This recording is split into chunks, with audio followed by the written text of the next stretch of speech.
Judge with the Office of Administrative Hearings. I've been assigned to preside over this hearing.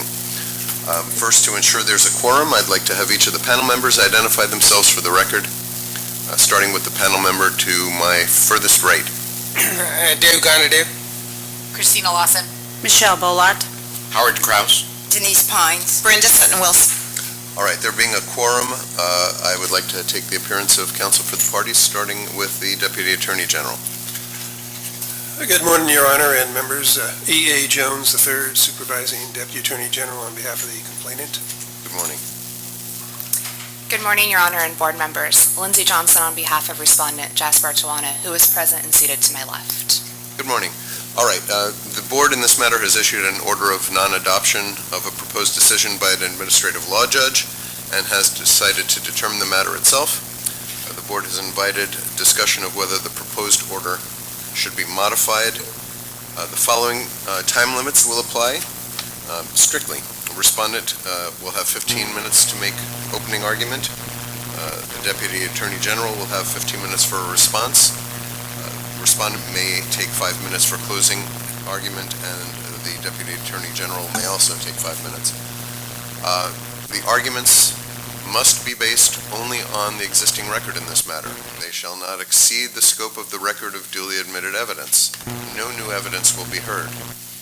The panel members may ask questions of the parties to clarify the arguments, but may not ask questions that would elicit new evidence. At the end of oral arguments by counsel, I may offer respondent physician an opportunity to directly address the panel regarding the penalty. If respondent chooses to do so, I'll swear him in. After oral argument, the board will go into closed session to deliberate. The parties will not receive a decision today, but will be receiving it in the mail sometime in the future. Again, I reiterate, base all your arguments only on the existing record. Please don't bring in any new evidence, and assume that the board has already read your briefs. All right. Ms. Johnson. Thank you.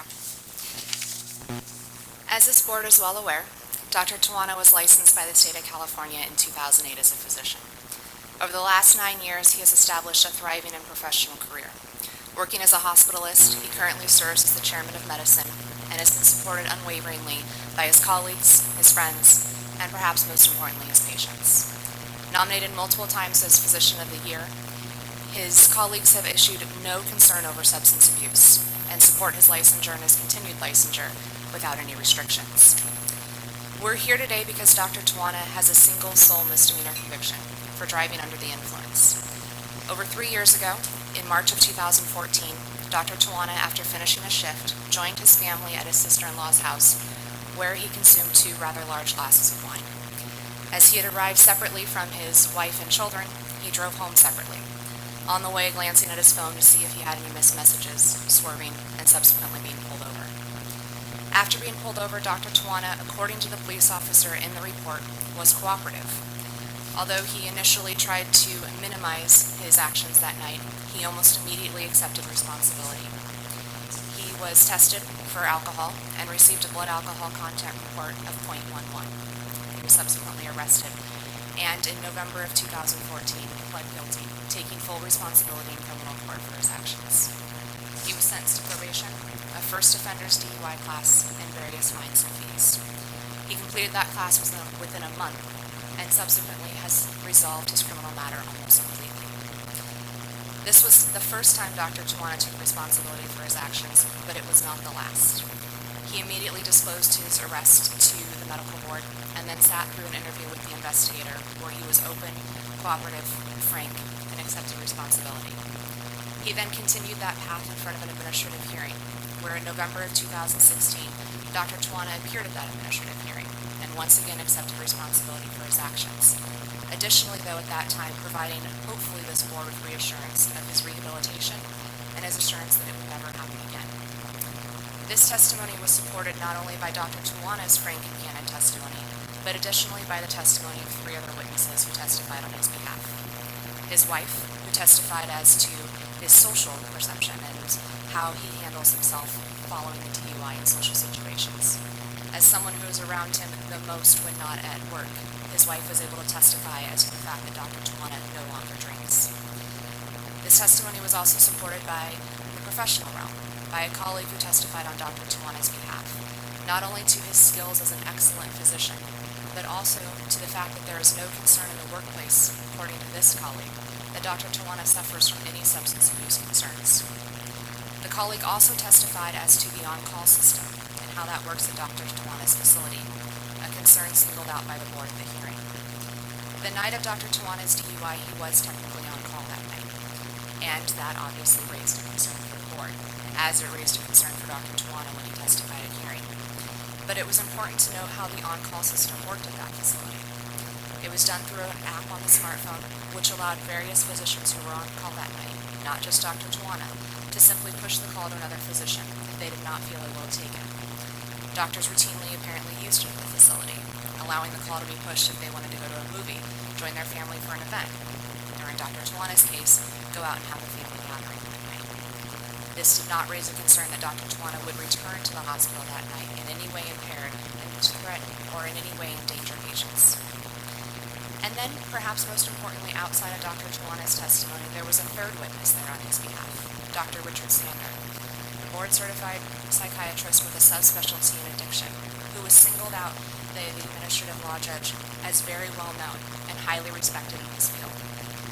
Dr. Sandar testified to the comprehensive evaluation he conducted on Dr. Tawana, which not only included an interview of Dr. Tawana, but a review of all the documents in this case, a review of Dr. Tawana's cures report, and a review of Dr. Tawana's labs reports, which allowed him to look at enzyme levels and determine whether or not there was any concern of substance abuse.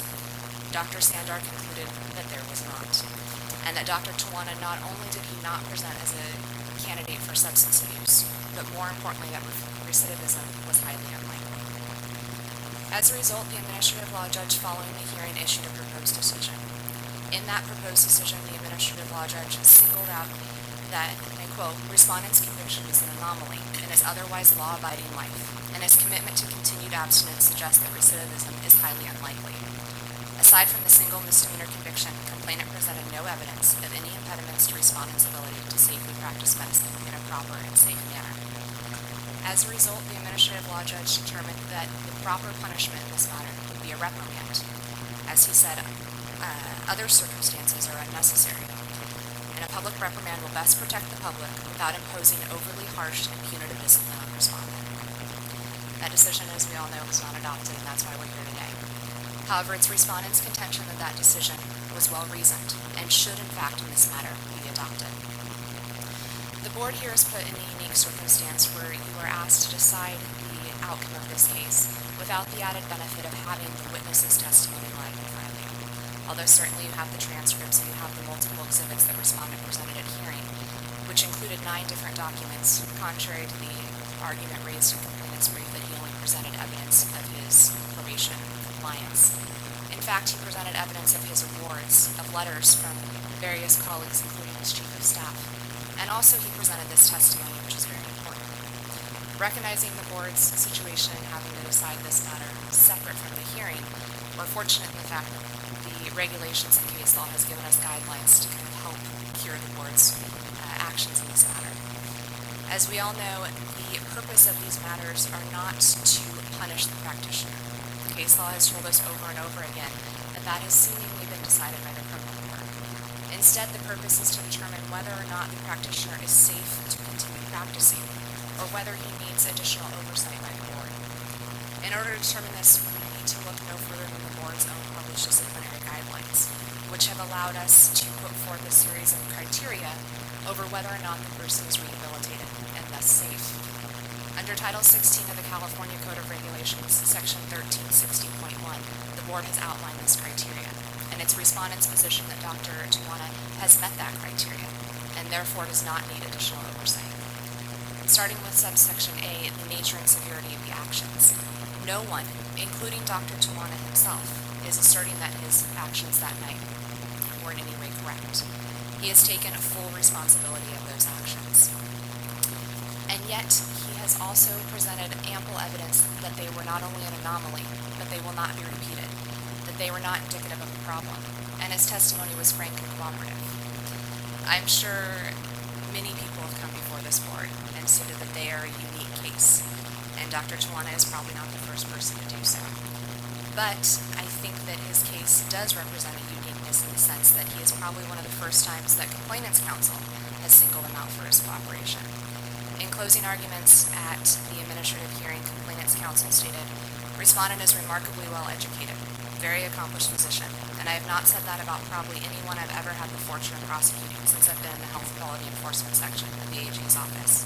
I think he's one of the few witnesses I've ever examined in a long career as a prosecutor who has been willing to really step up to the plate and take responsibility and answer honestly the questions that I posed to him." This is indicative of who Dr. Tawana is, and it is shown not only to those who know him personally, but those who have seen firsthand his acceptance of responsibility. Moving to the second subsection of rehabilitation, the total criminal record. This matter consists of Dr. Tawana's entire criminal record, and it has been fully resolved. He was arrested more than 3 years ago, so the time elapsed has been 3 years under subsection C, and he has complied fully with his criminal matter under subsection D.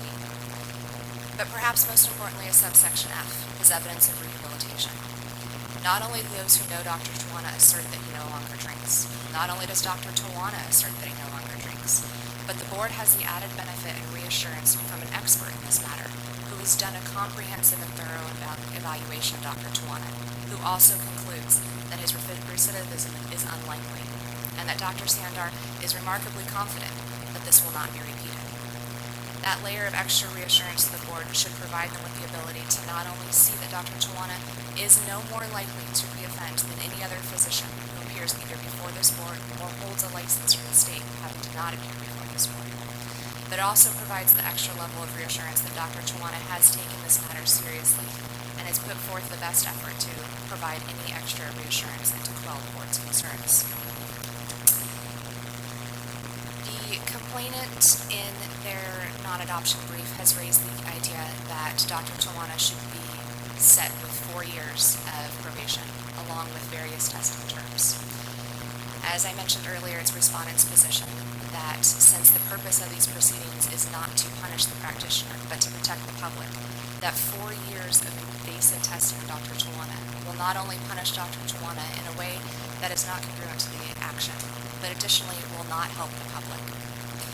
There has been no evidence put forward that Dr. Tawana will reoffend, and the idea that he should be tested for 4 years under pure speculation is not supported by case law. Instead, there must be some sort of logical conclusion done by factual findings, and those simply don't exist in this matter. In fact, all factual findings are to the contrary. The idea that Dr. Sandar could not say with 100% certainty that Dr. Tawana would not reoffend is actually not a negative to Dr. Tawana. Any medical provider, just as any lawyer, cannot 100% guarantee anything. And so the fact that Dr. Sandar would not stand on this stand or sit on the stand and say that I 100% guarantee that Dr. Tawana will not reoffend, if anything, gives more credibility to Dr. Sandar and to his findings.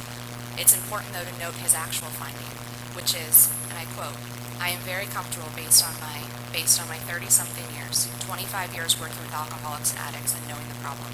I do not believe that this man is going to develop more alcohol-related problems in the future. I feel very confident about that."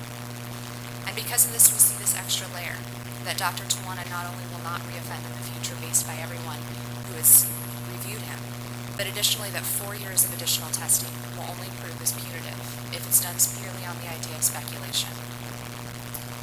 Essentially, the board is asking that a treatment and a program be imposed on Dr. Tawana with serious side effects with no actual diagnosis. And that's a dangerous proposition to not only licensees, but to the ideals of the board and to the public itself.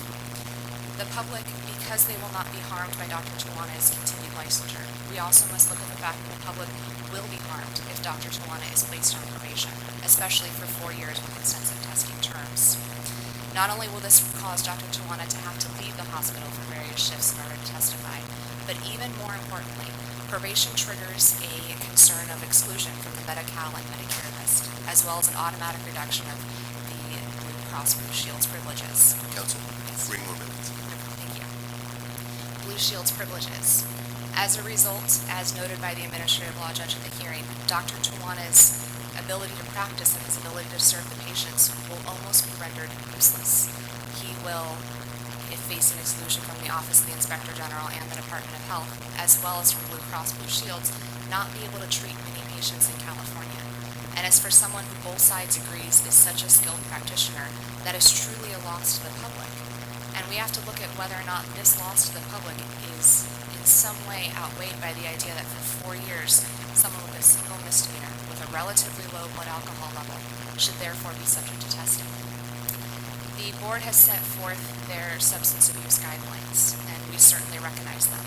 But it's equally important to recognize that the law setting forth that guideline, Section 1361, subsection A, in the very introduction of it, allows the board the ability to deviate from those if they feel that there's mitigation or rehabilitation that warrants it.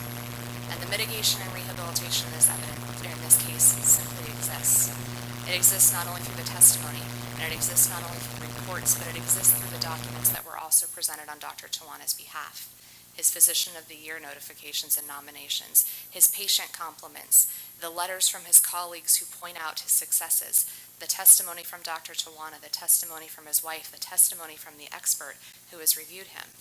And looking at all of these conclusively, we see why the administrative law judge and why this board is offered the opportunity of a reprimand.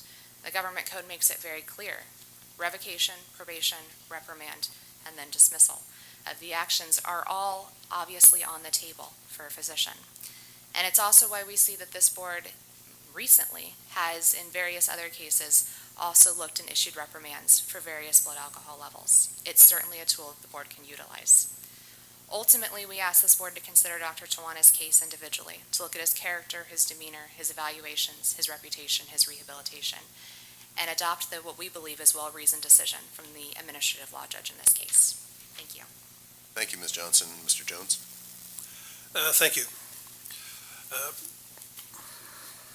Counsel for respondent has done essentially what the ALJ did, glossed over a serious consideration, a serious matter in this case. The ALJ found that there was a cause for discipline based on the conviction under 2236 of the Business and Professions Code, and also found that there was cause for discipline under 2239 in that respondent used alcohol to an extent or in a manner dangerous to himself, another person, or the public. What the ALJ did not address, or addressed only in passing, was the issue of on-call status. The record establishes that between 8 p.m. and 8 a.m. On the 15th of March through the 16th of March, the respondent was on call. He was a single on-call physician for that weekend period of time. The record also shows that what exactly was meant by being on call in his practice. You'll find in the supplementary investigation report an interview of Dr. Graham, who respondent testified was his mentor. And Dr. Graham advised, and this basically is administrative hearsay, which supplements or explains the respondent's testimony that he was on call. So this explains what on call was, and therefore is admissible evidence to that effect. But Dr. Graham indicated that on call means that the doctor is required to give orders to nurses regarding patients in the hospital. Nurses generally won't be calling the on-call physician unless they have a significant question. The doctor might be required to drive into the hospital if a person is being admitted from the ER and the doctor doesn't think the person should be admitted. The doctor would have to do a personal exam of the patient, so drive in. And there are other circumstances where the on-call physician might have to drive into the hospital. So being on call is a significant thing. Now, the ALJ essentially said that respondent testified. He essentially looked at respondent's testimony at the hearing and said respondent testified that he would, of course, push the call. Well, let us examine the circumstances at that time, and I think the circumstances suggest otherwise, or suggest that there is not really a sound basis for the ALJ to make that conclusion, nor for Respondent's counsel to suggest that the doctor would have pushed the call. Because what we're talking about is the exercise of judgment, and we know that on that day, Respondent, first off, exercised judgment in a very poor manner by deciding to drink while he was on call. He then further exercised poor judgment by deciding to drive while he was impaired. Now, there's no question that he was impaired. His own expert testified that he was moderately impaired and should not have been driving, that he was moderately impaired and should not have undertaken to perform any medical services, such as evaluating a patient or making any judgment with regard to a patient circumstance. So he's impaired, he's driving. According to Respondent's own testimony, he further engaged in poor judgment in trying to check his phone while he's driving on the freeway. So given that series of poor judgments, and given that he was impaired during the course of that time, are we to assume that he would have pushed the call? Or can we not say that it's more likely that, given his impaired judgment, he might have said, well, I can probably handle this call. I'm the only one on call at the moment. Everybody else is busy doing whatever. So I'll go ahead and take this call. So for the judge to assume and to make a finding based on the testimony of the doctor at the time when he was sober in the testimony at the hearing, to assume that that would actually reflect what the state of mind was of the doctor at the time when he was driving impaired, I think is a bit much. So I think there's a real issue here that involves the on-call status and the fact that he chose to drink, went on call, chose to drive. All of those reflect poor judgment.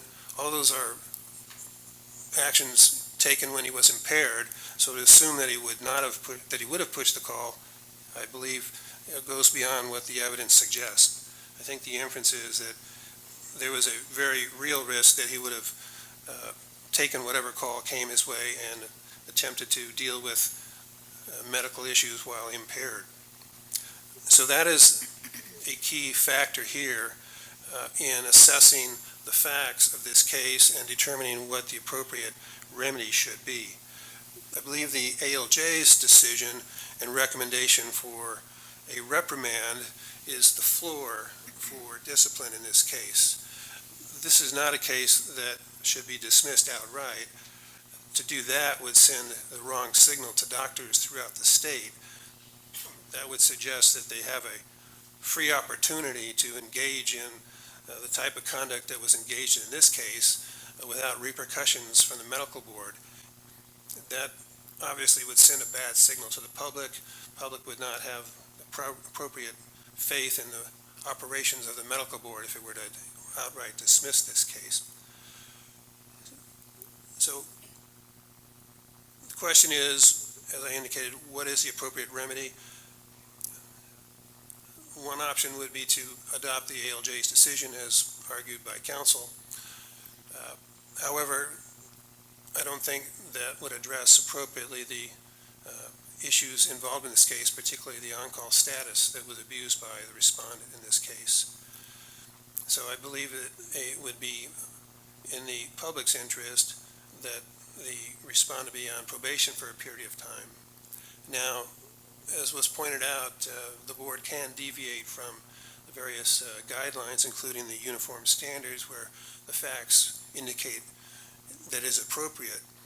Here you have on the record the evaluation conducted by respondent's expert indicating that he did not believe that that the respondent was a substance abusing physician and thought it unlikely he would reoffend. Well, that is all well and good, and I think that evaluation probably could substitute for the uniform standard which requires that an individual undergo an evaluation as a preliminary matter when the uniform standards are put into play. So with that, having that element of the uniform standards having been complied with, I think it would only be sufficient in this case that a period of time for the doctor to have biological fluid testing ongoing, to have an on-site work site monitor, to attend AA meetings and that sort of thing would be appropriate for a period of time, so that the public would be assured that the testimony of respondent that this is a single anomalous incident, the testimony of the expert that the doctor not likely to reoffend, that those could be corroborated by a period of time on probation where he is subject to testing and to other reinforcing elements as provided by the uniform standards. Now, it was argued by counsel for respondent that the doctor is rehabilitated and engaged in sufficient rehabilitative efforts so that no further more discipline is appropriate. However, I think when you look at the rehabilitation evidence, I think all it establishes that he complied with the criminal probation that he was on. I think in most cases where physicians want to assure the board of their rehabilitation, they take further independent efforts to go above and beyond what they are mandated to do by the criminal court system, and that has not happened in this case. For example, there's no evidence that the respondent sought therapy to address these issues, or that he participated in any AA meetings on his own. So to suggest that he's fully rehabilitated, I think does not reflect the true nature of the record here.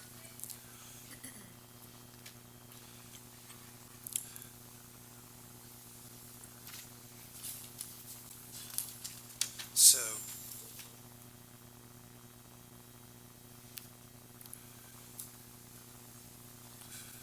in conclusion, I think the record, given the conviction, given the abuse of alcohol, and given the fact that he was on call when all of this occurred, calls for more public protection than is reflected solely in a public reprimand. And a period of probation with the limited uniform standard conditions that I referenced would be the necessary elements to provide public protection in this matter. Thank you, Mr. Jones. Ms. Johnson, 5 minutes. Thank you. Just to briefly touch upon the points that were raised by complainants' counsel in this matter, starting, of course, with the on-call issue, which we all recognize as a matter in this case. It's something that Dr. Tawana recognized in his administrative hearing. It's something he testified to.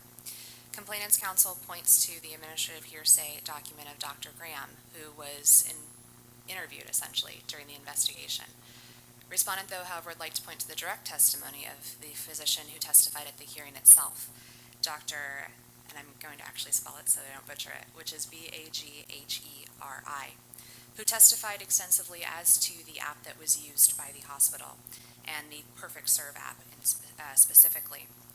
When discussing this app, he was asked whether or not there was an informal arrangement among doctors to simply push the calls to each other, and he asserted that yes, it was. He was asked directly if you wanted to give a call to another doctor in the group with Perfect Serve, how would you do that? And then he explained that they had a toggle switch that you basically would take yourself off, and you could put a replacement for your calls to be forwarded to. As a result, there was, by all accounts, the ability for Dr. Tawana to not take calls that night, despite technically being on call, as several other physicians were available for him simply to toggle the calls to. And while complainants' counsel suggests that circumstances suggest, or the inference is, basically there were lots of words based on speculation. And the speculation from complainants' counsel is that Dr. Tawana would not simply push the calls. Yet everyone who testified on Dr. Tawana's behalf, not just Dr. Tawana himself, testified to his professionalism, his dedication, his safety, and essentially over and over again their reassurance that everything they know about Dr. Tawana indicates that he, by all accounts, would not only be honest, but safe. And we see that supplemented by his police report, which describes him as cooperative and able to basically essentially follow the directions there. If we're looking for inferences, although certainly speculation is not a factual finding basis, the inferences do suggest that Dr. Tawana, as he always has been, would remain safe and dedicated practitioner that night, and that his ability to simply toggle the switch and send these calls to another physician is partially possibly the reason why, to borrow complainant's counsel's language, the administrative law judge glossed over the issue, because the evidence there supported the fact that this was actually not as large of an issue in the matter. Moving to respondent's second concern, that it is sufficient and almost necessary for Dr. Tawana to have biological fluid testing.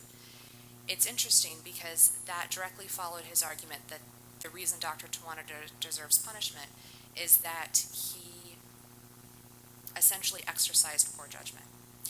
But there's no nexus or logical connection between exercising poor judgment and having to be a substance abuser, thus necessitating biological tests.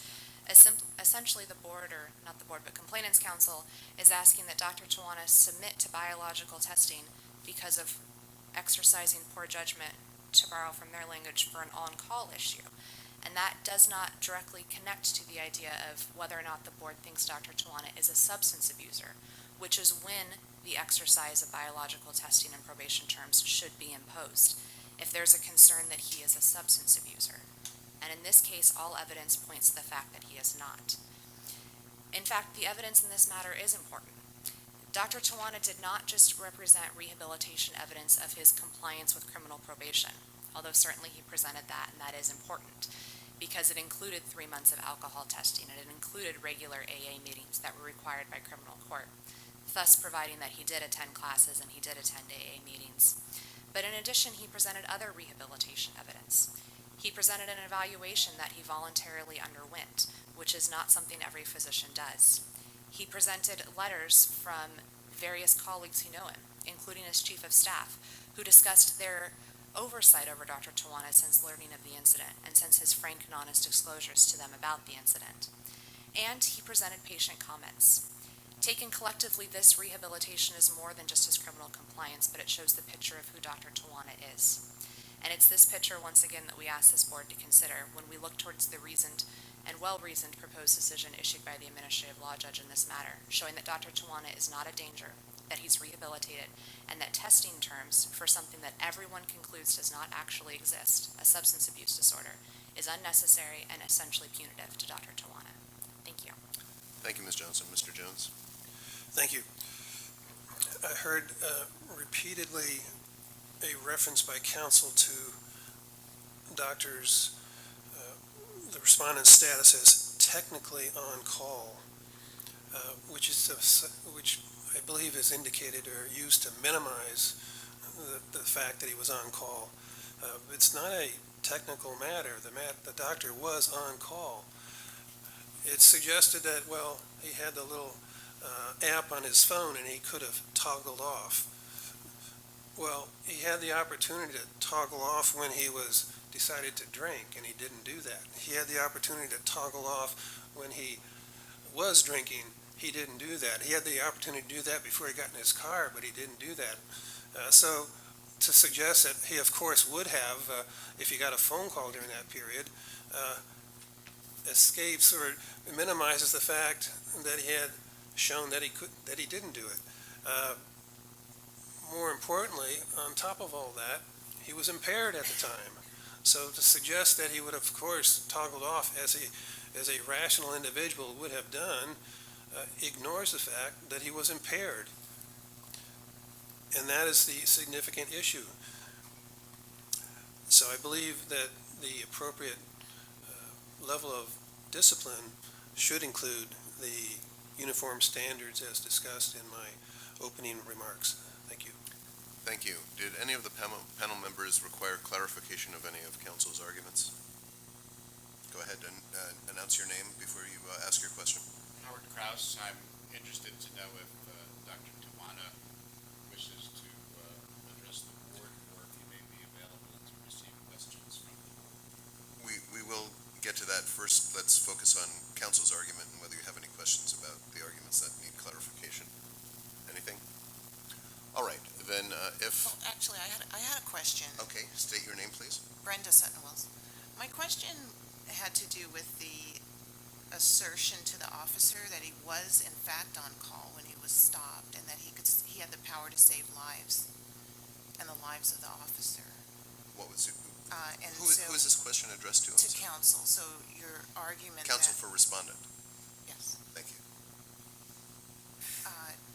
So your argument that he would have toggled off while he's in fact affirmatively asserting to the officer that he is on call, how do you address that?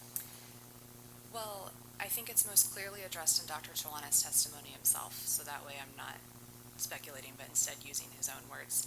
And at the administrative hearing, he testified as to the fact that he is originally not actually from the United States, and that in his home country, that's actually something that they can use culturally, or something that they have done culturally in terms of asserting the profession and essentially having it be waived off. He, of course, then admitted that this was a mistake, not only in the sense that he was relying on a previously exercised culture, but more importantly that he shouldn't have tried to assert anything. And then he almost immediately followed it up with taking responsibility, admitting to the officer the situation, becoming, as deemed by the officer, cooperative and fully answering the officer's questions, complying with the blood alcohol test, complying with the sobriety tests as well. There was an assertion, obviously, at the beginning. It's something that not only is in the police report, but Dr. Chawana testified to at the hearing and at the investigation itself, that this was a obviously poor decision based on a culture that he had previously known or that he had witnessed growing up, and has almost immediately been rectified in the situation. And so there's almost a disconnect between the two, trying to essentially get out of the situation initially before immediately accepting responsibility, and making sure that doesn't correlate to the idea that he would in fact actually be on call, that he would in fact take the calls while on call. And so the two, using one statement to the officer versus actually taking the calls and returning to the hospital and treating patients that night, in a lot of ways are separate.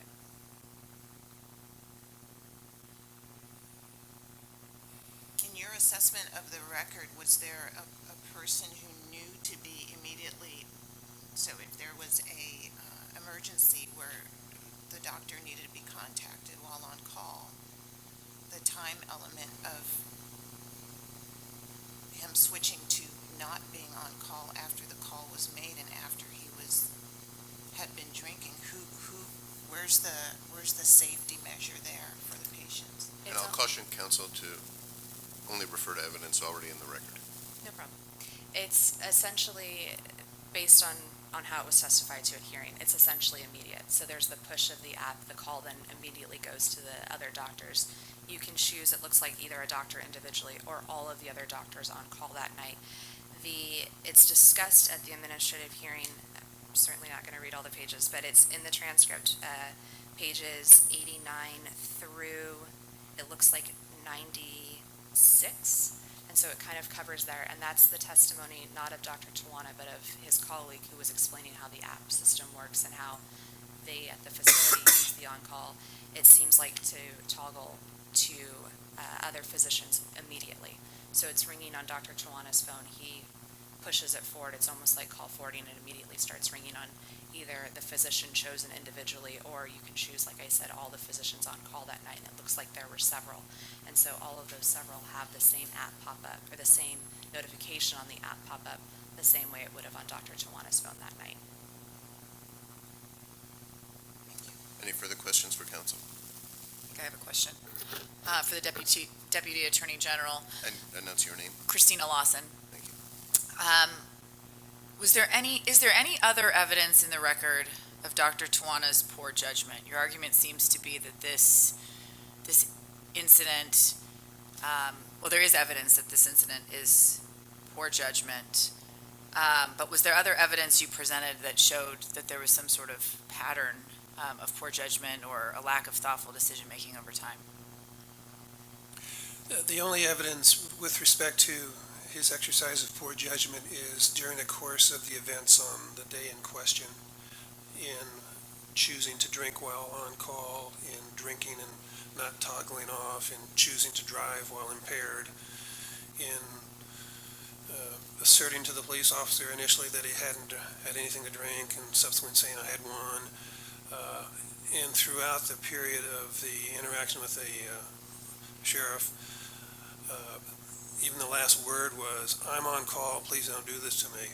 So that is basically the parameters of the poor judgment exercise in this case. Any further questions?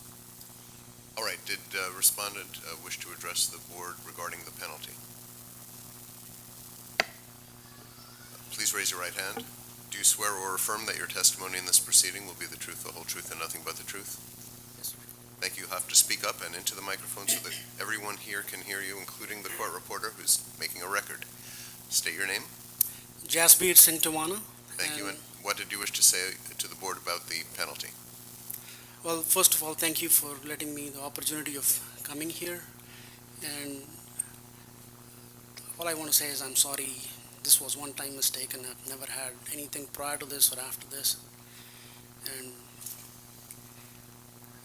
I will go by whatever the decision is from the board. Thank you. You may ask a question, yes, and state your name. Thank you, Judge Dave Ganadev. Dr. Tawana, I'm still getting somewhat lost on this on-call issue. I think that's the only one which sits on my mind other than your one-time mistake. So explain to me how you can push the call off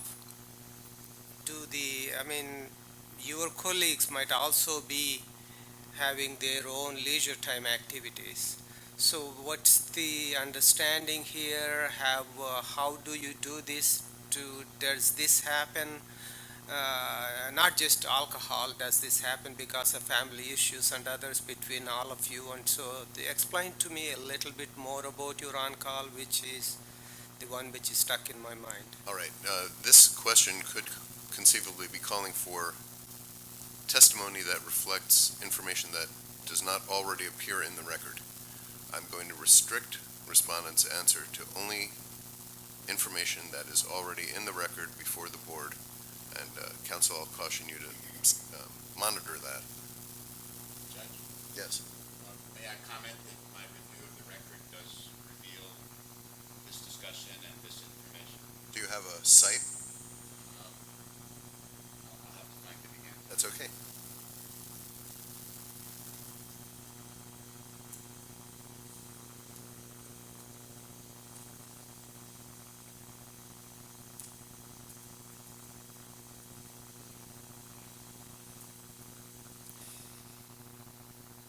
Was it the pages that Ms. Johnson referred to from the transcript? Which pages, Ms. Johnson? Well, there's a couple of places. So Dr. Tawana's testimony is not the pages I referred to. I referred to the pages of his colleague who testified as the on-call. And those, his testimony begins on page 81, and it continues touching upon it in various ways through, it looks like, page 96. That was the testimony of the colleague. Correct, and I can certainly try to find Dr. Tawana's testimony on the matter as well. Please do.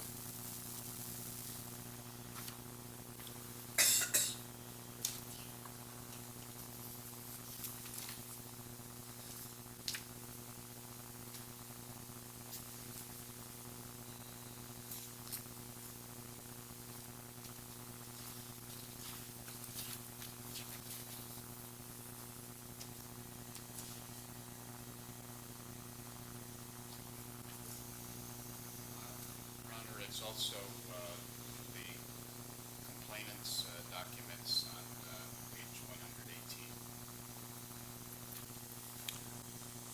Complainants. Which documents are you referring to? The complainant's exhibits, volume 1, exhibits 1 through 14, page 118 of that document.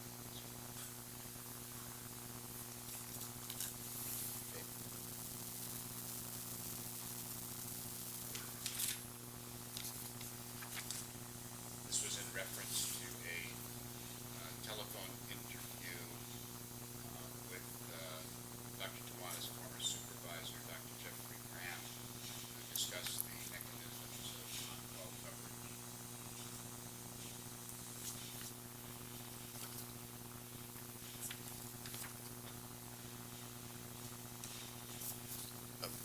Johnson, have you found anything else in the transcript? No, sorry, Your Honor. No, that's okay.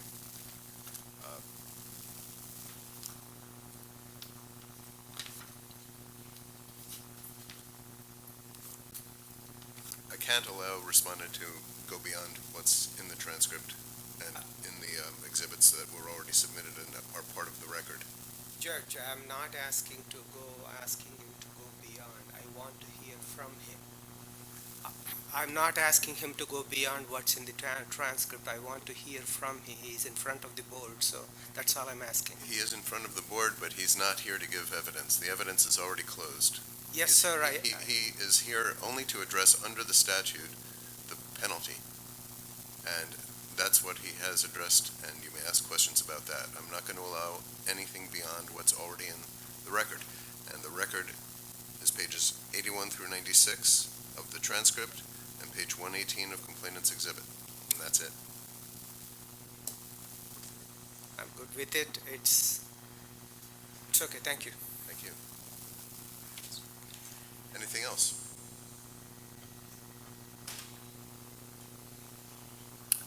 All right, then this matter is submitted. The record is closed. Thank you all very much. Thank you. The panel will now go in.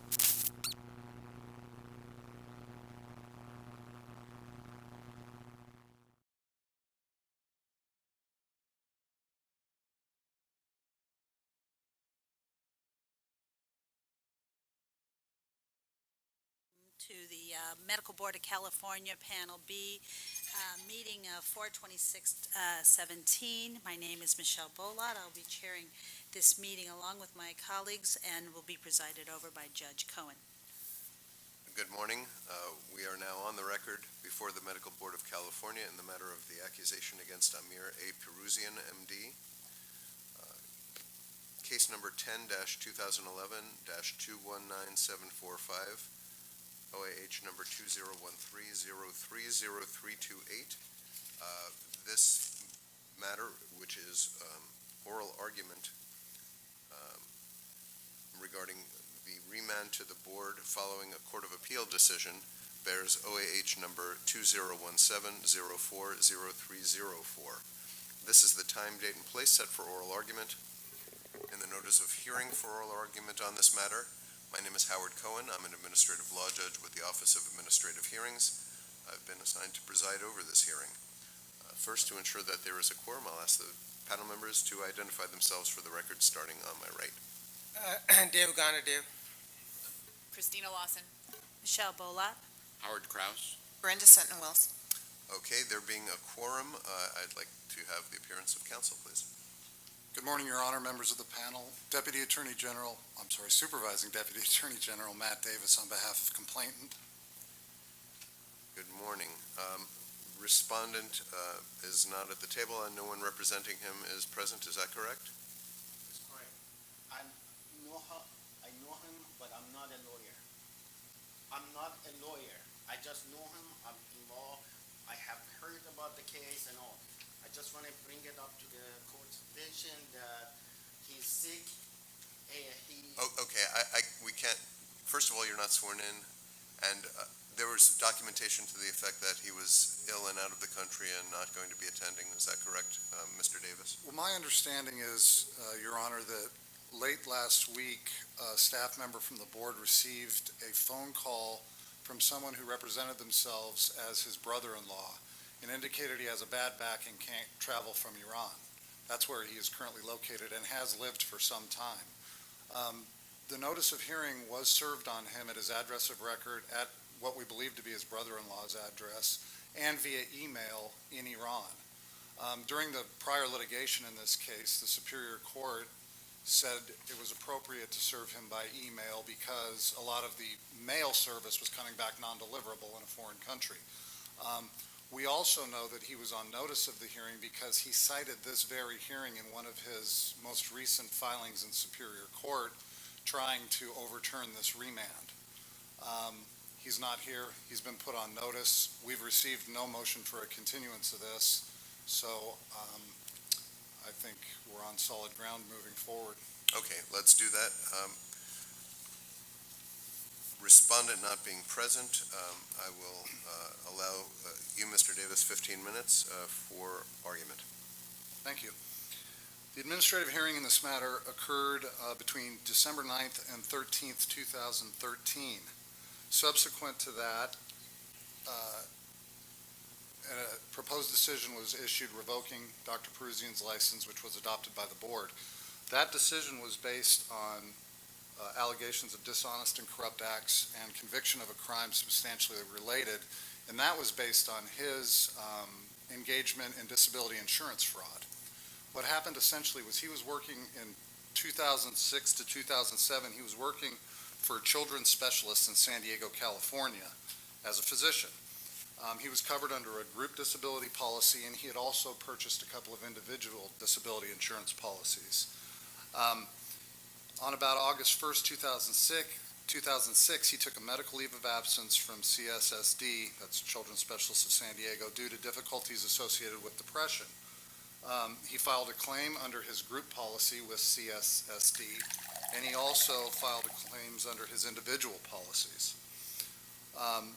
On or about October 16th, 2006, he returned to work part-time, and his disability payments were adjusted based on a partial disability analysis at that time. In June of 2007, he requested a year-long sabbatical from children's specialists, which was denied due to workload, and so he indicated he would be taking a 3-month medical leave of absence based on his depression. Mr. Davis, I know I didn't say it on the record in this hearing. You were present during the first hearing, and you understand you can only raise matters that were addressed below and that are in the record that appears before the panel. Right. This is all matters that are in the record. I just wanted to clarify that for the record, and the court reporter is making a transcript of this, so I want that to be very Yes, clear. this is all, and I can cite you the reporter's transcript if you'd like, or the exhibit numbers. If the panel members have any questions regarding what you're saying now, and they'll have an opportunity to ask you, and at that time you may cite the record. Thank you. So, backing up, he began his 3-month medical leave of absence on July 1st, 2007. Well, unbeknownst to the insurance carriers and his employers, he had submitted an application to Kaiser in December of 2006, so approximately 6 months prior. And he'd signed an agreement as an associate physician on May 25th, 2007. And he had an effective date of work of July 16th, 2007. So essentially what happened was he's receiving disability benefits based on a disability he's alleging through children's specialist and working at Kaiser at the same time. Well, a patient's relative recognized him at Kaiser, and the scheme unraveled. And then he started making misrepresentations about what was going on. First of all, he never disclosed to his treating physician who was authorizing the disabilities that he'd taken a job at Kaiser. He never told the insurance adjusters that he was working at Kaiser.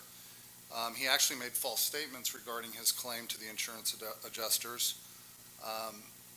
He admitted he knew all the statements he made regarding working at the same time as receiving disability payments were false at the time he made them. He testified to that at hearing.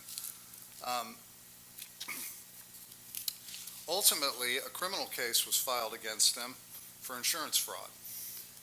That case was ultimately settled for a misdemeanor plea to Penal Code Section 148A, which is resisting arrest or obstruction of an officer in the performance of their duties. And that was based on him not cooperating with the Division of Insurance investigation and lying to their investigator. That was the ultimate conviction in this case. The case went to hearing, and as I said, the proposed decision recommended revocation of his license, which this board adopted. Subsequently, Dr. Peruzian, through counsel, filed a petition for writ of mandate in Los Angeles Superior Court.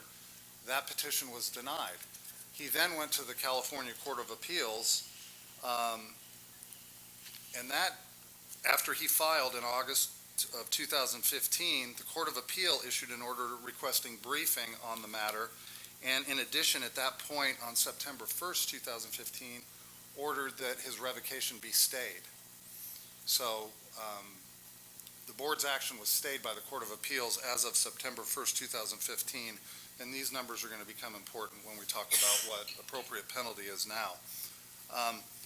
On June 29th, 2016, the Court of Appeal issued its decision overturning the denial of his petition for writ of mandate, remanding the case to the Los Angeles Superior Court with instructions for them to remand the case back to the medical board to recommend discipline consistent with the Court of Appeals decision. Now, the Court of Appeal had, this case on its face, this level of dishonesty, I think rightly warranted revocation. However, there were a couple of issues that the Court of Appeal noted in finding that that was an abuse of discretion. They noted that it was over a discrete period of time in 2007 when he was engaging in this fraud, that he suffered from depression while engaging in this fraud.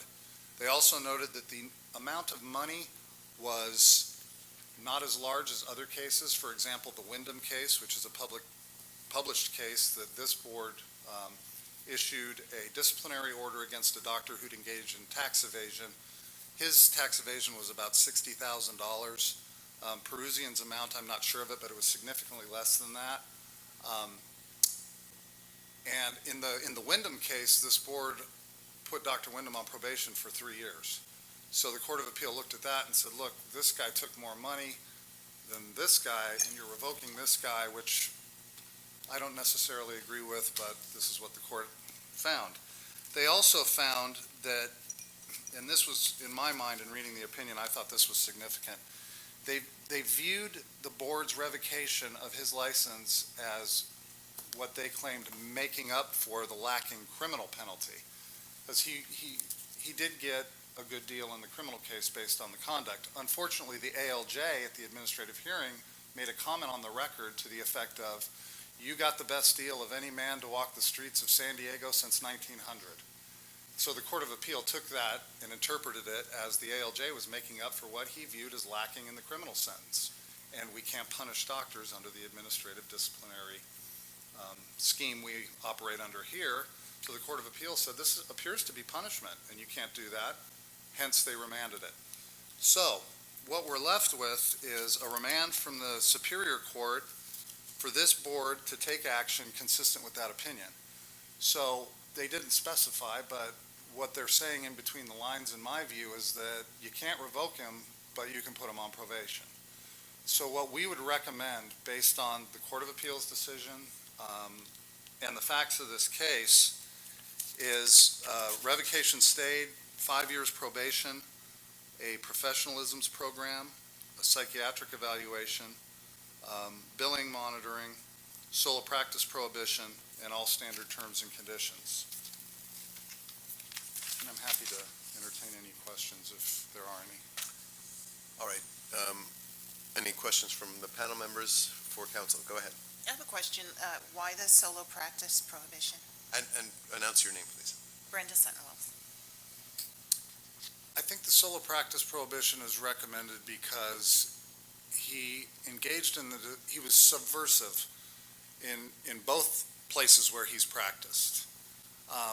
And as we know, dishonesty can't be compartmentalized, as Wyndham said. When you're dishonest in one area, the odds are that you may become dishonest in other areas, including the practice of medicine. He was both dishonest at Children's Services and he was dishonest at Kaiser. We don't know if it involved patient care at this. We're limited to the insurance fraud portion, but we would want somebody, taking a look at his practice and not allowing him to practice unfettered until this board's satisfied that he can operate within the bounds of what's required of him in terms of honesty. Is there a reason a records monitor wouldn't resolve that concern? That's an option. No, I don't think there's any particular reason why a medical record monitor wouldn't serve that same function. Any other questions by any of the panelists? Your Honor. Yes. Howard Krause. It would appear that because of true disability, that he's likely been unable to practice for a period of time. Should his probation also include assessment or PACE program before re-entering? That would be something, I can say that he's been in Iran for some time, and it's my understanding that he may be practicing there, but we don't know. And he has been out of the country for some time, so a PACE class to ensure that his clinical skills are sharp may not be a bad idea as well. Any further questions? Comment? I'm sorry, you don't have standing in this hearing. You're not an attorney, you don't legally represent respondent, and you are not respondent, so no, I'm sorry. Any other questions by the panel members for Mr. Davis? Just a comment. You can just look at the record, from the Court of Appeals record. Sir, you cannot make a comment. All right, there being no further questions then for the Supervising Deputy Attorney General, the matter is closed and submitted, and we will go into closed session. Thank you.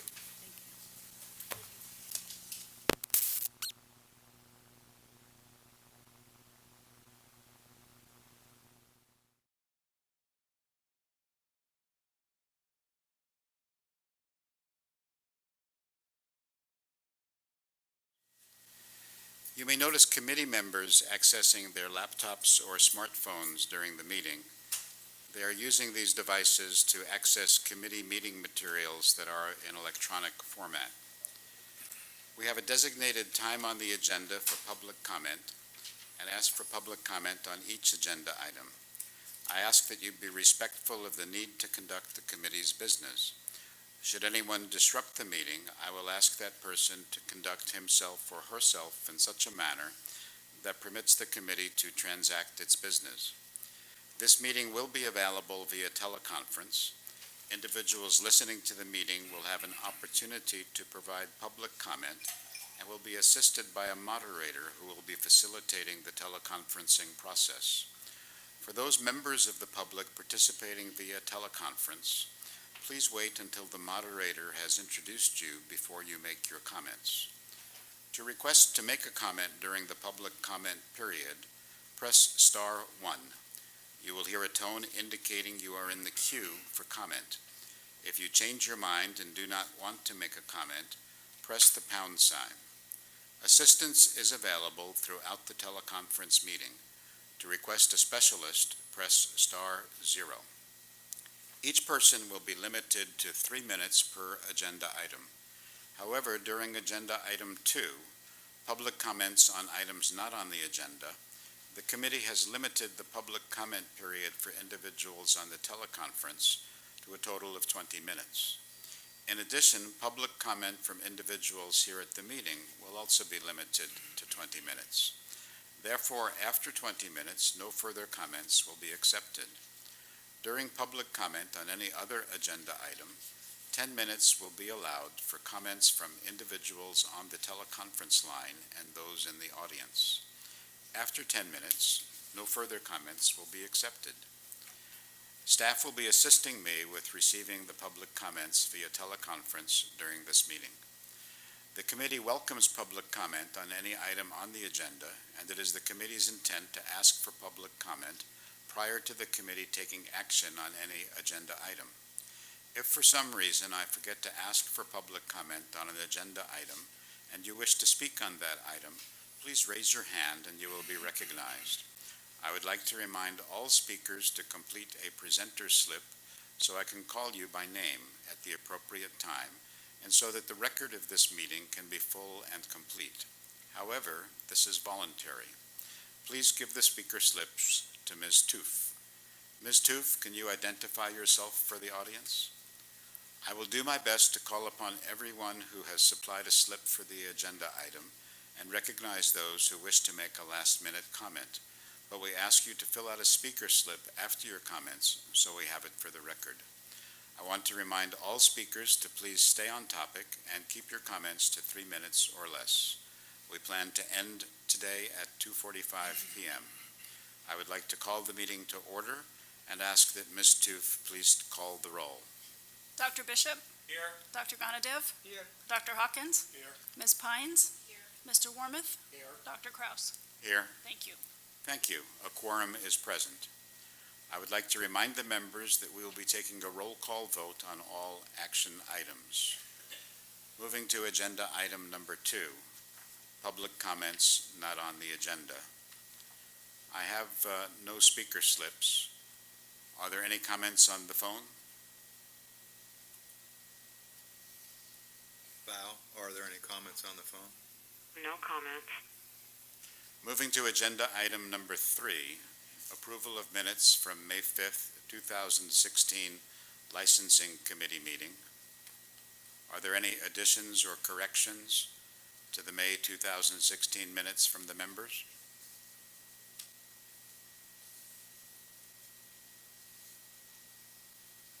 May I have a motion to approve these as submitted? So moved. Is there a second? Is there any public comment from those in the audience? Are there any comments from those on the phone? No comments. Ms. Toof, please perform the roll call vote. Dr. Bishop? Aye. Dr. Gonadev? Aye. Dr. Hawkins? Yes. Ms. Pines? Yes. Mr. Wormuth? Aye. Dr. Kraus? Yes, Thank you. the minutes are approved. Moving on to agenda item number 4, update and possible action on postgraduate training requirements and approval recognition of international medical schools. Ms. Alameda and Ms. Kirkmeyer. Good afternoon. Hi, April Alameda, Licensing Program Manager. Is that too loud? Sorry. I'm going to go ahead on agenda item 4, provide you an update on the amendments to physician postgraduate training requirements. In response to the issue raised in the board's Sunset Review report, proposed statutory language was provided to the Senate Committee on Business, Professions, and Economic Development on April 4th, 2017, to change the postgraduate training requirements from 1 or 2 years to 3 years for all applicants, regardless of where they went to medical school, as well as to eliminate the board's medical school recognition approval process. Sure. Is that better? Okay. Current law for postgraduate training requirements for applicants who graduate from a liaison committee on medical education medical school must complete a minimum of 1 year of approved postgraduate training, and a graduate from a board-recognized international medical school must complete a minimum of 2 years of approved postgraduate training. The board does not believe this is sufficient amount of training to ensure consumer protection. In addition, the current length of time in a postgraduate training program is not consistent with the minimum of 3 years of required training for any ACGME accredited postgraduate training program and to be board certified by the American Board of Medical Specialties. A 3-year program is also recommended by the Federation of State Medical Boards before an individual may obtain a full license. U.S. Canadian medical schools go through a standardized evaluation and are accredited by the only U.S. Department of Education Medical School Accrediting Entity Liaison Committee on Medical Education. There currently is not an international accrediting body similar to LCME. Therefore, the board must conduct its own evaluation of international medical schools in order to determine if they meet the same standards of medical schools that have been evaluated and approved by the LCME. The in-depth evaluation process can take a minimum of 30 days or as long as 3 or more years. The board is also required to conduct a reassessment every 7 years of the international medical schools previously recognized to ensure they still meet requirements outlined in law. However, limits on staffing, resources, and qualified medical consultants to conduct timely, thorough reviews result in delays. At times, this process delays candidates from entering into a postgraduate training program or getting their license. With changing the PG training requirements for an applicant, regardless of where they graduated from medical school, from 1 or 2 years to a full 3 years will better allow the board to ensure that an individual is safe and competent to practice medicine. It will also allow the board to streamline the recognition process for international medical schools by accepting schools recognized by the World Federation for Medical Education, the Foundation for Advancement of International Medical Education, and listed in the World Directory of Medical Schools. If the proposed language is approved, the postgraduate training requirements for licensure will be 3 years for all graduates. Applicants will be required to obtain a postgraduate training license within 100 days from the date enrolled in a postgraduate training program, and it will be valid until 90 days after the holder has completed 36 months of postgraduate training, and will no longer require the board to approve international medical schools. It will allow a holder of a postgraduate training license to engage in the practice of medicine as it relates to his or her duties as an intern or resident in an approved program. The proposed language also allows for combined dental medical degree programs. The board has requested the change to take effect January 1st, 2020, to allow enough time to implement changes and work with stakeholders to ensure compliance with the new law. That concludes my update. Are there any questions? Thank you, Ms. Alameda. Are there any questions or comments from the members? Dr. Gananadeb? Yeah, Ms. Alameda, as I went back from the meeting of the program directors, one thing they pointed out is that the moonlight issue. Usually, a licensed physician who is in residency was able to moonlight.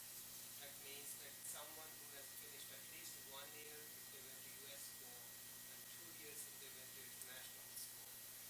So I'm just trying to see how do we get some, can you hear me? I'm sorry. Oh, mic is not on. Okay. So by talking to the program directors, they wanted to know how can these people moonlight? Is it at the discretion? Because somebody with a training license after 180 days should not be moonlighting because they're still an intern, they still need to learn. But at the same time, somebody in second year or after 2 years can moonlight. So that's an issue we do need to either through the statute or through the regulation we need to resolve. I just want to point out. Yes, and the language does allow for that if it's approved by the program director. Right, so we're just leaving it to the program director to decide whether this person is qualified to moonlight with the training license. Is that what it is? Yes. Putting a lot on them, so it's, remember that, somebody with 180 days can't do it, but somebody with 2 years should be able to. And just so you know, Dr. Gananadeb, this was actually language that Ms. Webb found that Nevada uses. So as long as whatever program that they're going into or moonlighting that they're going into, as long as the program director has approved it, then it's allowed, and that's what we put into our law. Dr. Bishop? Ms. Kirchmeier, is that internal moonlighting within the residency program itself, or that would be moonlighting any place in, for example, that state? Anywhere within whatever the program director approves them to do. Interesting. As you know, this has been my kind of a pet project of mine, and I really believe that although it may be inconvenient for some individuals because of the moonlighting issue, that if you truly are making safety as the top priority, that really 3 years is a minimum to practice medicine. And yes, you're better after 2 years than you are after 1, but not as good as 3. So I think that, I do think that we need to be very cautious going ahead. Thank you. The other editorial comment I would make about moonlighting is all residency program directors are very compulsive about recording hours and shift lengths because of the issue of physician fatigue and potentially falling asleep at the wheel because of lack of sleep and driving from one place to another. So it almost seems contradictory to allow moonlighting for somebody who is limited to 80 or 100 hours a week in his or her residency training program. We actually just recently met with an individual who had actually talked to some of the program directors, and it seems like even right now, moonlighting that is authorized or that is being done is they have to get approval from their program directors, is what we've been told, even right now. Yeah, I know where you're coming from with they're already doing a lot of hours. How could they do any more? But again, it's left to that program director. Dr. Bishop? Just that being said, in terms of disciplinary considerations, Is that program director then acting in a supervisory capacity when that individual is moonlighting elsewhere? And if discipline is invoked, is it like a PA to physician relationship, or is that independent physician out there, once they've been approved by their program director, they're now on their own? Looking at Carrie Ann. Not as a general rule, but all of these things would be determined on a case-by-case basis for administrative cases, and certainly in civil litigation, if, just like it is now, if they have contact with a decision-making process that could have impacted patient care, they'll likely be brought in, but that's not any different than what it is currently. And we would have administrative oversight over that license. Once they get that postgraduate training license, then we would be able to take action through the normal process. Dr. Hawkins? I wonder if the program directors expressed any concerns about being able to fulfill the requirements in their teaching programs. 3-year requirement, they're used to having a certain number of individuals leave after 1 year. Any expressed concerns about being able to satisfy that requirement? No, we haven't heard that at all. Yeah, and we've met with the program directors, some of them from certain entities. Any other questions or comments from the board, Just a Dr. comment Gannett? that it's an ACGME requirement for the moonlighting hours to be counted into the work hours. That's very good to know, thank you. Is there any public comment from those in the audience? Are there any comments from those on the phone? No comment. Ms. Kirkmeyer, is there any action on this item needed from the licensing committee? There's not at this time. Thank you, Ms. Alameda and Ms. Kirkmeyer. Moving on to agenda item number 5, discussion and possible action on physician reentry to practice program. Ms. Alameda?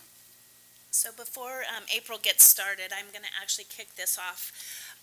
As most of you know, in our Sunset Review report, we actually put the physician reentry into the background, or into our paper, and talked about this. One thing that we actually were looking at is twofold, and as we started talking about this, and as we started looking at what kind of language we wanted to do, as most of you remember, in our background report, we also talked about a limited education permit. So there were kind of two issues. What that limited education permit really was to help those individuals who were unlicensed and coming into California, or they're unlicensed, maybe they never held a California license, or they held a California license and then they let it lapse either over the 5 years, or they canceled it at one time and then they're coming back into practice. And they hadn't been practicing in the last 2 or 3 years. So when we looked at this, we thought what the problems we have with these individuals is they come into practice or they come trying to get a license in California, and we can send them for a PACE assessment. But as all of you know, that is not an over-the-shoulder watching these individuals as they first start to reenter the practice of medicine. And so there's no opportunity for those individuals to have that oversight right now without us issuing them a probationary license. And that didn't seem appropriate. And so what we started looking at is what would allow these individuals, because really at that point they meet the postgraduate training requirements. So once they come in, we have to issue them a license in order to be able to practice on people in California. So this limited educational permit is something that would allow the individuals to come in. The board could review their application. We could determine that maybe they still need an assessment, but in addition to that assessment, they might need some type of ongoing training monitoring. So we would issue them this limited educational permit, and we have the language actually written, and we've provided it to the Senate Business and Professions Committee. It would allow them to come in, and they would be able to go into these settings, but they would actually have quote-unquote a supervising physician that would oversee them. And then they wouldn't be able to go into a full and unrestricted license until that supervisor actually approved that individual. So we drafted up the language for that part. We really actually ended up separating then this reentry issue. And so April's going to talk about individuals who are licensed, but I want to let you know, for those that are unlicensed, what we're offering to Senate Business and Professions Committee is this limited education permit, where the individual will come in, they can get the permit, and then go on through the process. So we've actually now split the issue into two issues. Again, Senate Business and Professions Committee has not taken this and put it into our sunset bill yet. I think there was just, because of the timing and everything, we need to meet with them and explain it to them before they put it in. But that is something that we're doing right now. But we have submitted the language to them. It just hasn't made it into the bill yet. And so April wants to talk about the issue of the individuals who are already licensed and if they're not practicing for a certain amount of time. But before she starts it, are there any questions on that limited education permit? Okay, then I'm going to kick it off to her to take over the presentation. Okay, thank you. So this is just a brief presentation on physicians that are licensed, but they may just renew and they're actually not practicing. So we have some information about physician reentry clinical practice. So American Medical Association definition of reentry is a return to clinical practice in the discipline in which one has been trained or certified following an extended period of clinical inactivity not resulting from discipline or impairment. Also, by ABM is the clinical inactive practice definition, no direct and or consultative patient care that has been provided in the past 24 months. To ensure consumer protection, what requirements are needed of a physician to return to practice? So I know you can't probably see this very well, but in 2015, the medical board did do a survey of all the medical boards to find out what they are doing. Do they have guidelines, policies, procedures, any requirements related to reentry? And what we did learn is, well, we only got 25 responses. Of those responses, 14 states do have current statute, 2 have guidelines, policies, 9 had no requirements at all, and then 9 indicated that they do require their licensees to put on the renewal notice how long they've been out of practice. FSMB also did a survey. This was done around the same time, and they surveyed all the boards, and this is just an overview of what they found. They received a 78% response rate. 58%, which is 33 boards out of 57 that responded, say that they do have some sort of a re-entry. And what they've learned is that the length of time out of practice before the board requires any type of re-entry is 2.9 years. So, national standards. There are no currently any national standards. They do vary from state to state based on statutes, internal guidelines, policies, procedures, and the length of time out of practice is anywhere between 2 and 5 years.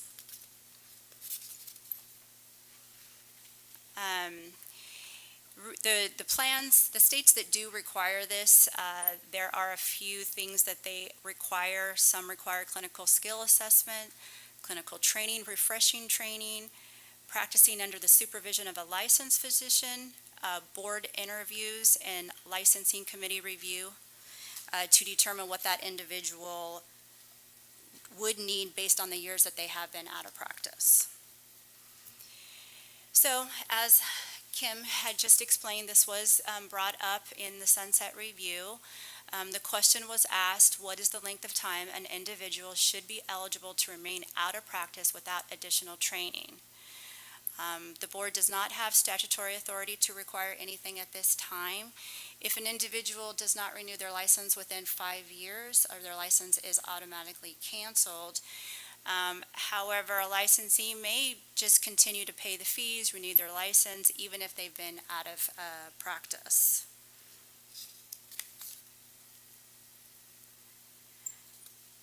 Currently, we do not have a mechanism in place to know if an individual is out of practice for any length of time. We don't require it on our renewal notice at this time. If a licensee would need to be asked at the time of renewal whether they have been practicing or not. This was, again, brought up in the sunset.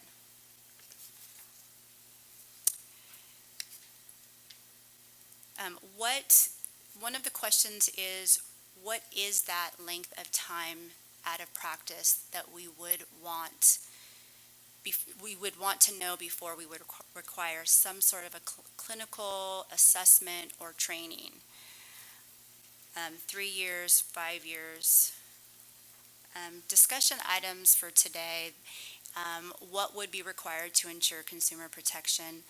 What can a physician do in order to return to clinical practice? How does re-entry affect physicians in an administrative capacity? Does the board need to consider an exemption for physicians in an administrative capacity only? What is the length of time an individual should be eligible to remain out of practice without additional training? Does the board wish to address this issue at this time, or is further research needed? And that actually concludes my PowerPoint presentation. Was there anything that you needed to add? No? Thank you, Ms. Alameda. Are there questions or comments from the committee members? Dr. Gnanadev? Well, Ms. Alameda, you have good questions, but we're looking for answers. So, especially the one about the administrative portions. I'll give you an example. When I left as the medical director of the hospital, but I did 2 jobs. I was chair of surgery and medical director, so I continuously practiced. But the new medical director is only administrator. He's not practicing. So what if he wants to go into practice, even though he doesn't come into our field? He's a DO, but still, these are the questions which are difficult to answer. So this is one of those issues where I think we need to progress slowly. When we've talked about this this was actually an issue in our last sunset review, and I think what we've found is that nobody really has a good answer to this issue yet. There's states that have some policies and they may ask some questions. I just don't know if the programs are out there right now yet to provide full reentry for a physician. I think there's some, and so I think we need to, as staff, we need to know whether this is an issue. First of all, just to start off, we need to know if this is an issue that you want us as staff to continue down the road to look into and to determine if we need something here in California. I think the individuals that we're talking about are actually very small if you really think about it, because individuals who come back into practice or haven't been practicing, and if they're going into any type of clinical hospital setting, they're going to go through the credentialing process. So I actually just had the chance last night I had a presentation with the California Association of Medical Staff Services. So I brought this up to them. I asked them, what do you do with individuals who come into you to credentialing? And you guys, the physicians on the committee, you will probably already know this, but what happens with an individual that's been out of practice, and if they're applying to you for a position now, what do you do with them? A lot of what they basically said is they may send the individual to a PACE assessment. That's one of the things that they do to assess their skills right now. The other thing that they do is when they bring them in, they set them up under proctoring. So they have the ability to be basically overseen until basically their supervising physician at that point in the setting authorizes them to go and practice. Sometimes they'll send them back to a mini residency program is what they said. So those options are out there. So those individuals who are in those settings, it's already happening through the credentialing service. The individuals really that we're talking about is an individual licensee that may be out of practice and just renewing their license for 10 years, and then they want to start tomorrow, and they would go into maybe a partnership with another physician, or they would start their own medical practice as a solo practitioner. I don't know what those numbers, unfortunately, in the state, we don't keep statistics like that. I don't know that we would even have an answer as to how many people that were.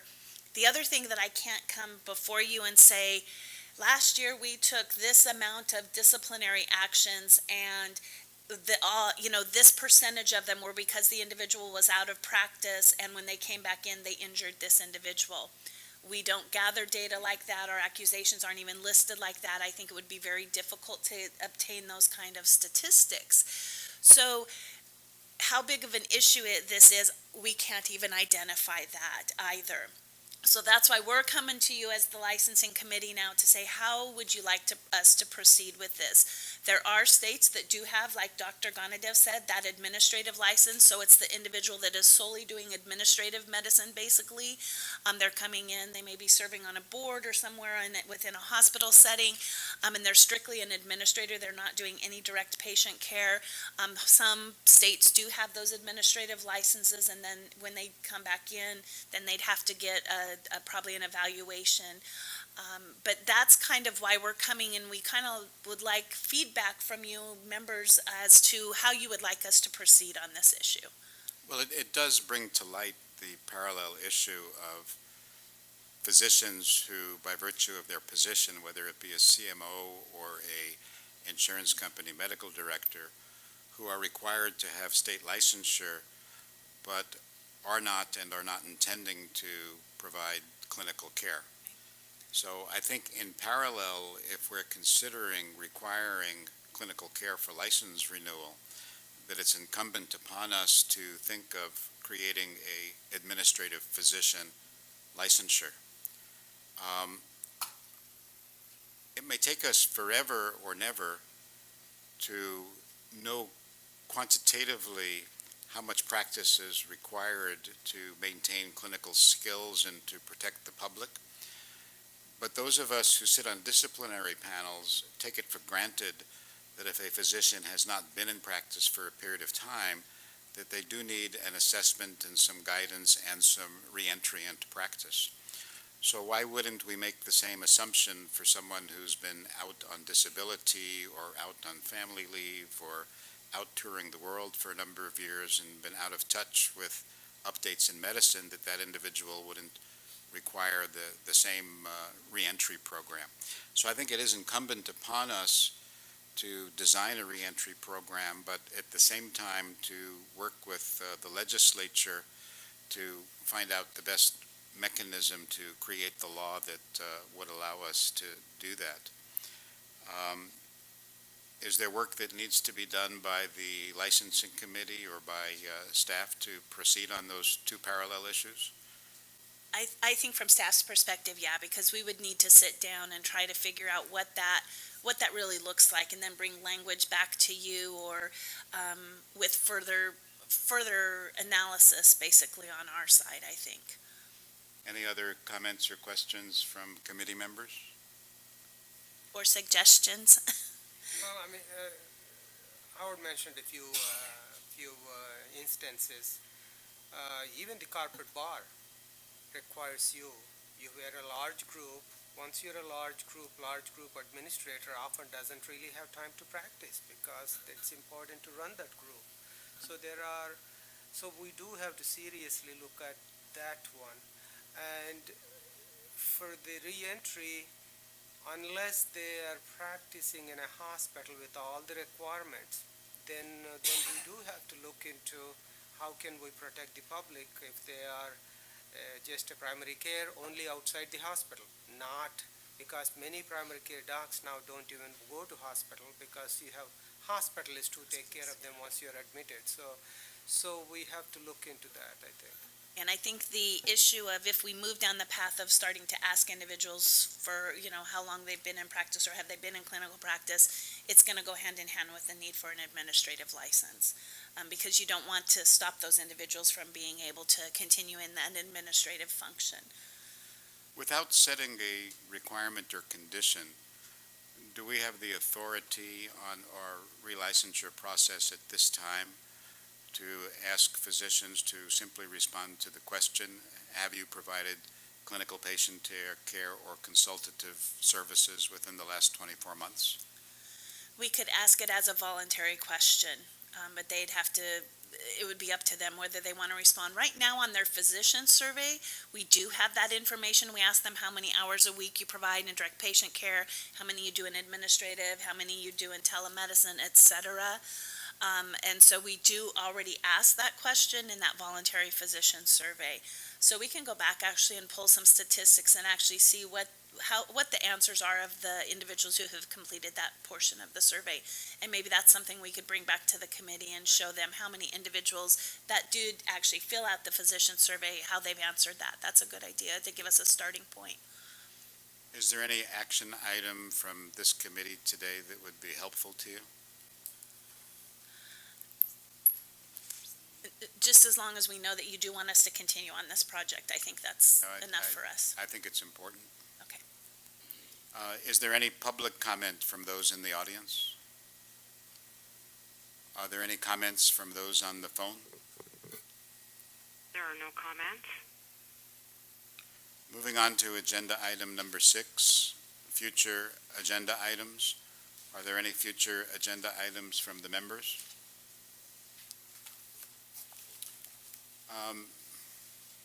Ms. Alameda and Ms. Kirkmeyer, I have a question and wonder whether it's something the licensing committee may approach or should approach. The more time I spend in these activities, the more I wonder whether or not our medical schools and residency programs are doing an adequate job of screening those whom they accept. And I wonder if it could be helpful for us to consider accumulating data, especially amongst new applicants for licensure coming out of residency training or young physicians, to begin to inform California medical schools and residency training programs of in what ways there may have been problems, and to begin some type of dialogue between medical schools and residency programs with the medical board to see if there may be some collaborative way of improving, number one, the screening process of those who gain entry to medical school and residency programs, but also perhaps improving the medical education and the residency training process to mitigate potential future problems. I know those of our staff who are involved in outreach are already doing a very important job in terms of medical student and resident education, but I'm not sure if this is yet incorporated as a official part of medical school curriculum. Is that something that the licensing committee should exert a voice on, or is that something that's carried out independently? That's an interesting question, Dr. Krause. Got my thinking cap on, actually. I think as far as us finding out what the screening tools are and bringing that back to where you actually can know that information, I don't think that's a problem. We can gather that information. We don't have that many medical schools here in California that we can gather that information pretty easily. Same thing with postgraduate. I think we can easily get that, and we can also talk to those that actually do the match and see what they look at during their review of the individuals. How that impacts the medical board is where the crossover is, because as you know, we don't approve those medical schools that are in California or in the United States or Canada. Those, we leave that up to the LCME to approve those schools. But I know where you're getting with it. You know, if they're not doing a good job screening the applicants when they come in, or those the individuals that we then later see in the disciplinary process, and can we do a better job with those individuals. So why don't we gather the information, and we can provide you a presentation with what the requirements are and what they do look at during their process, if they're willing to provide that information. I'm assuming they would be. And why don't we start there? We can provide a presentation on that, and then you can kind of think about how that fits into our mission and to our authority as the medical board. Yeah, I think that would be helpful. I wouldn't begin to imply that the medical board should have any authority over the admission processes for medical schools and residency training programs, but recognizing our greater mission in public protection and the potential at the same time to perhaps reduce our workload in the future. If we could begin some collaborative effort with medical schools, I think that would be a valuable service for the public. Any other future agenda items? Future agenda items from the audience? Are there future agenda items from those on the phone? There are no comments.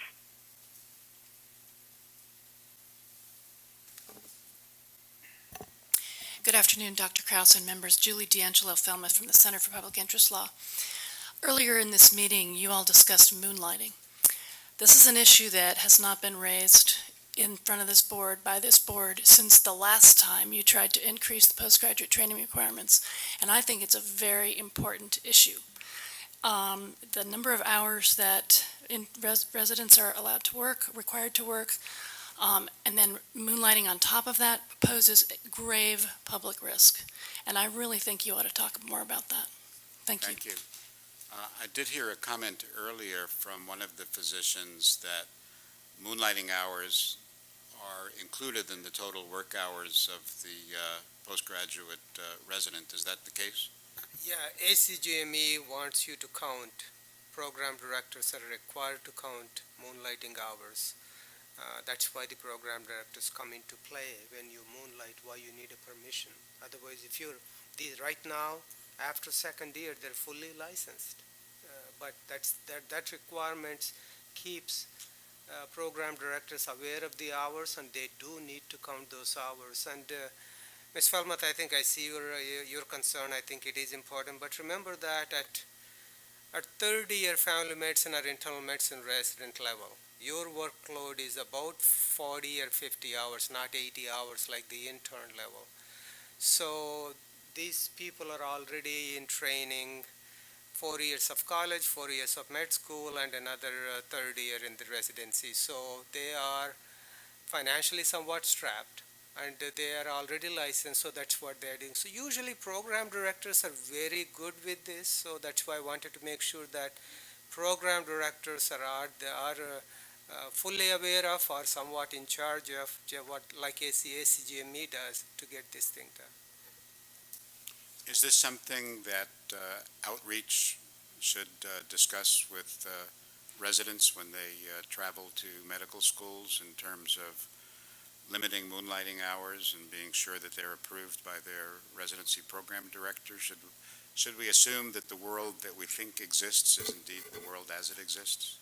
I think if this bill passes, that's definitely something we need to bring up, because they will now be required to, because as Dr. Ganadev said, they can, once they have that license in 1 or 2 years, basically, it's almost 2 years, I think most people wait till that 2 year, they can go out and moonlight without any type of approval. This is going to change that requirement to where they have to have that, and so part of the outreach of the implementation of this bill, if it were to go through, is to make sure that they know no moonlighting is available until it goes through the postgraduate training director, and that approval comes through, and then maybe we can bring up the issue of, and you want to make sure that you're watching the hours of those individuals for consumer protection purposes. So if the bill goes through, I think that's appropriate. Thank you.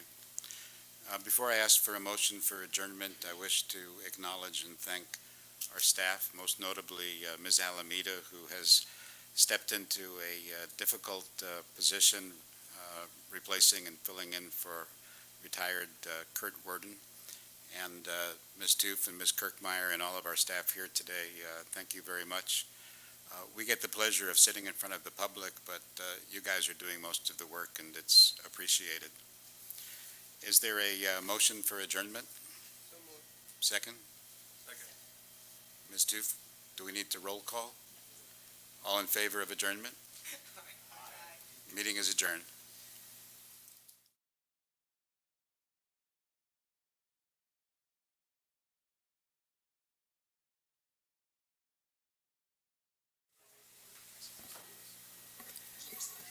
Well, good afternoon. Welcome to Medical Board of California meeting in Santa Ana, April 27, 2017. I want to ask all of us to please turn off our cell phones to silent and make sure they're off the table so we can avoid feedback noise. You may notice board members accessing their laptops during the meeting. They're using the laptop solely to access the board materials that are in electronic format. This is an official business meeting of the Medical Board of California, and as such, disruptions of the board's business will not be tolerated. We have a designated time on the agenda for public comment and ask for public comment on each item. I ask that you be respectful of the need to conduct the board's business. Should anyone disrupt the meeting, I will ask the person to conduct him or herself in such a manner that permits the board to transact its business. This meeting will be available via teleconference. Individuals listening to the meeting will have an opportunity to provide public comment and will be assisted by a moderator who will be facilitating the teleconference process. For those members of the public participating via teleconference, please wait until the moderator has introduced you before you make your comments. To request to make a comment during the public comment period, press star and 1. You will hear a tone indicating you are in queue for comment. If you change your mind and do not want to make a comment, press the pound sign. Assistance is available throughout the teleconference meeting. To request a specialist, press star 0. Each person will be limited to 3 minutes per agenda item. During agenda item 2, public comments on the items not on the agenda, the board has limited the public comment period for individuals on the teleconference to 20 minutes. In addition, public comment from the individuals here at the meeting will also be limited to 20 minutes. Therefore, after 20 minutes, no further comments will be accepted. During public comment on any other agenda item, 10 minutes will be allowed for comments from individuals on the teleconference line and those in the audience. After 10 minutes, no further comments will be accepted. Business Service Office staff will be assisting me with receiving the public comments via teleconference during this meeting. The board welcomes public comment on any item on the agenda, and it is the board's intent to ask for public comment prior to board taking an action on any agenda item.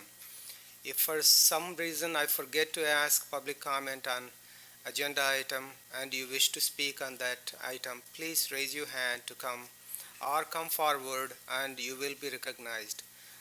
I would like to request all speakers to complete a presenter slip so I can call you by name at the appropriate time, and that record for this meeting will be full and complete.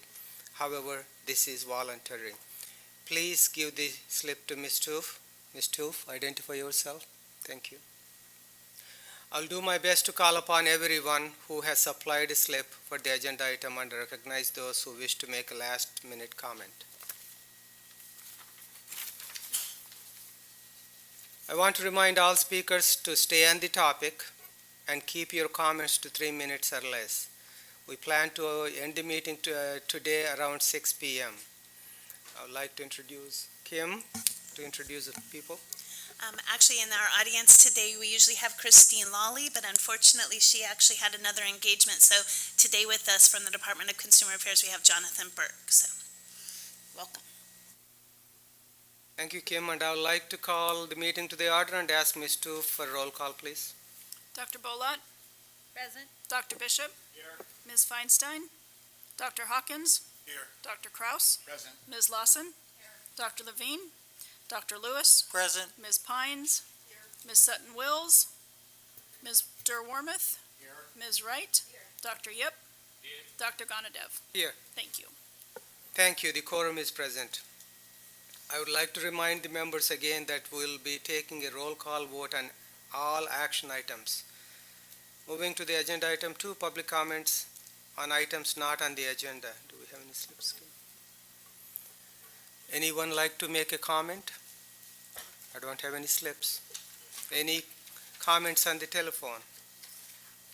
Yes, one from the line of Eric Andrus with Citizen. Please go ahead. We can't hear. Everyone, I called into the October 2016 meeting and explained to you all how Carrie Webb has been breaking the California Public Records Act law. I asked at the time for this to be made an agenda item, and it's even reflected in the minutes. However, the January 2017 meeting came and went, and now here we are at the April meeting, and it's never been put on the agenda. Ignoring topics that you don't like won't make them go away. A fellow advocate just said to me today that they find it outrageous that the medical board is being so obstinate in working with me. She said it would behoove them to work with me instead of against me. Kimberly Kirkmeyer ignores all of my emails. I wrote to Cassandra Hawkinson about a matter of a couple of weeks ago and 2 subsequent emails, and she's never responded. And it seems that Carrie Webb pretty much only replies to innocuous requests or when the public requires her to. I've been trying to keep the board members themselves informed, and none of you have ever replied either. Judge Feinstein's emails are now bouncing back. I asked Carrie Webb to forward an email to Judge Feinstein in regard to the Public Records Act, but never received a response from either of them, so I have no idea if my email was passed on or not. Over a year ago, when I requested a report of all the doctors for the last 10 years with sexual misconduct charges, Carrie Webb told me it wasn't possible to send me such a report unless I pay the board to have a programmer create a report that would cost me $1,100. I find that absurd, as the most basic home database software can create that kind of a report for any field within a database. If your software truly can't print that out, you should be getting a refund from the designers. Instead, I hired an old high school friend to design a new website, and am actively entering every doctor listed in the medical board alert into our system, which is now available to the public. You can access it at forpatientsafety.org. It includes most of the information from your Breeze website, but in a clearer, easier-to-use format, and consumers can search for doctors using any field listed in the website. I'm very close to having every doctor listed from alerts sent out in 2017, and then we'll start working my way backward. The information will be readily available in a Google search, including all of the public documents that you all still have missing from Breeze, and that's around 15,000, I hear.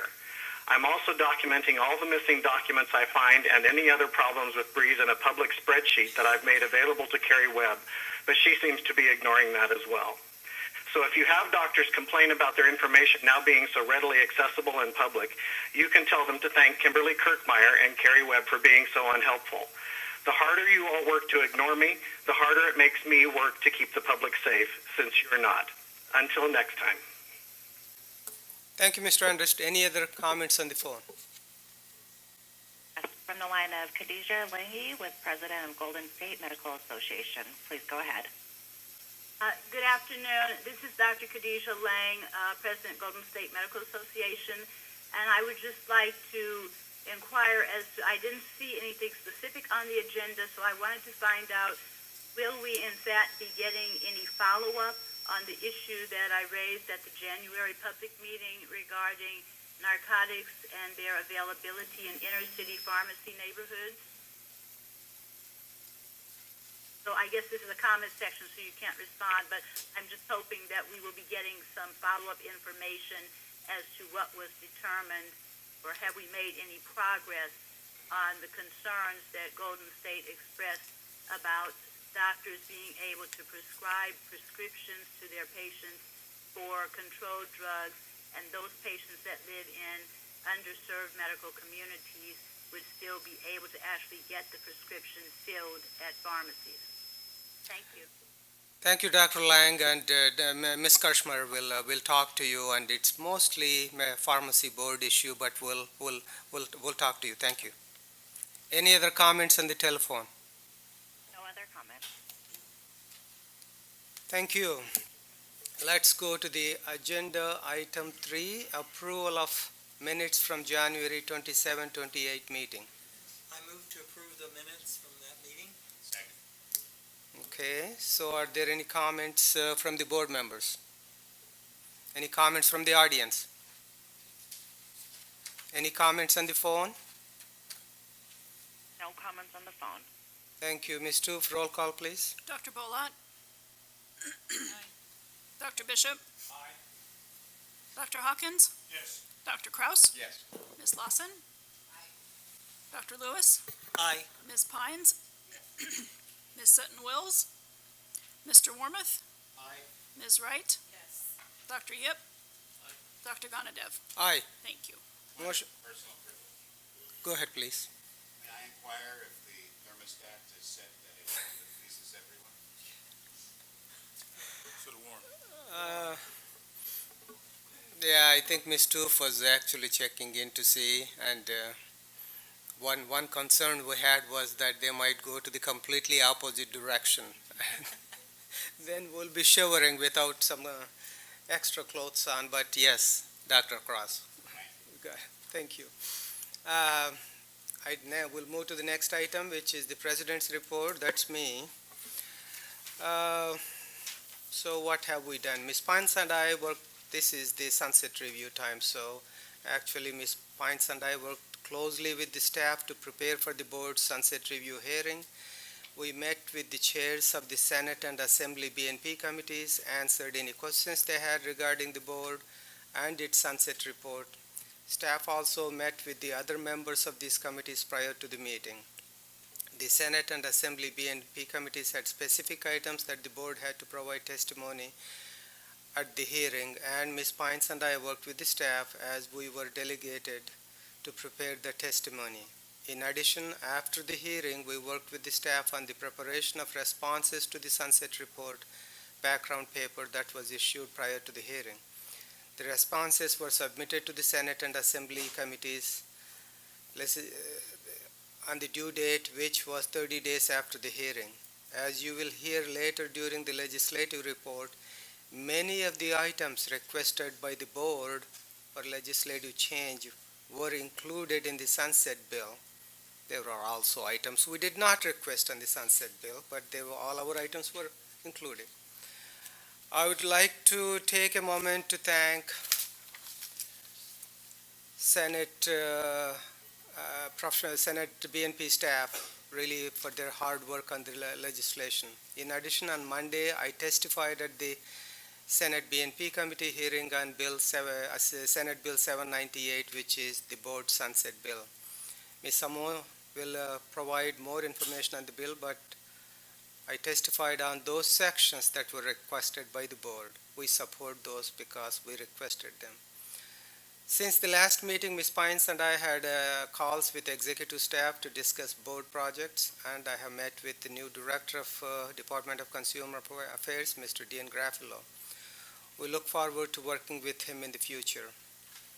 I have had the opportunity to provide presentations to physicians about the importance of the laws contained in the Medical Practice Act and ensuring that they know the laws and remain in compliance. I again encourage the board members to offer themselves to organizations that they will be affiliated with to provide updates on the board and to explain board processes in an effort to educate physicians on the functions of the board.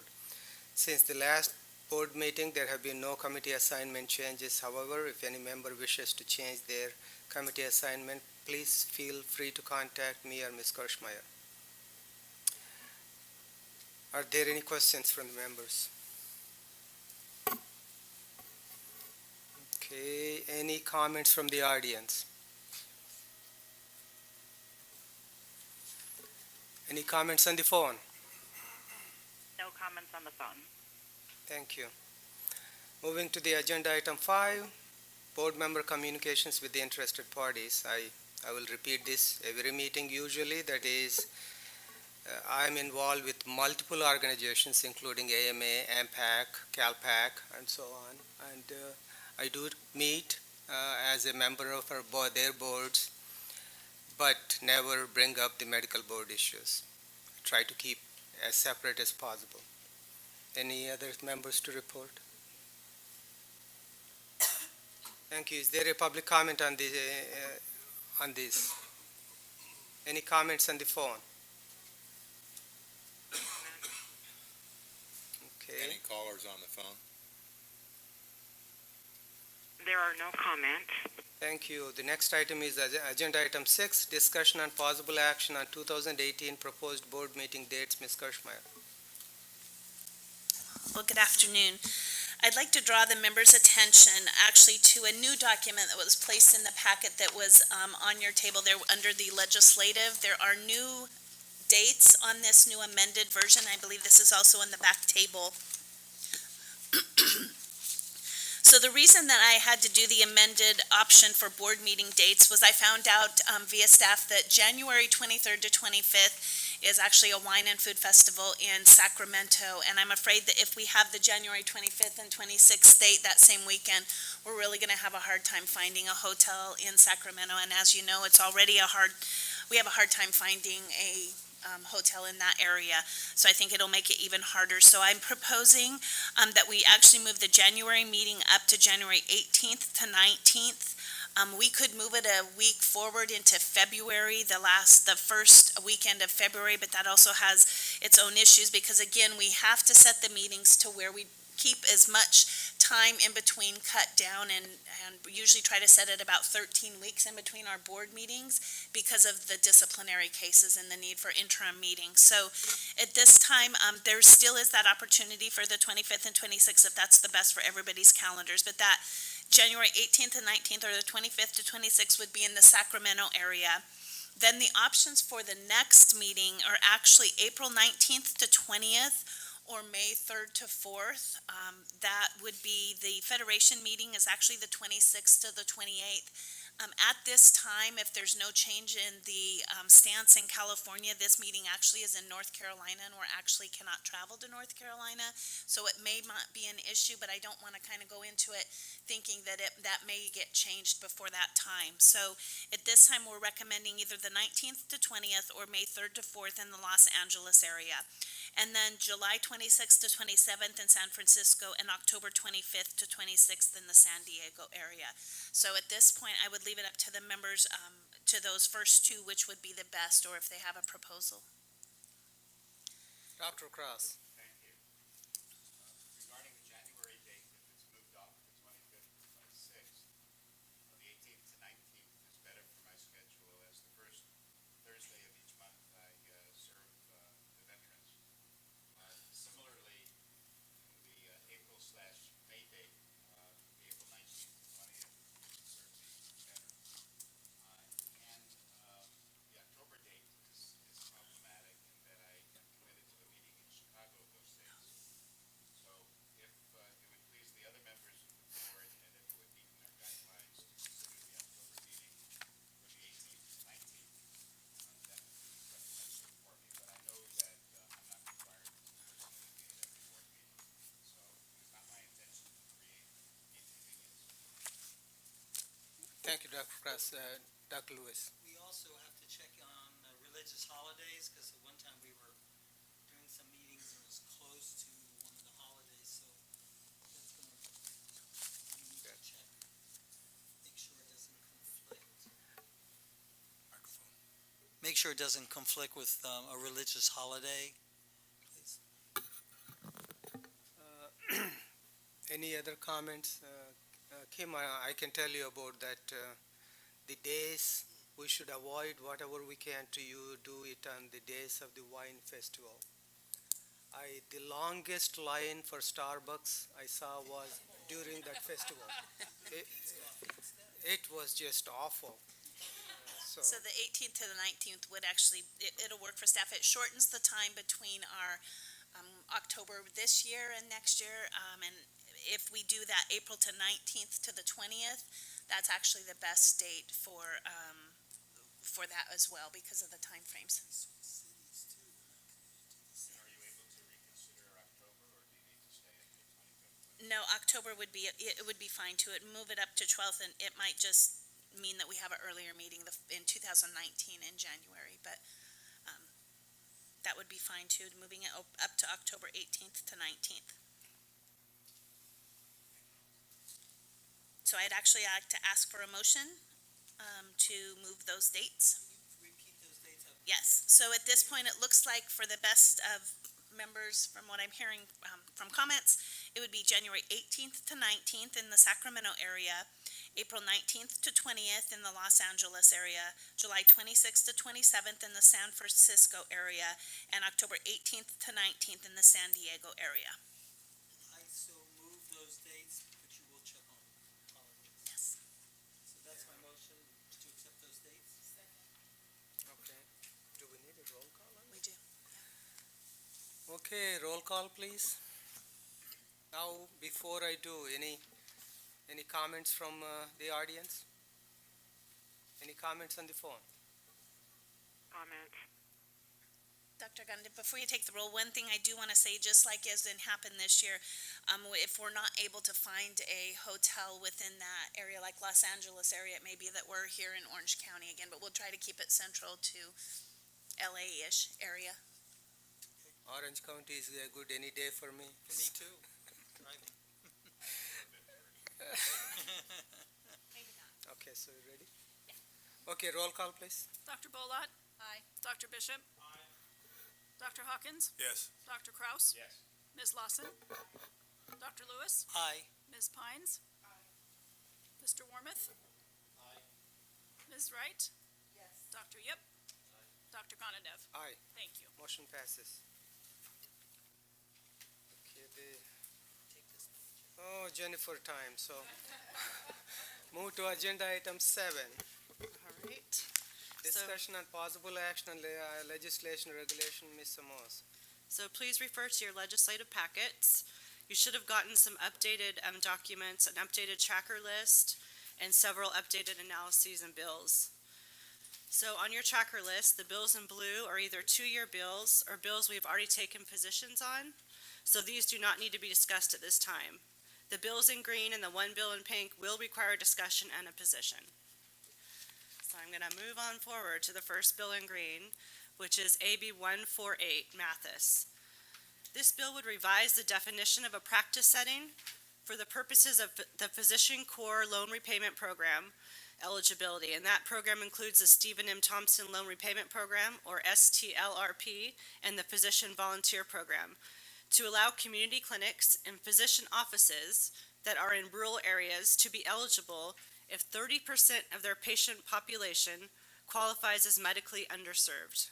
The current practice setting definition specifies that community clinics and physician offices are eligible for the program if 50% of their patient population qualifies as medically underserved. This bill only changes that definition for rural areas. Urban areas still must meet the 50% threshold in order to be eligible. This bill would also specify that the revised definition only applies to program participants that enroll in the program on or after January 1st, 2018. This bill is designed to give rural areas a greater chance to obtain the benefits of the STLRP and recruit physicians to these areas. According to a report submitted by the Health Professions Education Foundation, only 15 of the total 126 STLRP awardees were in rural areas in 2015-16. Although the board originally supported the bill in 2013 that added the 50% requirement, it appears that some rural areas cannot meet this requirement and as a result are not eligible for the program. This bill will not increase the funding for the program, but it will expand eligibility for practice settings in rural areas, which may help to incentivize physicians that practice in those areas. For this reason, staff is suggesting that the board take a neutral position on this bill, but I would need a motion. So moved. Have a second? Any discussion from the board? Any comments from the audience? Any comments on the phone? Comments? No comments. Thank you. Roll call, please. Dr. Bolat? Aye. Dr. Bishop? Aye. Excuse me, Dr. Hawkins? Yes. Ms. Lawson? Aye. Dr. Kraus? Yes. Ms. Pines? Aye. Dr. Lewis? Aye. Mr. Warmouth? Aye. Ms. Wright? Yes. Dr. Yip? Dr. Gonadev? Aye. Motion carries. Okay, moving on to the next bill, AB 182. This bill would require the Department of Healthcare Services, in consultation with stakeholders as appropriate, to develop, coordinate, implement, and oversee a comprehensive multicultural public awareness campaign to be known as the Heroin and Opioid Public Education Program, or HOPE, to combat the growing heroin and opioid medication epidemic in California. This bill would require the HOPE program to provide for the coordinated and widespread public dissemination of individual case stories and other generalized information using appropriate types of media, including new technologies and media, print media, television and radio, internet and social media.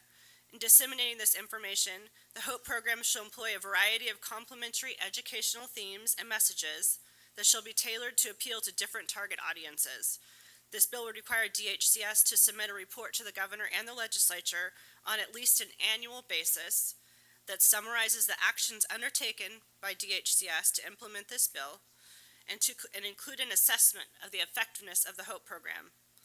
The report shall provide any recommendations for legislative or executive action that may be necessary to facilitate the ongoing success of the HOPE program.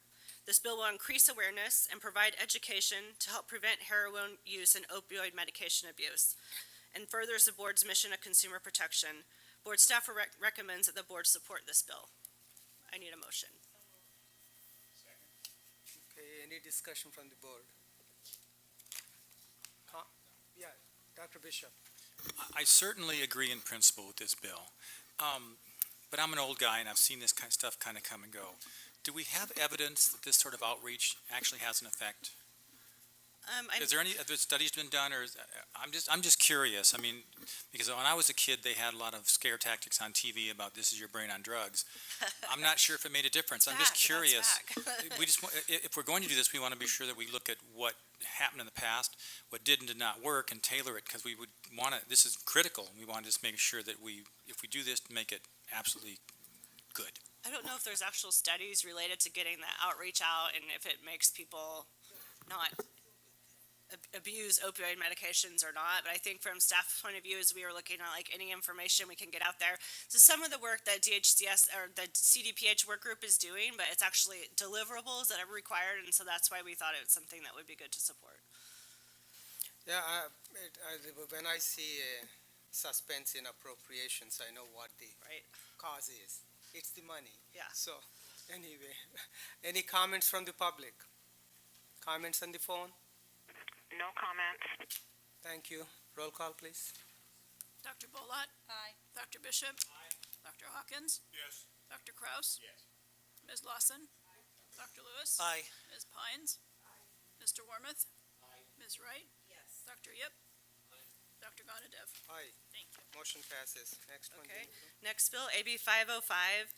This bill would prohibit the board from entering into a stipulation for disciplinary action if the stipulation places a licensee on probation and the operative accusation includes a felony conviction involving harm to a patient's safety or health, drug or alcohol abuse, or a sexual act or sexual exploitation. Any settlement recommendation, okay, so basically this would prohibit us from going, any case that fell under those definitions would have to go to a full hearing, so settlement wouldn't be an option. As many of you here probably know, any settlement recommendation stipulated by the board must provide an appropriate level of public protection and rehabilitation. Settling cases by stipulations that are agreed to by both sides facilitates consumer protection by rehabilitating the physician in a more expeditious manner, and by entering into a stipulation, it puts the individual on probation on restriction sooner, and the public is able to see the action taken by the board more timely than if the matter went to hearing. In addition, the board may get more terms and conditions through the settlement process than would have been achieved if the matter went to hearing. If the board is required to go to hearing for certain cases, there will be a significant fiscal impact to the board, and we're estimating over $3 million. And it will also significantly increase the board's enforcement timelines, which is something that we've been trying to decrease. This bill will not enhance consumer protection, as it will result in physicians practicing longer with no monitoring or restrictions by the board. So taking that into account, board staff is suggesting that the board oppose this bill. So we need a motion. I so move. We have a second. Discussion from the board.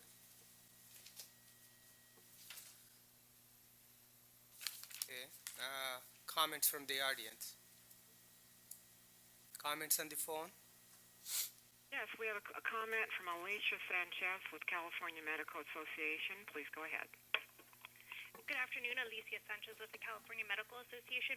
We are the sponsor of AB 505 and believe that it enhances, or that the bill enhances the integrity of the profession by ensuring that serious allegations are fully investigated and that probation can be offered only after there's a finding of fact. Because it is important that these allegations, these serious allegations, be treated in a manner that ensures the public trust in the disciplinary process and maintains due process for physicians at the same time, and would ask that the board establish a neutral position on the bill. Thank you. Thank you, Alicia. Any other phone comments? No further comments on the phones. Thank you. Let me make sure that any comments from the board before we go to the roll call. Okay, roll call, please. Dr. Bolat? Aye. Dr. Bishop? Aye. Dr. Hawkins? Yes. Dr. Kraus? Yes. Ms. Lawson? Dr. Lewis? Aye. Ms. Pines? Mr. Wormuth? Ms. Wright? Dr. Yip? Dr. Gonadev? Aye. Thank you. Motion carries. Go ahead. Okay, next bill is AB 715 Wood. This bill would require the California Department of Public Health to convene a work group review to review existing prescription guidelines, including but not limited to the guidelines developed by the Centers for Disease Control and the Medical Board, and develop a recommended statewide guideline addressing best practices for prescribing opioid pain relievers for instances of acute short-term pain. In developing the statewide guideline, the work group may consider, among other things, evidence-based, peer-reviewed research, lessons learned from demonstration pilot projects, or other policies that have been successful in reducing opioid use and abuse.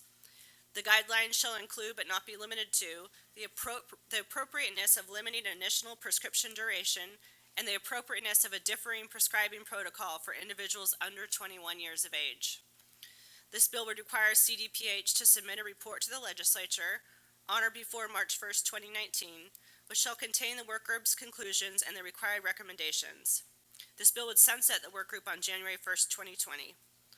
Although the board has already drafted guidelines on this issue through a very extensive process that included stakeholder and expert input, a third-party review of all existing guidelines may allow for additional input and updates for state guidelines.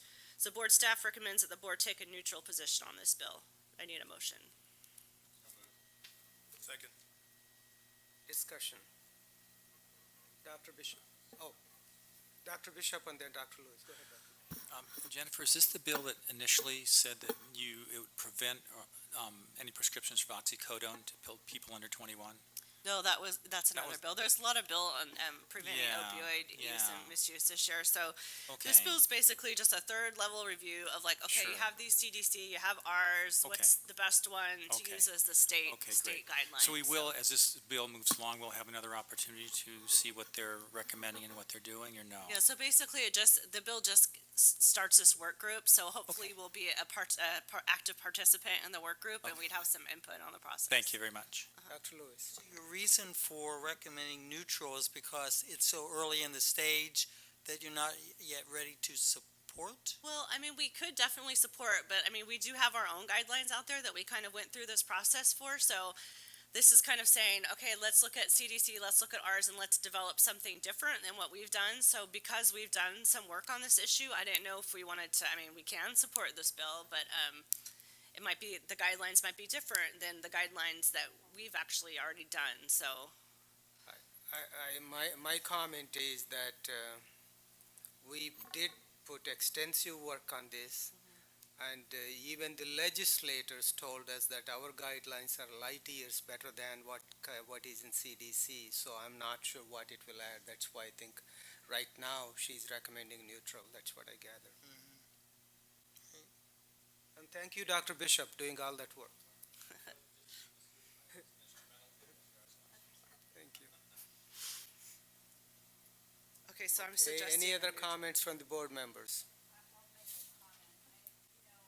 It's important that we do stay neutral on this at this time, and I appreciate the idea of this work group, because probably at least 2-3 times a week, physicians are really confused and are asking for guidance. And the one comment that I would make that we see on a daily basis, it's not just the opioids and how many milligram morphine equivalents a day, is it high?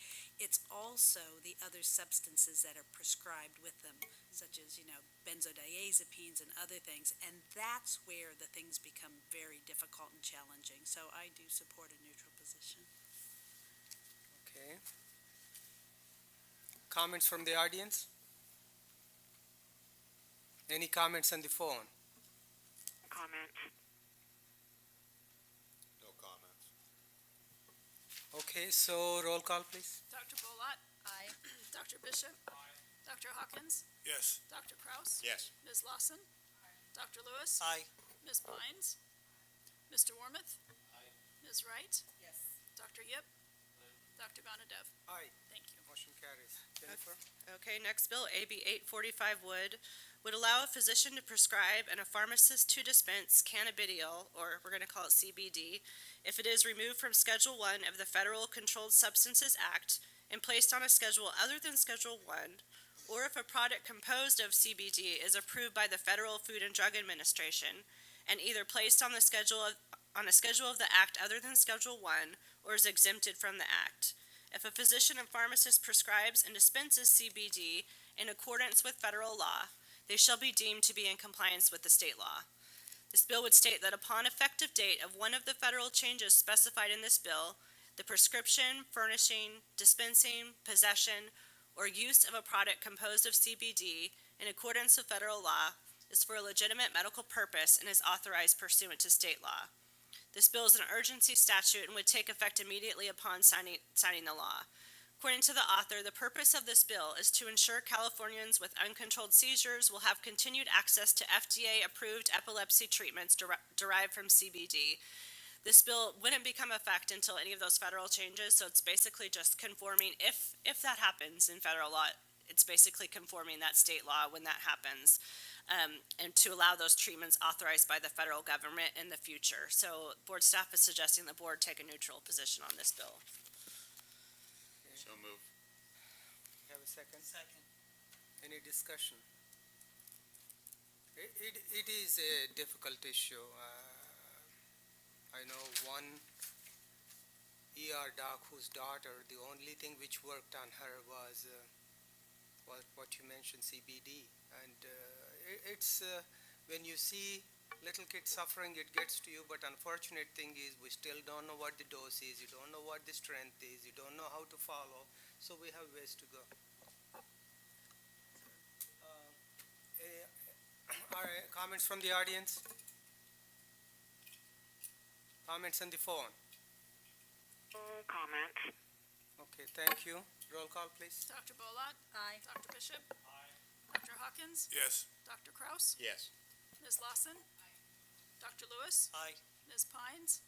Mr. Wormuth? Aye. Ms. Wright? Yes. Dr. Yip? Dr. Gonadev? Aye, motion carries. Next.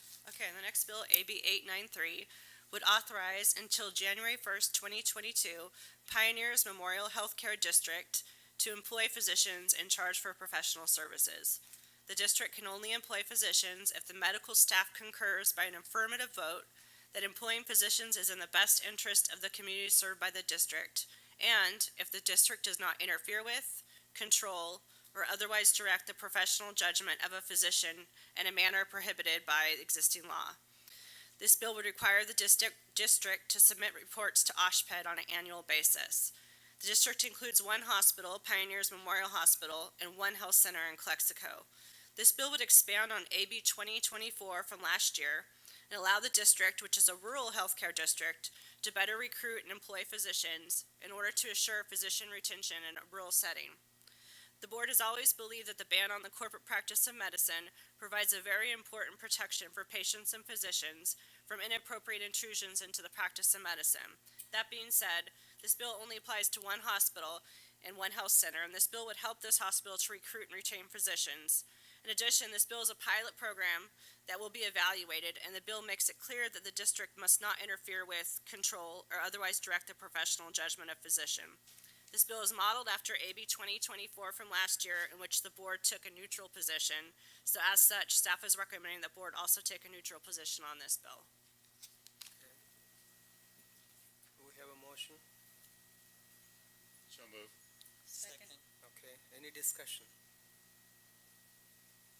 Okay, any comments from the audience? Comments on the phone? Comments. Thank you. Roll call, please. Dr. Bolot? Aye. Dr. Bishop? Aye. Dr. Hawkins? Yes. Dr. Kraus? Yes. Ms. Lawson? Dr. Lewis? Aye. Ms. Pines? Mr. Wormuth?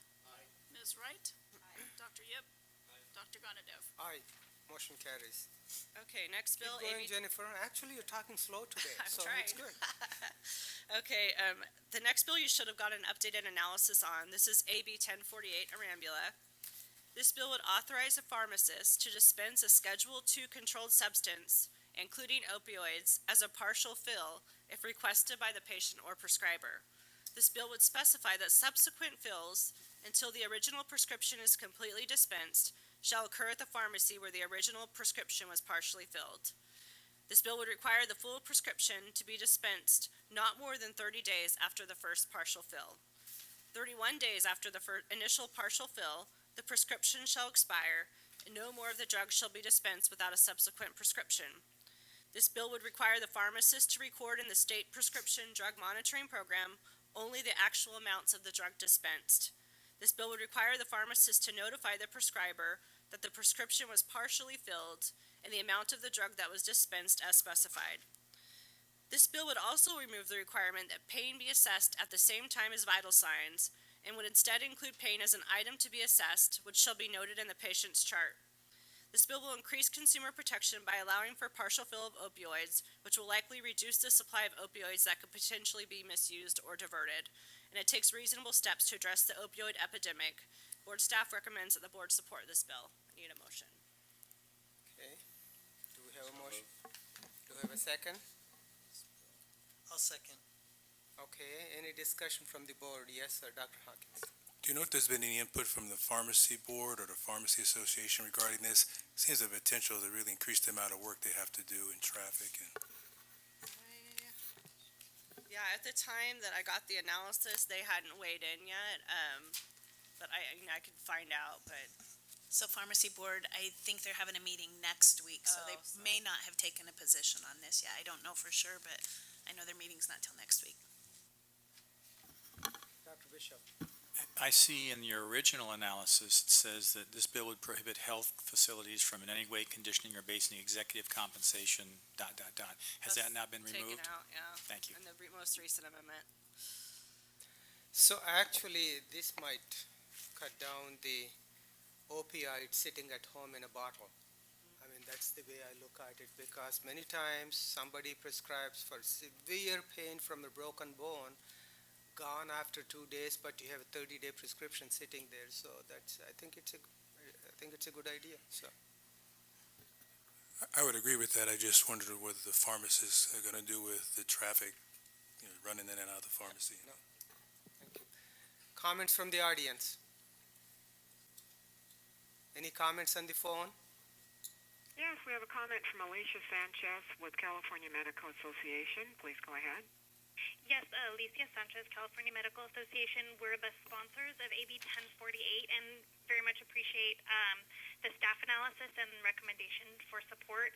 And Dr. Gonadev, we agree that the idea is to reduce the supply but still maintain the flexibility for the provider and the patient to ensure that there is appropriate care. As we know, the vast majority of people who misuse opioids for non-medical purposes are getting them not directly from a prescription but from supply that's out there in medicine cabinets, and so we think that this would be a significant improvement in that issue, and ask for your support. Thank you. Thank you. Any other comments on the phone? We have a comment from Khadija Langi, President of Golden State Medical Association. Please go ahead. Thank you. This is Dr. Khadija Lang again. I wanted to know if I could get clarification. This bill would allow the pharmacy to give partial fulfillment of a prescription that the physician writes, and then the patient has 30 days to come back and get the completion of it. Is there a reason why they would not be initially filling the full amount other than have it on supply at hand?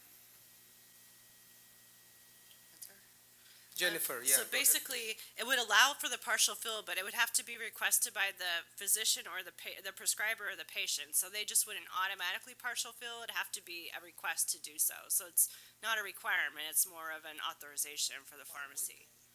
Okay, thank you very much. I think it's a good idea. I would support it as well. Any other comments on the telephone? No further comments. Thank you. Any comments from the board now? Again. Not roll call, please. Dr. Bolot? Aye. Dr. Bishop? Aye. Dr. Hawkins? Yes. Dr. Kraus? Yes. Ms. Lawson? Dr. Lewis? Aye. Ms. Pines? Mr. Warmoth? Aye. Ms. Wright? Yes. Dr. Yip? Dr. Gonadev? Aye. Motion carries. Okay, next bill, AB 1204 Mays. This bill would allow a physician to prescribe a 1-month supply of a life-saving medication as defined to a patient to be stored for the use of that patient in case of a natural disaster or other emergency.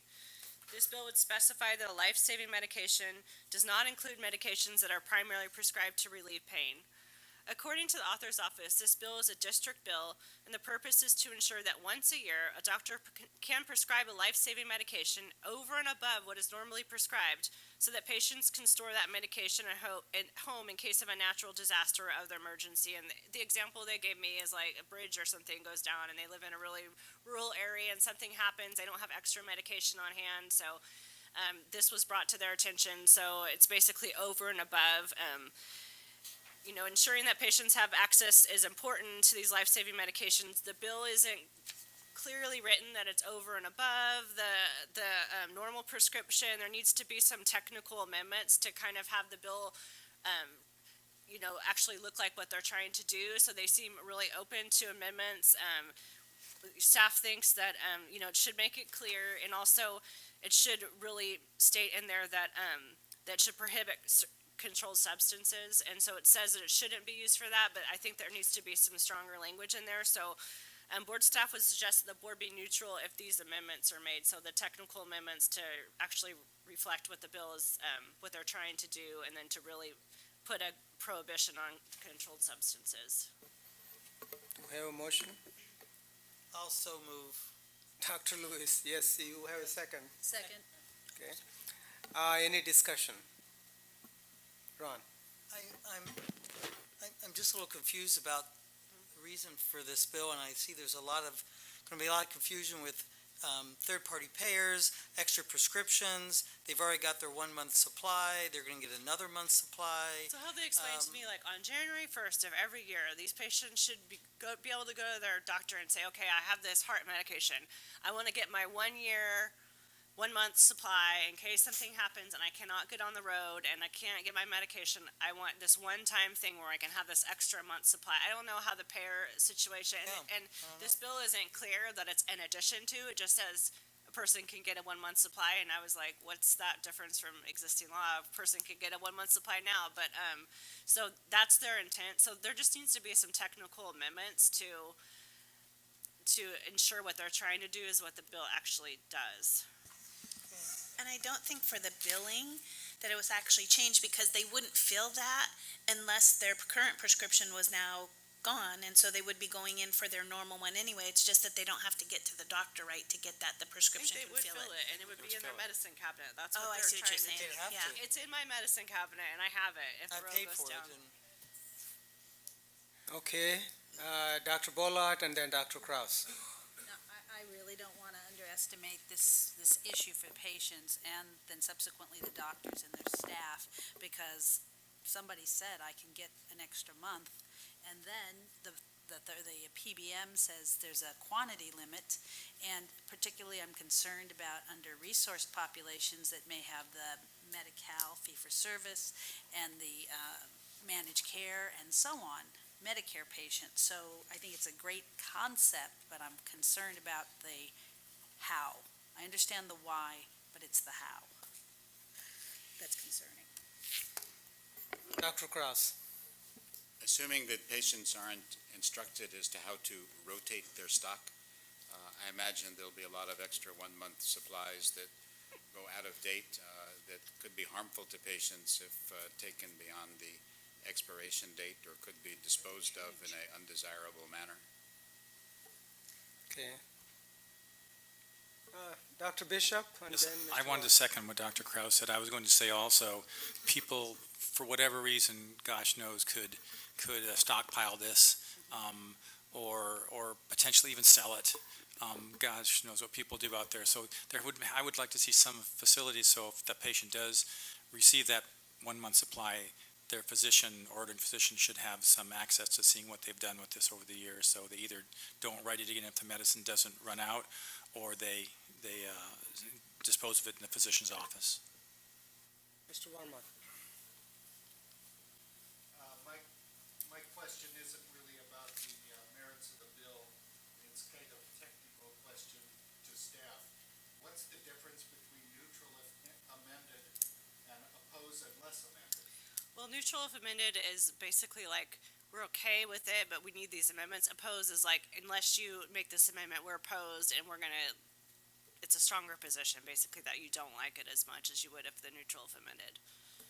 Yeah, I mean, the way this bill is structured, quote unquote, for the benefit of the patient, it's difficult for us to just say, oppose. Hey, if there is a San Andreas goes and there California is an island, it might work. So, but anyway, any other comments from, yeah, Dr. Cross? I wonder if this could be replaced by a bill that outlaws disasters. It probably could be, if we could only have control of that, right? I think we're losing it, so any other comments? Comments from the audience? Comments on the phone? No comment. Thank you. Roll call, please, Lisa. Dr. Bolat? Aye. Dr. Bishop? Dr. Hawkins? Yes. Dr. Kraus? Yes. Ms. Lawson? Dr. Lewis? Aye. Ms. Pines? Mr. Warmouth? Ms. Wright? Yes. Dr. Yip? Dr. Gonadev? Aye. Thank Motion carries. Next one. Okay, next bill, AB 1340, Mainshine, would require the board to consider including a course in integrating mental and physical health care in primary care settings, especially as it pertains to early identification of mental health issues in children and young adults and their appropriate care and treatment. The sponsor believes sponsor has believed that it's imperative that all medical professionals are trained in recognizing the early signs of mental health issues in children and young adults. Although the board has historically opposed mandated CME, this bill would not mandate CME for physicians. It only requires the board to consider this course. The board does not track employment information for physicians, so the board would not know which physicians practice in primary care settings. However, if the board decides that it is important to get out information to physicians on this particular type of CME, it could include an article in its newsletter or put information out on its website. We've done this in the past for other similar bills that just allow us to consider a certain type of CME. We've done it, I think it was for geriatric care in emergency settings. We did an article in our newsletter, so we could do something similar to this. This bill is sponsored by the Steinberg Institute, and I'm suggesting that we take a neutral position. Second. Okay, any comments from the board? Dr. Bishop? I'm sorry, I must have had too much coffee at lunch. Okay. With all due respect to the legislators, I don't understand the purpose of putting something in legislation that says you may do this. I can understand if it's a big issue, I can understand you might want to say, like before, let us have a task force, which then increases awareness. But to put something in legislation says, well, you can do this if you want to, but you don't have to. I don't see the purpose of that, honestly. Maybe I'm ignorant. It's usually because we say if it's mandated CME, we would likely oppose it. So this is their less, we don't want the board to oppose it, but we'd like you to consider it. And I think they would like to work with us on some sort of newsletter article or some kind of information or education out to physicians, so. And if you look at our sectional law for CME, there's probably about 6 to 10 of the may do this under there. Okay, any other comments from the board? Okay, comments from the audience? Comments on the phone? No comment. Thank you. Roll call, please. Dr. Bolat? Aye. Dr. Bishop? Dr. Hawkins? Yes. Dr. Kraus? Yes. Ms. Lawson? Dr. Lewis? Aye. Ms. Pines? Mr. Warmouth? Ms. Wright? Yes. Dr. Yip? Dr. Gonadev? Aye. Motion carries. Next one. Okay, AB 1368 Calderon. This bill would authorize a physician to designate a physician assistant, PA, or a nurse practitioner, NP, to sign any authorization form required for benefits and services under the Medi-Cal program, provided that the physician and the PA or NP are each enrolled as Medi-Cal providers. Allowing PAs and NPs to sign off on authorization forms for Medi-Cal seems reasonable, as they are both already recognized as primary care providers in Medi-Cal. This bill would only allow PAs or NPs to sign off on authorization forms if their physician supervisor has designated them to do so. This may prevent delays in access to care for Medi-Cal patients and will not compromise consumer protection. Board staff suggests the board take a neutral position on this bill. Need a motion. Okay, do we have a motion? So moved. Second. Okay, any discussion? Dr. Hawkins? Not sure I understand the purpose of the bill. So basically, right now, it has to be a physician that signs off on certain medical forms, like the treatment authorization forms. And this bill would allow a nurse practitioner or a physician assistant to also sign off on those forms. They're all Medi-Cal providers right now, and the physician would have to designate them to sign off on those forms. But it just basically, sometimes it's hard from the background sheet, sometimes it's hard to get a physician to sign those forms in a timely manner. So it would allow an NP or PA to sign off on those forms. It's So- kind of, yeah, they have to Yeah, it's a designate them. streamlining process, it Yeah. looks like, more than anything else. Ron? More of a technical. But Jennifer, the NP does not need to have, to be designated. It says The in the language last paragraph. the language still reads like that. So originally, this bill was just a PA bill, and then at committee's request, they added nurse practitioners. The language still does read that they'd have to designate them. Okay, so this is an update. This last paragraph doesn't say that, so. It says, this will allow PAs to sign off if their physician supervisor designated them to do so. Then I don't see the NP part. Yeah, it's an updated one. It should be in your updated packet. It should be in Yeah, this packet. So they Okay. NPs just got added as part of the committee, asked them to take those amendments, so. Okay, thank you. The language just reads the same, it just added NPs in there. Any other comments from the board? Any comments from the audience? Comments on the phone? Comment. Okay, roll call, please. Dr. Bullock? Aye. Dr. Bishop? Aye. Dr. Hawkins? Yes. Dr. Kraus? Aye. Ms. Lawson? Dr. Lewis? Aye. Ms. Pines? Mr. Wormuth? Aye. Ms. Wright? Yes. Dr. Yip? Dr. Bonadip? Aye. Motion carries. Next Okay. one, go ahead. Next bill, AB 1512 McCarty. This bill would create the Opioid Addiction Prevention and Rehabilitation Act, which would, on and after January 1st, 2018, impose a tax upon the distribution of opioids by every person, including but not limited to a manufacturer or wholesaler that makes the first sale of opioids in California, where the sale is for the purpose of resale in the regular course of business at the rate of 1 cent per milligram of active opioid ingredient. Now, on your analyses, it's a little updated because I just checked yesterday and it got amended, so I wrote it in here for my notes. So before, it would have created a fund, and Department of Healthcare Services would have allocated monies from the fund to counties to provide addiction prevention and rehabilitation programs. So yesterday, the bill was amended to delete that language regarding the fund, and instead state that it is the intent of the legislature to enact legislation that would provide for distribution of the funds for addiction prevention and rehabilitation programs. So it's taking CDPH out. There must have been an issue with CDPH being the one to do that function, and so, I mean, I still think that, my suggestion is that we should support this because it does fund the people that actually manufacture the opioids, and but it's a little not as clear on how those monies are going to get, who's going to actually put those monies out. But I think the intent is still the same. So that's a little change from yesterday. So I'm suggesting that we support the bill. Also move the support. Second? Some discussion? Yes. Actually, I have some discussion. Board. That's quite all right. Comments from the members? I'm a member of the public as well. Yes. So this is then placing a surcharge on the manufacturers or wholesalers. Is there anything that prevents them, I'm a negative person, but prevents them from passing that along to the consumer? So that essentially becomes an additional tax on the consumer.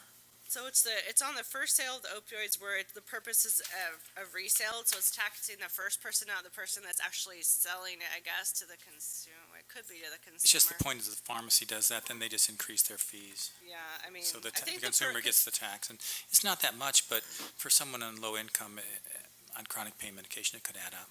Yeah, I think they were trying to actually, and I know that in the past our board has said, like, we need to get the pharmaceutical companies and stuff involved, and they need to be helping out with this problem too. So, this is a way that they're trying to do that. I don't know if it can guarantee that nothing will get passed on to the consumer. That's exactly my concern. I'm a little surprised that we would think about supporting something that involves a tax. And so I'm not real keen on that. And as Dr. Bishop said, what in here would prevent them from passing along that 1 cent down the chain? Yeah, And like there's I said, nothing that's in the here. reason why I suggested support, because in the past, the board's been like, hey, the manufacturers and wholesalers need to help with this problem too, and this bill is a way for them to do that, but we don't have to support it. If you do a neutral, what's the problem with doing the neutral for now? We could definitely do a neutral. It's just kind of a less like, we don't have an issue with it, we don't really support it, we don't really oppose it. So that's just kind of what a neutral position I means. might suggest a friendly amendment then. That would be support if amended. Clearly that the amendment would suggest that we don't want this to be passed along to the consumer. That's a good suggestion, because that means we support it, but there's something, we having a problem with some of the parts of it. Okay. Yeah. Okay, so we have amended motion. Second. Yeah, Okay. I made it, so. Even though we're in la la land to think that any manufacturer doesn't pass on the thing to the consumer, but it's okay, we all come from la la land anyway. Any other comments? Okay, any comments from the audience? No comments. That's the phone. Okay, good, you're past me already, that's super. Okay, roll call, please. Dr. Bolat? Aye. Dr. Bishop? Aye. Dr. Hawkins? Yes. Dr. Kraus? Yes. Ms. Lawson? Dr. Lewis? Aye. Ms. Pines? Mr. Warmoth? Aye. Ms. Wright? Yes. Dr. Yip? Dr. Gonadev? Aye. Motion passes. Next one, Jennifer. Okay, next bill, AB 1560 Friedman. This bill would amend existing law which limits the number of nurse practitioners who are furnishing or ordering drugs that may be supervised by a physician to 4. So right now, currently, the law is a physician can only supervise 4 NPs. This totally deletes the cap, so there's no cap. So allowing physicians to have no limits could be problematic, as it may lead to physicians supervising too many nurse practitioners at one time, may result in consumer harm due to lack of supervision. So if the cap were to be removed, it may lead to less physician involvement and oversight. So the board staff is suggesting that the board oppose this bill unless it's amended to include a reasonable cap on the number of nurse practitioners a physician can supervise. I so move that. Okay, any discussion? Okay, any comments from the audience? Comments? Comments on the phone? Comments? Okay, thank you. Roll call, please. Dr. Bolat? Aye. Dr. Bishop? Aye. Dr. Hawkins? Yes. Dr. Kraus? Yes.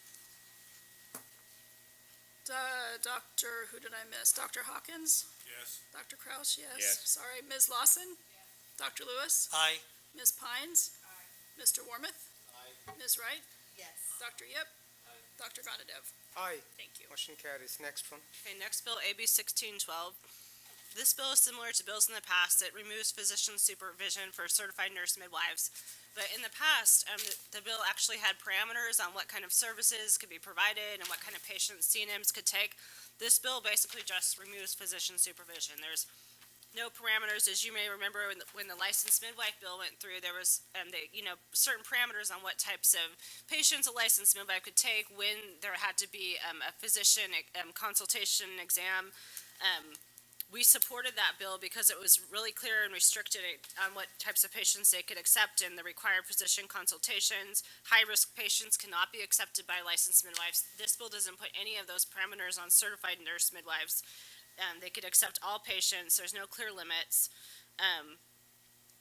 There's basically no defined informed consent or defined referral to a physician.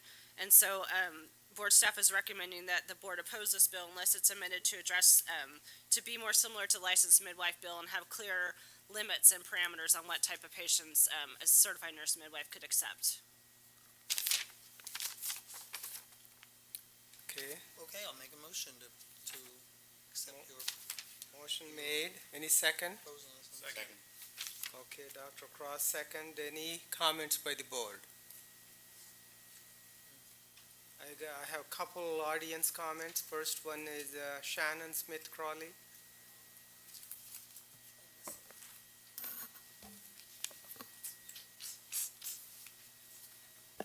Thank you. Shannon Smith Crowley, representing the American Congress of Obstetricians and Gynecologists.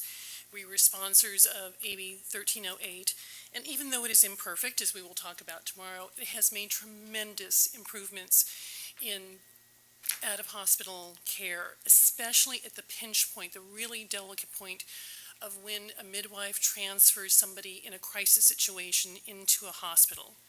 The physicians report significantly improved relationships and outcomes. The midwives have said if they have resistance at the hospital, which is understandable, you're going to get some people that resist, they use the magic words, "I'm legally required to talk to you and do this transfer." And that opens the doors. So that has made significant improvements. That is not in this bill. Any of the other protections for out-of-hospital are not in this bill. The other thing is, ACOG policy, and I think is consistent with what the board is and what CMA is that while we support independent practice of certified nurse midwives, it's when it is in parity with physicians. That means if they're going to stand in the shoes of physicians, all of the laws apply equally, so including the corporate bar and the practice of medicine and anti-kickback. So we would actually ask that the board request those amendments as well. Thank you, Dr. Carroll. Next one is Sarah Davis, California Association of Licensed Midwives.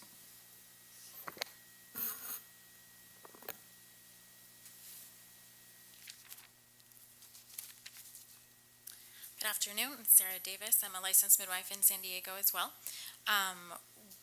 California Association of Licensed Midwives represents California's licensed midwives, not the nurse midwives that are being addressed in this bill. And we do support the bill, AB 1612, and we do encourage the board to, if not at this particular juncture, later on, do support this process. We support our certified nurse midwife colleagues in their ability to provide evidence-based autonomous care to the extent of their training, and they do so in all states except 6. And we do know that this bill, if enacted, would create 2 different sets of requirements for licensed midwives and certified nurse midwives. And while that might not be an ideal in La La Land, here in the real world, we've had different political contexts that produce 2 different bills, and it's fine with us if it's different. It happens. Thank you, Ms. Davis. Any other comments from the audience? Any comments on the phone? From Alicia Sanchez with California Medical Association, please go ahead. Thank you.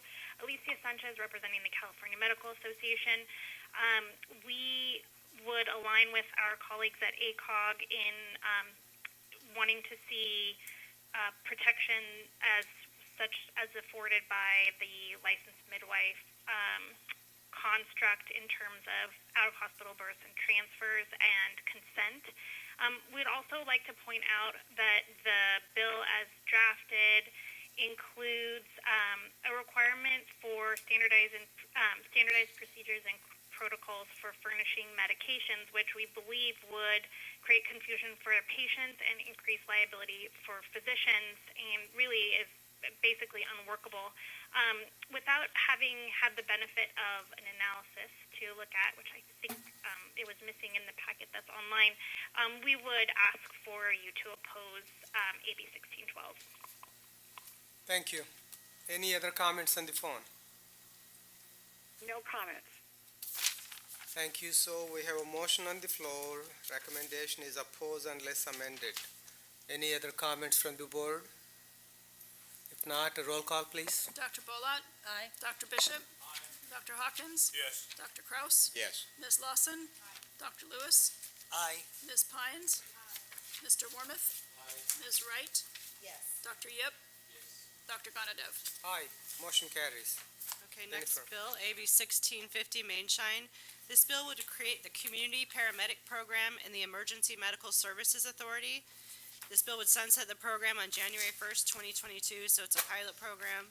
This bill would allow the Community Paramedic Program to authorize a local emergency medical services agency that opts to participate in the program to provide any of the following services: post-discharge follow-up services for targeted and eligible patients recently discharged from a hospital, directly observed therapy for eligible patients undergoing tuberculosis treatment in partnership with the County Public Health Department, hospice rapid response service for eligible and enrolled patients to administer comfort care, coordinate services with the hospice nurse, and as appropriate, avoid patient transport to an acute care hospital emergency department, and case management services and linkage to non-emergency services for frequent EMS system users.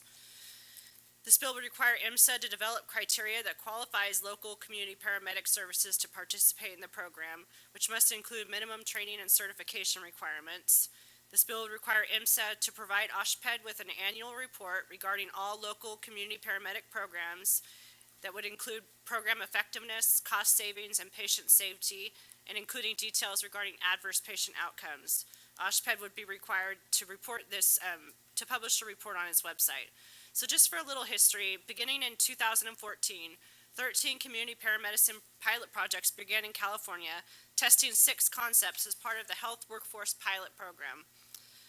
These HWPP pilot projects are coordinated through OSHPD, and this bill would basically authorize 4 of those original 6 concepts. So at that time, back in 2014, Kim and I worked with a board member who is a physician, who is Dr. Kraus, and we provided input to OSHPD on this pilot project. So, and we raised patient safety concerns. So one of these concerns being that persons recently discharged from the hospital should be seen by their primary care physician for follow-up care, and that any additional training that would be required would not be sufficient enough to teach paramedics the basics of disease management or how to diagnose and treat medical conditions. And the other concern raised was that pilot project did not specifically delineate what services would be allowed to be performed by the community paramedics as part of their post-discharge follow-up services. So all these same issues are still true for this bill. And the board staff believes this could have a negative impact on consumer protection, and so board staff is recommending that board take an opposed position on this bill. Okay, do we have a motion to oppose? I'll move to oppose the bill. Second. Okay, any comment? Dr. Cross? I haven't followed and studied the issue closely on a continuing basis, but when I was looking at it 2 years ago, at one of the meetings we attended, I came across a flyer from an ambulance corporation promoting this as a method of increasing revenue for the ambulance business. So I'm concerned that this may arise out of a economic desire from the ambulance industry rather than out of a desire to improve public health and well-being. I'm further concerned that creating this barefoot doctor regime, so to speak, not under the direct supervision of physicians, can end up being very harmful to the community. Any other comments? Dr. Bishop? Actually, I think Dr. Balat was first. Oh, Dr. Balat, I'm sorry, go ahead. No problem. This is a very interesting bill that has come forth here, and the bullets about the direct observed therapy for patients undergoing TB and hospice and case management. I think I just want to bring it, and I know that I'm preaching to the choir here, but in so many health systems, very large, well-respected health systems, many times we're using administrative people to do the work of physicians. I just want to say that I think there is some merit to some of this, but I do agree with my colleague who studied this more deeply than I did, Dr. Kraus, in 2014. But as things are evolving, those first responders, these aren't first responders, these aren't 911, these are ambulance companies, I take it, or paramedics. The idea that many of these patients don't have access to primary care, and it's a bunch of telephone calls and homeless people being tracked down, that I think I understand where they were coming from. I would hope that in some way we could be continuing to look at the extending the physician workforce in meaningful ways to increase access. Thank you. Dr. Bishop? Having spoken with a number of fire personnel who are paramedics and do a lot of these calls, there is a lot of frustration that they're called out on things that the patients don't know, but it's not an emergency, and they're taken away from potential places where they are needed for emergency medical transport and care. So I agree that I think there is it would be wonderful if there was a secondary system that could take care of this sort of a thing, so patients would not call the primary services when that's not necessary. I'm just not sure that this is the best way to go about it. Putting it in the private sector makes me a little bit concerned. I would hope perhaps that the legislature might work with our primary EMS services to develop a system by which we could provide the proper level 1 and level 2 out-of-hospital primary care like this. Okay, any other comments? Any comments from the audience?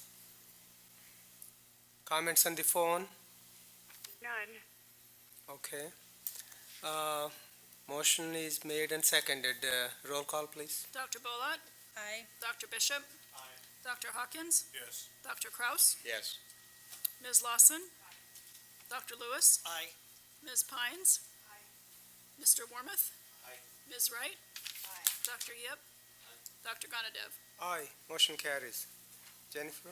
Okay, next bill, SB 241 Monning. So we've made it to the SB side, that's good. This bill would conform existing patient access to health records law to HIPAA. It would clarify that a patient or patient representative is entitled to a paper or electronic copy of their records. So before it was just paper. This bill would require a healthcare provider, if the requested patient records are made electronically, and if the patient or their representative requests an electronic copy, to provide them in an electronic format requested if they're readily producible in that format. This bill would specify that a healthcare provider can charge a patient or their representative and would allow a healthcare provider to impose a reasonable cost-based fee for providing that paper or electronic copy, provided the fee only includes specified costs, and that's a little more detailed than what the existing law is now. This bill would conform existing California law to federal law to allow for electronic requests, and it would allow patients and their representatives to receive electronic copies, and would make it clearer on what the fees that can be imposed. And this bill would help ensure that patients have better access to their medical records. So, as such, board staff is suggesting that the board take a support position on this bill. I would need a motion. Do we have a motion? To support? So moved. Okay, second? Second. Okay, any comments? No, any comments from the audience? Comments on the phone? No comment. Thank you, and the roll call, Question. please. Why is it so long? Why is what so long? The bill? Yes. Why is the bill so long? Yeah. I think it's just because it's different areas that they need to amend the law. Yeah, there's a lot of law on patient access to health records. So they're making different changes in different areas, but the ones that I read off to you were the main differences. That's what's in law now. Okay. In the end, don't forget, patient actually should own their own medical record. So I think what they're asking is not a lot. But if we are putting physicians at work to do, they can get their costs, so it's fine. Ron? I think now, isn't it required that physicians provide a portal for patients to access their individual records? I know that when I go to the doctor, I'm always asked to sign up for some. I don't think that's in statute. I think that's just depending on your health. Just there. Yeah. So regarding this, we can see the problems with different electronic health record systems and trying to get the access, and the patients say, I can't get the access to the records because it's not in the right format. Yeah. So I don't know if they've thought of all that, but I mean, it's a good idea in concept. I think the So delivery right now, may be a the law, problem. basically, it's only in writing, and so this is just kind of updating it to HIPAA. It says if they're not producible in the format the patient requested, then it has to be the closest format that it paper. is producible. Or back to paper. Yeah, if they don't Yeah. have electronic, health Okay. records. Yeah, just to give you an answer on you're talking about the meaningful use 2 guidelines from CMS, but that's only to get either a bonus or get a penalty from CMS. It's not a law that you have to do. Got it. Okay, so roll call, please. Dr. Bolat? Aye. Dr. Bishop? Dr. Hawkins? Yes. Dr. Kraus? Yes. Ms. Lawson? Dr. Lewis? Aye. Ms. Pines? Mr. Wormuth? Ms. Wright? Yes. Dr. Yip? Dr. Gonadev? Aye, motion carries. Okay, next bill, SB 554 Stone, would allow nurse practitioners and physician assistants to administer or provide buprenorphine to a patient when done in compliance with the provisions of the Federal Comprehensive Addiction Recovery Act, or CARA, as enacted on July 22nd, 2016. So basically, this bill would just conform California law to federal law, which was enacted in 2016, and would allow NPs and PAs to administer buprenorphine as long as they meet the requirements specified in this bill and in federal law. This bill would help to ensure expanded access to buprenorphine, which is used to treat opioid addiction, and this expansion seems reasonable and in line with federal law. And so the board staff is suggesting the board support this bill. I'll so move the support of the bill. We have a second? Okay. Any comments? Ron? This bill was amended prior to this. Can you give us the history? Because there was something else different in this bill than there is now. Regarding the nurse practitioner and their role, was there something that was prior to this? Let me see here. They have no supervision, right? They can just administer the buprenorphine on their own? Well, I mean, nurses are supervised by physicians. Well, nurse practitioners have to have at nurse least practitioners are too, though. affiliation, but Yeah, they have physician supervision, but let me see here what was recently changed. I had read a different version, but, you know. This is just a gut and amend, so basically, it was a total gut and amend. So what was in there before had to do with, authorizing a nurse practitioner holds a certification from a national, it was a totally different subject. So this buprenorphine, on April 17th, is just a gut and amend, so it's a whole new subject It's a whole new area. subject. Yeah. They took it out and put in a new one. Yeah, right. Okay, I saw the other one, that's why. Okay, thank you. Okay, any other comments? Comments from the audience? Yes. I just have, Dr. Bola? yeah, sorry, slow on uptake here. Quick question. So in this bill, it's stating that that physician, of course, meets all the requirements, has his or her X waiver, but if the doctor doesn't have the X waiver, then the PA or the NP cannot prescribe? Let me see. if That's my it's- question, that's- because this comes up actually in training institutions where buprenorphine, if you're precepting or overseeing the buprenorphine prescription, you yourself need to have comfort and understanding of the pharmacology and the adverse effects of that drug.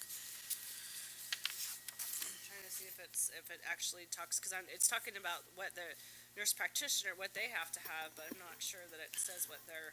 Dr. Boland, am I correct in recalling from a prior life that the use of that drug in many institutions is restricted to only certain personnel that have specified With an X training and waiver. skill? Yeah. Yeah, as far as I can tell, it doesn't speak to that. It just says requirement that the NP and PA have to be supervised by or work in collaboration with the licensed physician and surgeon. So it doesn't. It doesn't, state so I that. would like a friendly amendment to that.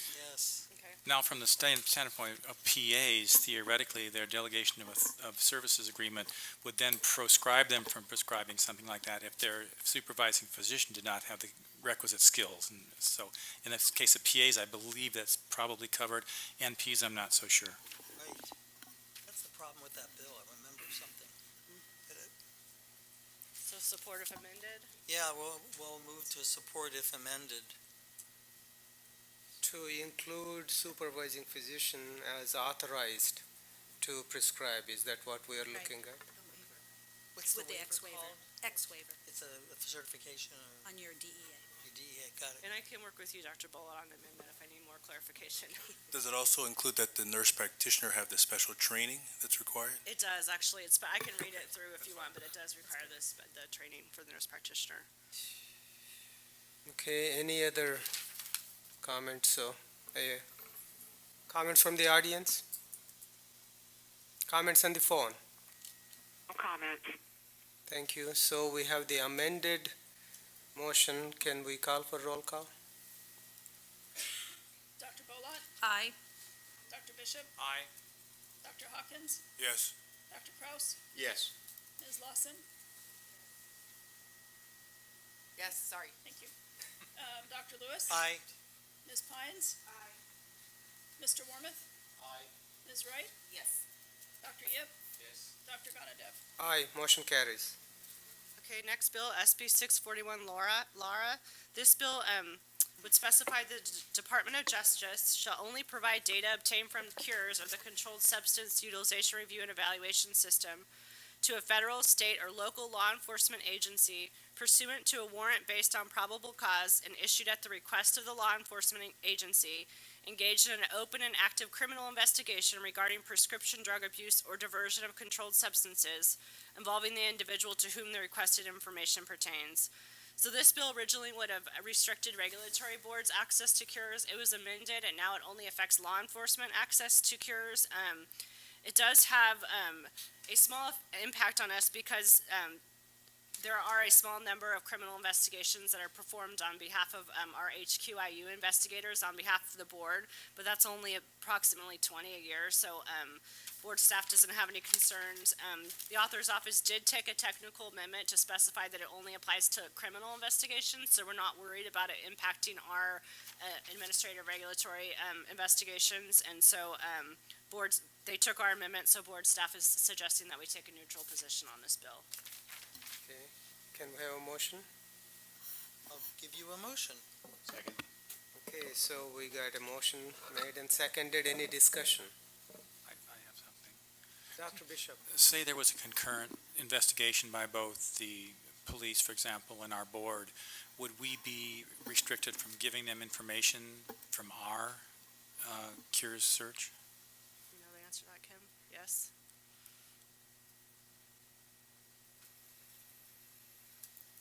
Did I hear yes? Yes. Okay. I wasn't sure. It's a balance between privacy and right to know. So I'm okay with that. So, any audience comment? Any comments on the phone? Yes, we have a comment from Alicia Sanchez. Please go ahead, your line is open. Great, thank you. Alicia Sanchez with the California Medical Society. We are sponsors of SB 641. We have been consistently raising questions about the cures privacy over the many years that we have all been working on cures. And looking at our state statute in relationship to other states' statutes where we are out of alignment in that we don't clearly articulate what privacy looks like for, in particular, government entities. There's a lot of specificity about healthcare providers and their access to the database and the required use and paying for the database, but it's not as clear for government entities. In this case, we looked at how medical records, information in medical records would be treated, and this seeks to align that requirement, the law enforcement requirement, with what is generally required for information in medical records, and we would ask for a support position. Thank you. Thank you. Any other comments on the phone? None. There are no further comments. Okay, so we have a motion made for neutral and seconded. Any other comments from the board? If not, roll call. Dr. Bolat? Aye. Dr. Bishop? Aye. Dr. Hawkins? Yes. Dr. Kraus? Yes. Ms. Lawson? Dr. Lewis? Aye. Ms. Pines? Mr. Wormuth? Aye. Ms. Wright? Dr. Yip? Dr. Gonadev? Aye, motion carries. Next one. Okay, SB 746, Portantino. This is a reintroduction of a bill from the past. This bill would allow doctors of chiropractic, naturopathic doctors, and nurse practitioners to perform physical examinations for students in interscholastic athletic programs. Existing law only allows physician assistants and physicians and surgeons to perform physical examinations for these athletic programs. These sports physicals require review of cardiac, neurologic, and internal organ functioning, which is outside of the chiropractic and naturopathic scope of practice.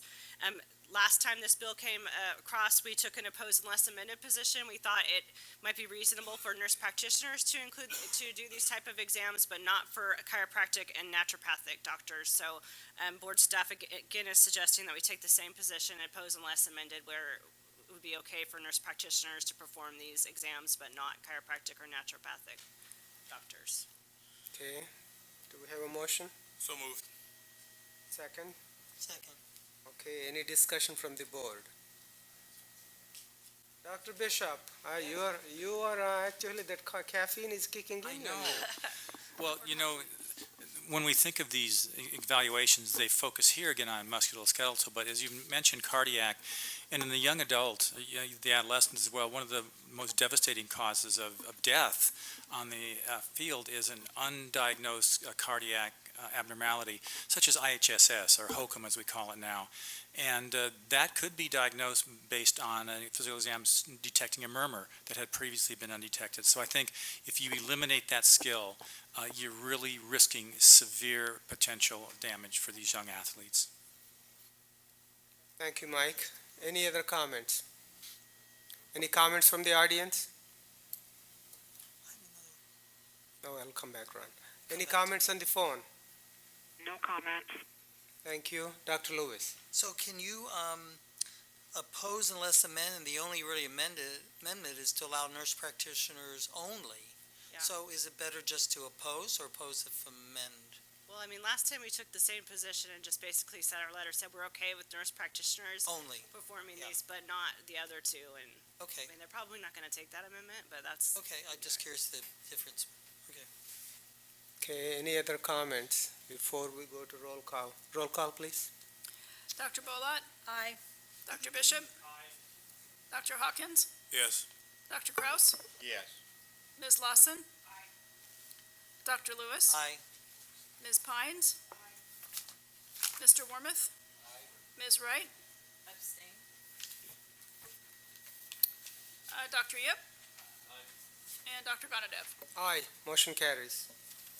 Okay, next bill, SB 790 McGuire.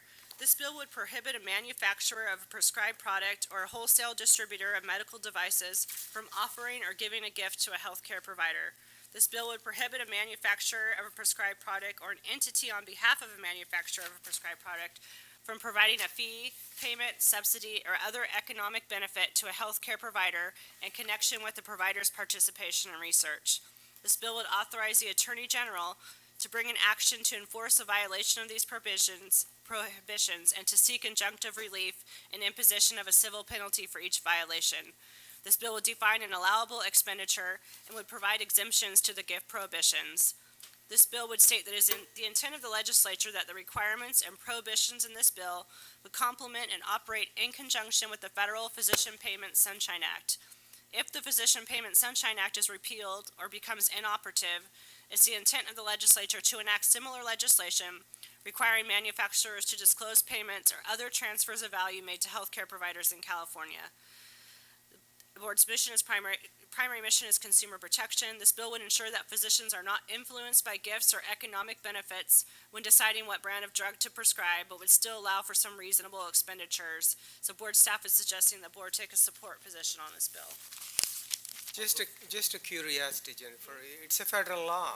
Why do we need a state law? Well, there's no law that, so this came up when it came to the foster children and prescribing psychotropic medications.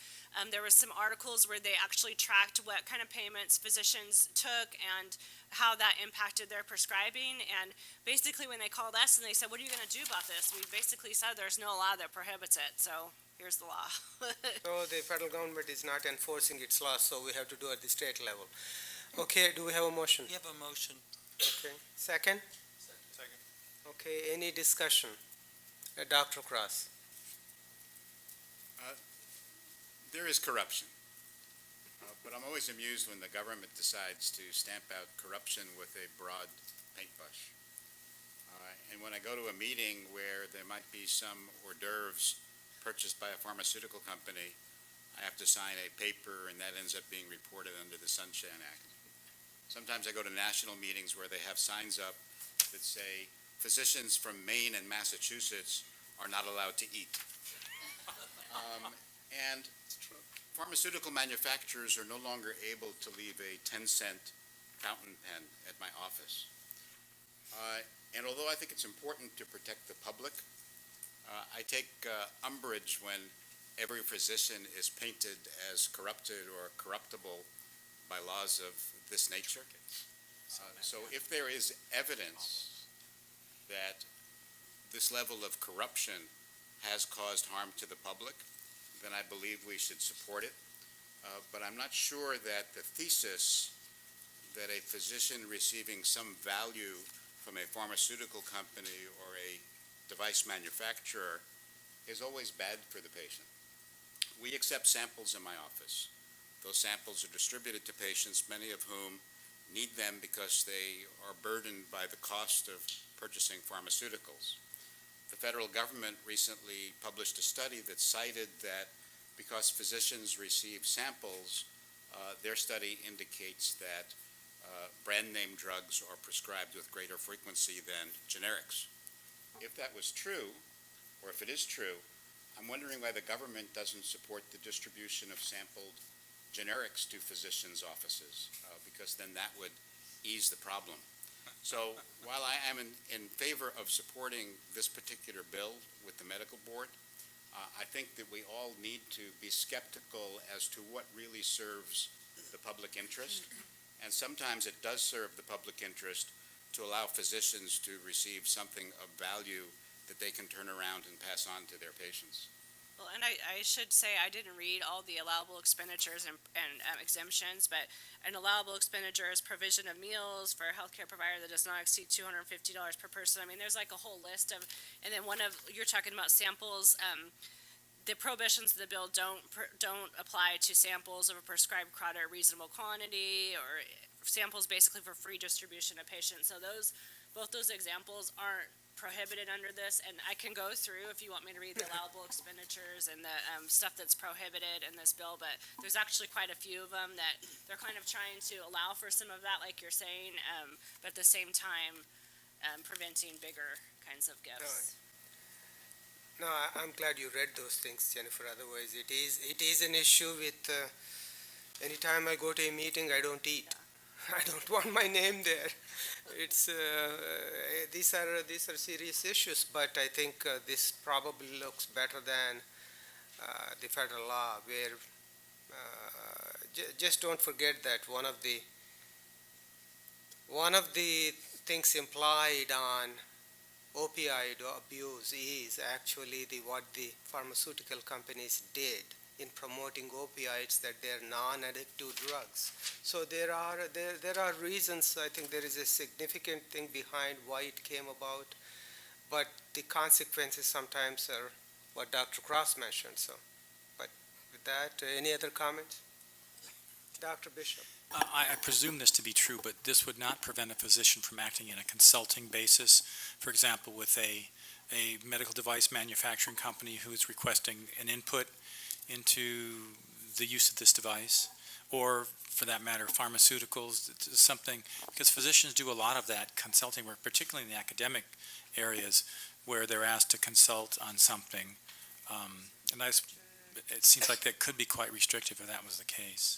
It has honorarium payment of the expenses of a healthcare professional who serves on the faculty of an educational, medical, scientific, or policy-making conference or seminar, a research project that contains a systematic investigation designed to develop or contribute to general knowledge and reasonably considered to be of significant interest or value to scientists or healthcare professionals working in the particular field of inquiry. Can include gross compensation, direct salary, expenses, reasonable expenses. Yeah, those are all allowable expenses. And then there's also a whole list of exemptions as well. And they're in the analysis on page 2 and 3. So 2 is the allowable expenditures, and 3 is the basically the exemptions. But as noted, it should be noted that under federal law, all things of value provided to physicians are reported, and that information is available for public access. So we do have the capacity of following the dollar when we see physicians who have high dollar amounts next to their names under the Federal Sunshine Act. Okay. Any other comments? Public comment from the audience? Any comments on the phone? We have a comment from Eric Andrus with Citizen. Please go ahead. would be curious as to what Dr. Yip feels about this, since he appears on ProPublica's Dollars for Docs website, which shows him raking in $30,842 from the pharmaceutical and medical device industry in 2013-14.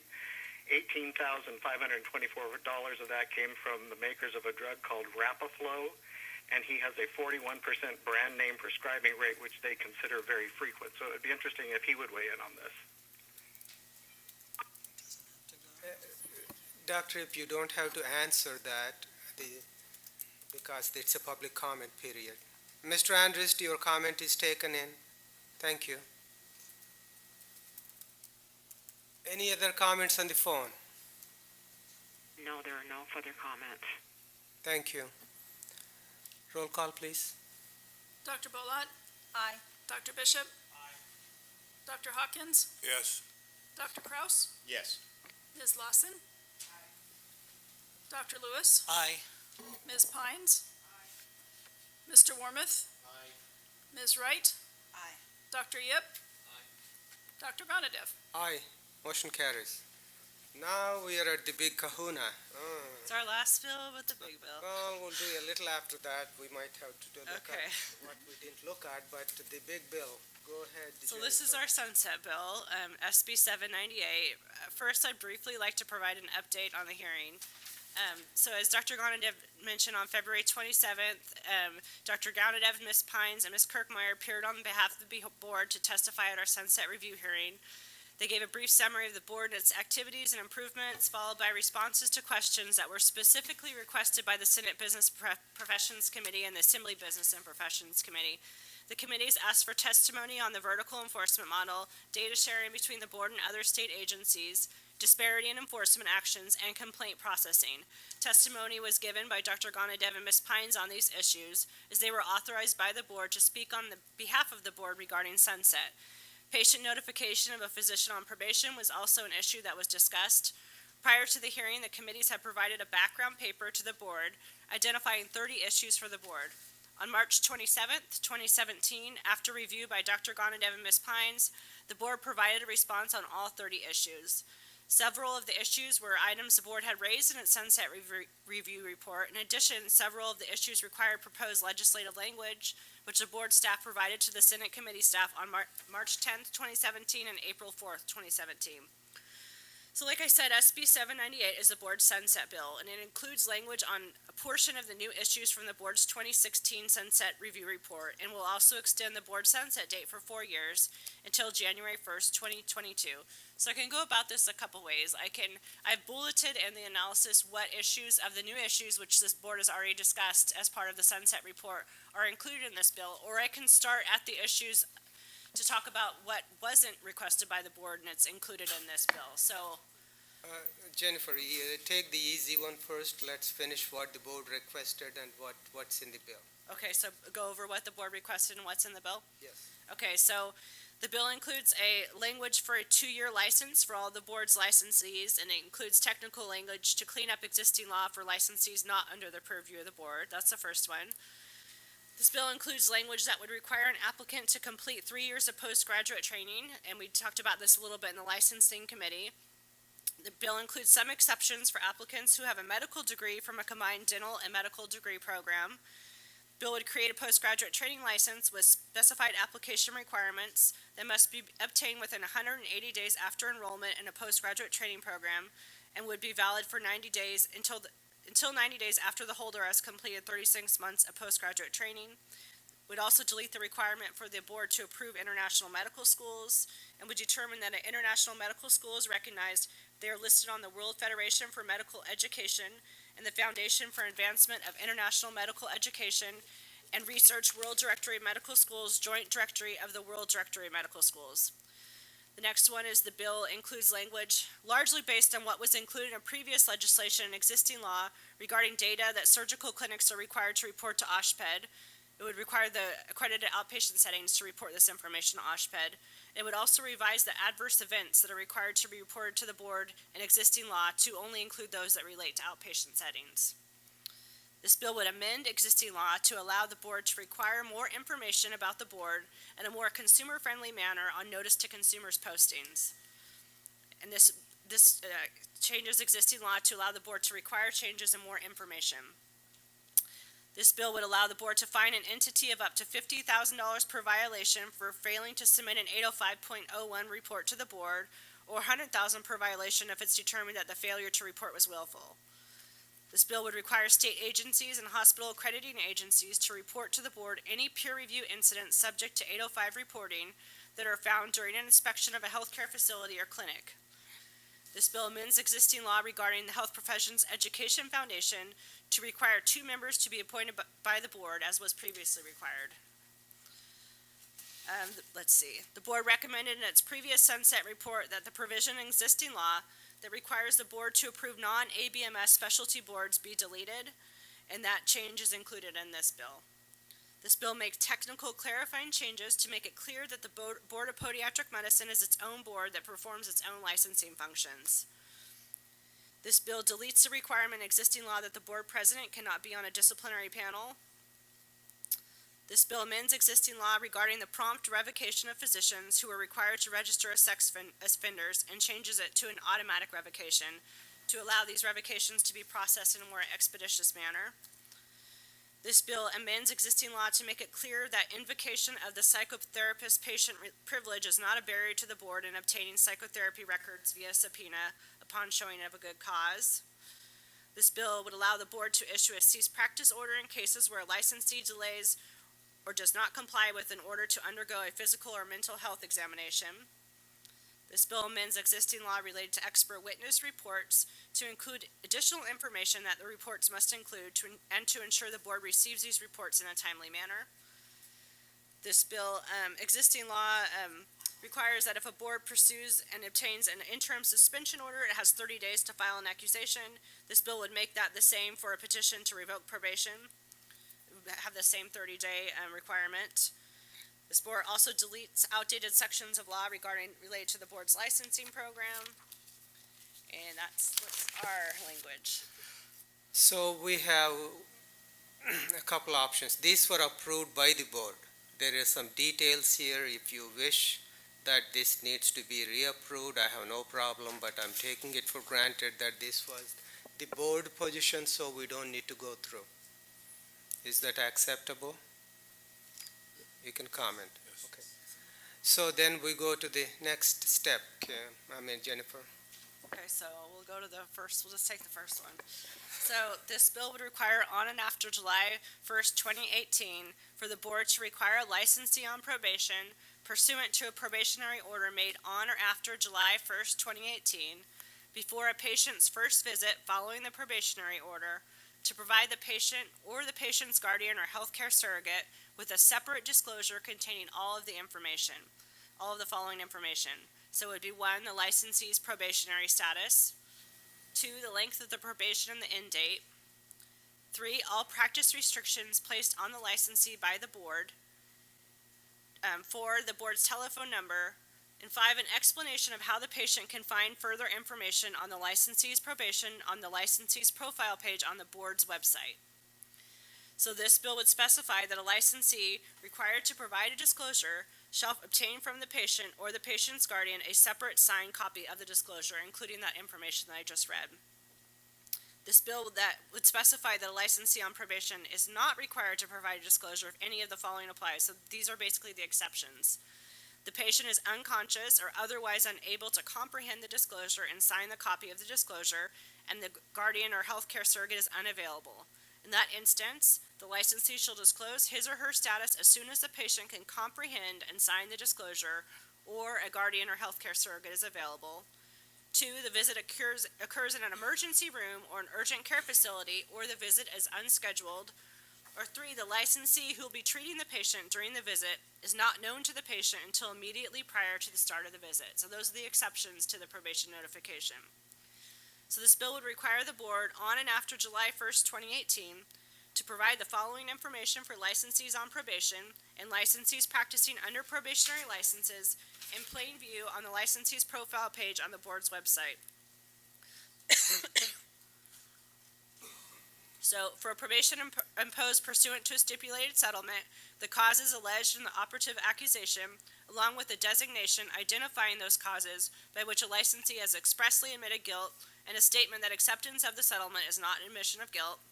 For probation imposed by an adjudicated decision of the board, the causes for probation stated in the final probationary order. For a licensee granted a probationary license, the causes by which a probationary license was imposed, the length of the probation and end date, and all practice restrictions in the license, on the license by the board. And just so you know, the information that they're requiring the board to put on our website is very similar to what the board is, it's actually the same as, pretty much, as what the board is putting in its newsletter, so this isn't nothing new that we would have to, it's what we're kind of already doing, it would just be a different placement. So instead of just the newsletter, it would also be on the licensee's profile on the board's website. So do you want to stop there at that issue? And Yeah, I think we'll take one issue at a time, which were not recommended by the board, which is in the sunset bill. So I'd like to have a discussion first, and then I'll take a motion among the board members, so that way we're somewhat clear where the board is. Dr. Cross. One of my concerns with a law that requires physicians on probation to spend time discussing their probationary status with every new patient or potential new patient is, will this be viewed by physicians in general as something that would make their continued practice economically unfeasible? And therefore, will the board be confronted with a circumstance where physicians will be reluctant to accept probationary status with stipulations? And will the board be overwhelmed with every investigation and charge leading to a necessity to push for revocation, because we'll have a mass of physicians that won't accept probationary status? So I'd like to hear some comments from Ms. Kirkmeyer in terms of concerns that may exist regarding the potential for the board to be overwhelmed.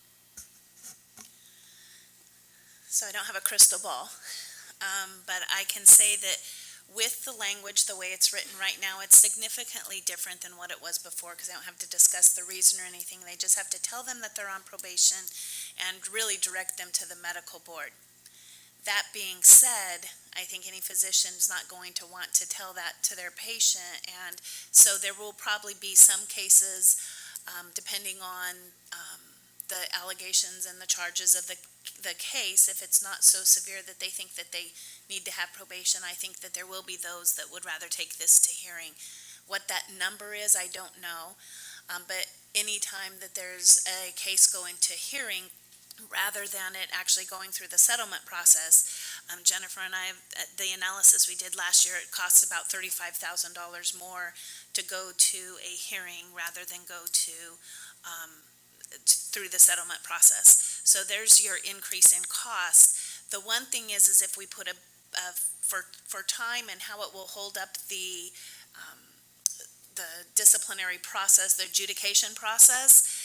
One thing that would happen is if we did put money in on this, so we would be able to say, okay, this is how much it's going to cost the board more because this percentage of cases has the potential to go to hearing. Then the administrative law judges and Ms. Castro's team, the AG's office, because it really wouldn't impact the investigation stage, but those two individuals should be able to obtain more staffing based on the increased cost to the medical board to get that. Jennifer and I've talked about this. We're not really sure now that it's so watered down what that percentage would be of those cases, but that's the impact to the board. So the timing shouldn't be as long as those two entities are able to get the staff that they need for that and increased work. Dr. Cross.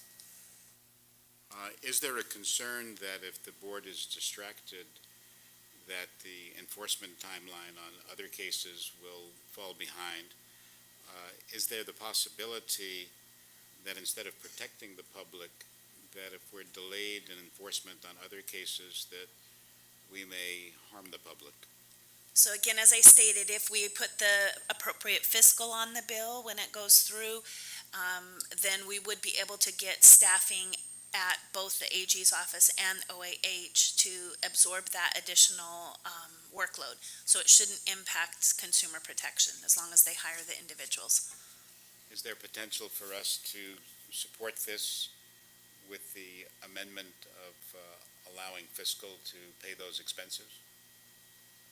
Or are we going to find that we support it and there's no money to pay those expenses? So we're actually, Jennifer hasn't gotten to it yet, but there's actually a section of this law that says that the board can ask for cost recovery.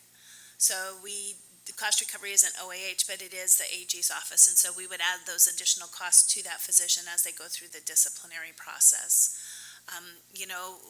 There's other recommendations you could put forward, maybe only having certain cases go into this requirement. That's another option for the board to do.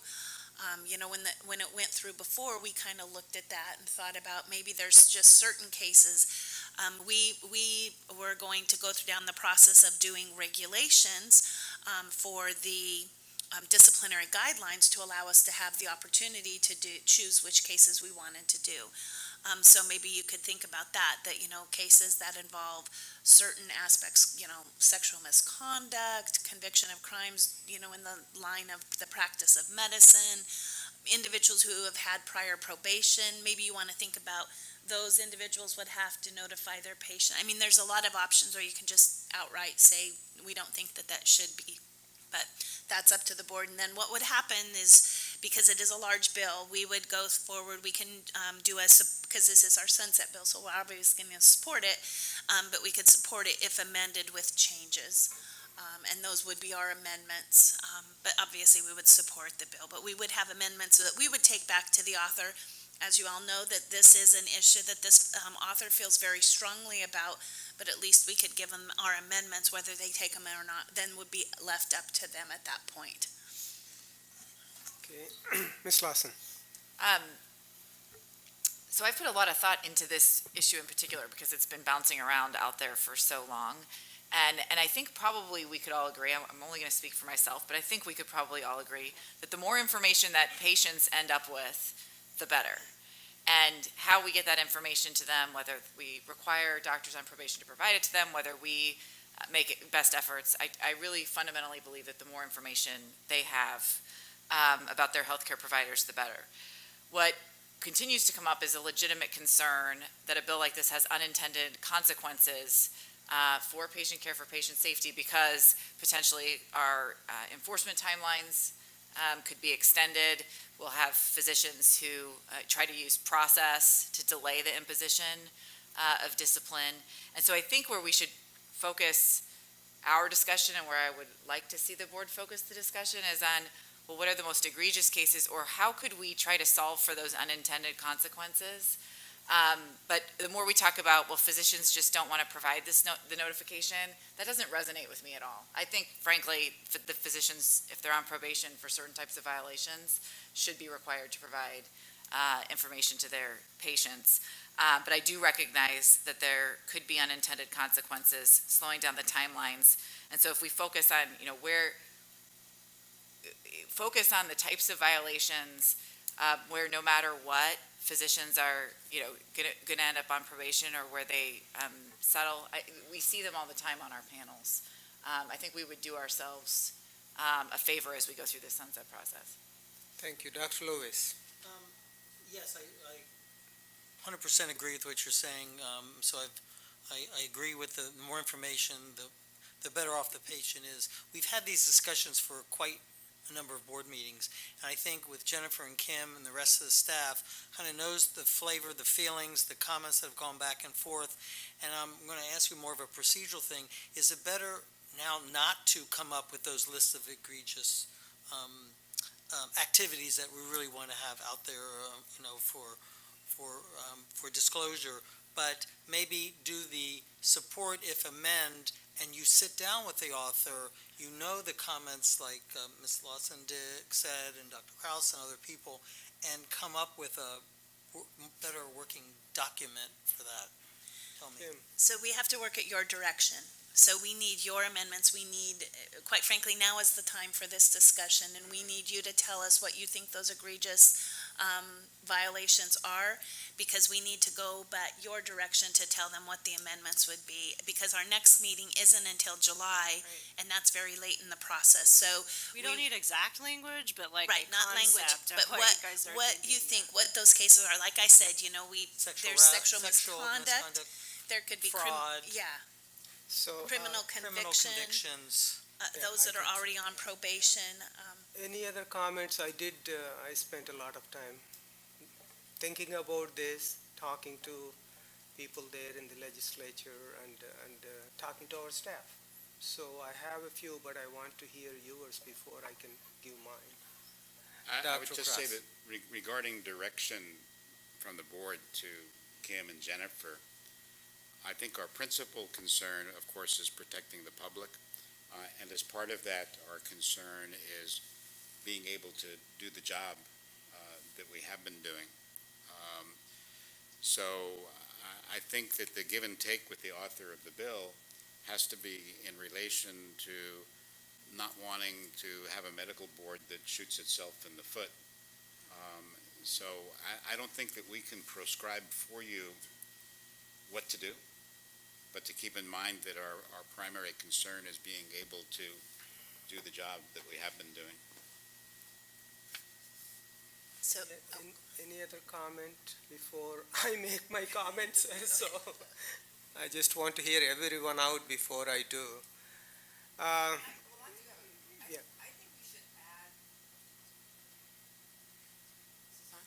Sorry. I think we should add it to the guidelines as an option for us to consider when we put a doctor on probation. Because if we add something like a criminal offense, there are doctors that have a criminal offense for tax evasion. And some of the tax evasion could be they were out of the country for a year, thought their accountant did it and did not do it. And I would not want to see that doctor have to tell his patients that he has a criminal record and it was for something like that. So when we talk about unintended consequences, those are, there are so many different reasons why something occurs. And this just gives a blanket indication that all doctors put on probation are all bad doctors and we need to all watch out for them. And that is not the truth. So I think that we will find ourselves down a really slippery slope of finding ourselves back here again with lots of numerous issues and issues that relate even into the community.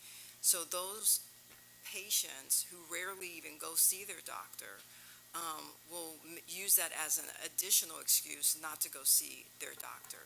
And especially in areas that don't have that many physicians to begin with.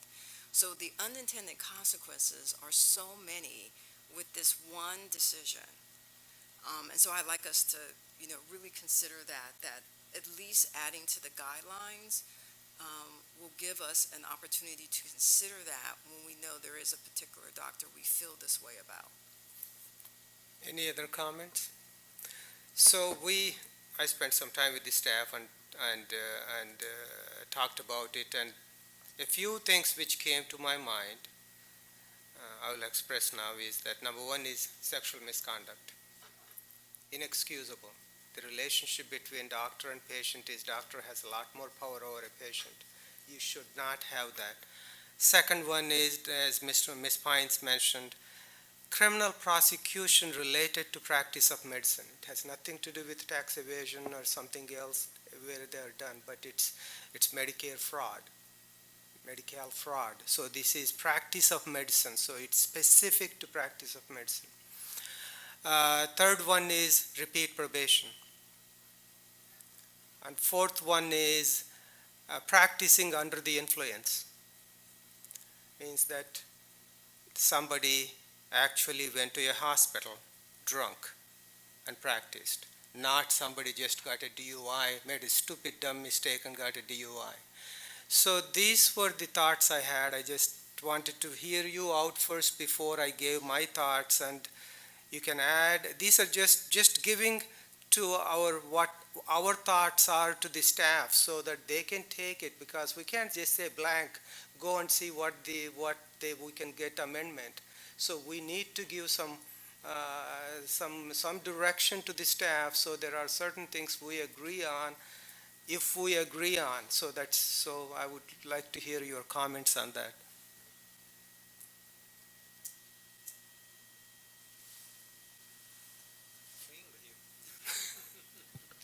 So,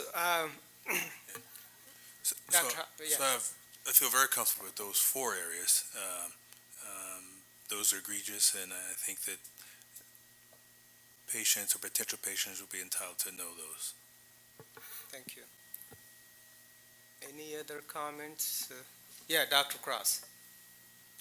I do like Ms. Pine's suggestion that rather than the law prescribing which class of physicians must inform, that the board be authorized to set that as an additional requirement in a probationary process. Because we're the ones that are reviewing the individual nature of each case. And if we have the authority to require that, we can use that judiciously. Jennifer and Kim, you have any comments on that?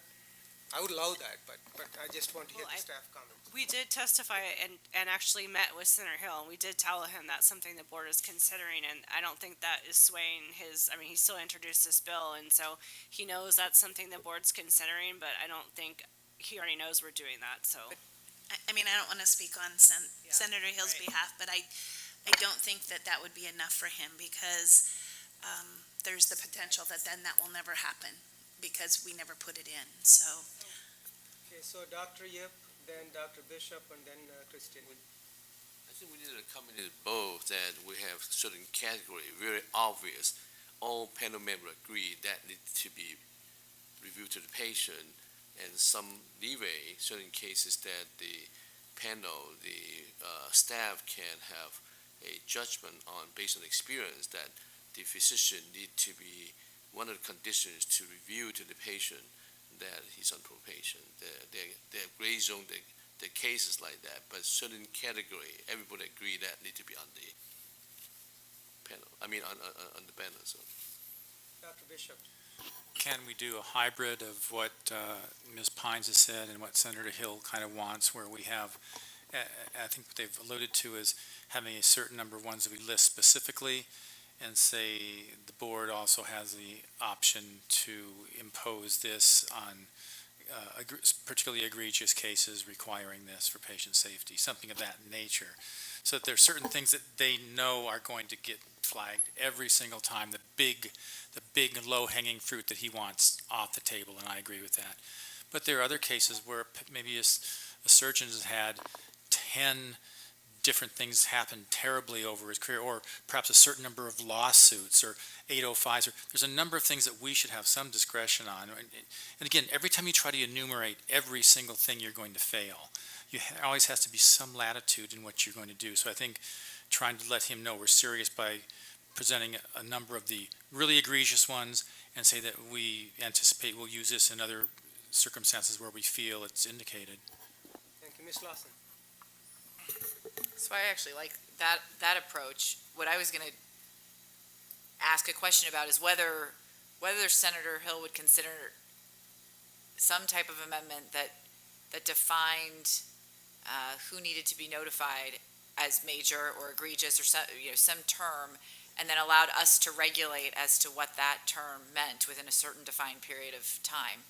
And I think there's actually a hybrid between these two approaches, which certain violations are just automatic notification, and then there's this catch-all that says other major violations, and then there's a requirement that term major be defined by this board via regulation in some period of time. You could do that, or you could just do a catch-all like any other case the board believes is appropriate for this kind of notification, and then we don't. I want to get at this issue though that they think we're going to do nothing, because I think they do think we're going to do adding nothing. that to that four, maybe that Dr. Gondov said, so that'd be like the fifth one, right? And it's Exactly, like, there's something exactly. that doesn't catch the four, and there's something that the board believes is egregious enough that we could do that. And that eliminates us from having to go through the regulatory Right. process, actually to change our disciplinary guidelines, because it's already in the statute. Right. And then you have the ability just to add it to any decision as it goes through the process. Right, I guess my concern is, will Senator Hill believe that we will actually ever add it, to any other additional? And so I guess my fallback on that is, well, then he can tell us that we need to regulate as to what those defined categories are. But anyway, so I think there's actually an approach in here that could I think you're looking at the hybrid. From what I'm hearing, it's like, okay, we give him maybe the items that Dr. Gonadev has put forward. I think I wrote those down. So those 4 items, you put those forward to him and say that we would go forward with any probationary decision that has that. Those individuals would automatically have to notify their patients. And then one catch-all that says in any other major at the board's discretion, any other major violation that needs to be notified. And then when it comes to you during the stipulation process, or even through a non-adopt, then you would be able to do that. Because I think you're getting to, you have some that are for sure and others that are left up to your discretion to add. Mr. Varma. My question basically, or my thought is that we kind of add a hybrid to the hybrid, which is the issues that I've heard most frequently are that we believe that it will slow down enforcement, but we don't exactly know how much, and that it will cost a great deal more, but we don't know exactly how much. I would ask that we try to put a sunset on the sunset and put a term for how long we do this hybrid, and then consider whether or not it's cost and enforcement effective. David, I would love to agree with you, but I don't want us to be back again in the legislature for 4 years. Let's get it done and move on. It's painful, let me put it that way. Any other comments, Dr. Cross? I want to be sure before we leave this issue today that our staff be acknowledged for the incredible job they've already done in terms of public access to information. Consumers Union published a survey last year on access to information available to the public in each and every state, and California was listed as the best and the most accessible. So it's not without a small degree of irony that California is the only state facing this requirement of probationers having to inform patients.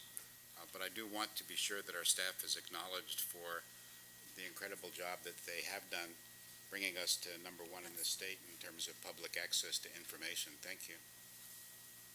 Thank you, Dr. Storr. Any other comments? And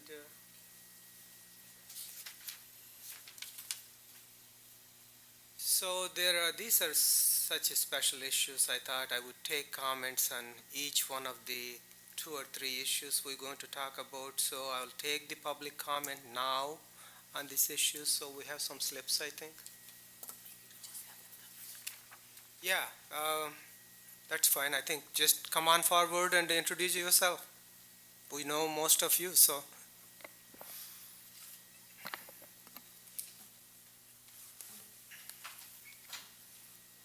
Good afternoon. My name is Michelle Montserrat Ramos, and I'm with Consumers Union Safe Patient Project. We're asking you to support the probationary notification portion of the bill.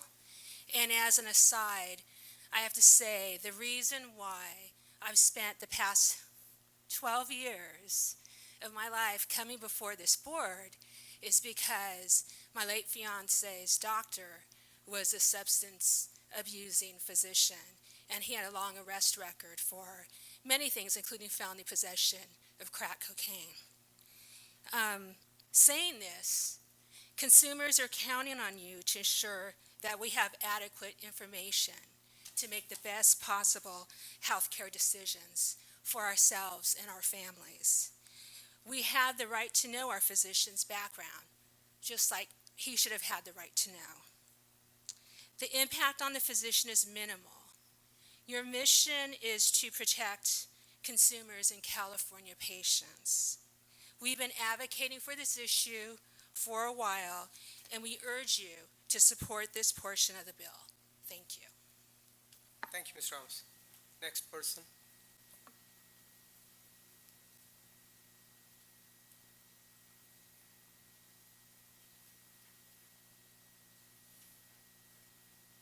Hello, my name is Marion Hollingsworth, and I'm a member of the Consumers Union Safe Patient Project. I want to urge you to support the patient notification in the area of probation. If you really want to protect the public, you need to inform the patient, not hide this information from them. This should be required for all of the egregious cases of patients, of doctors who are on probation.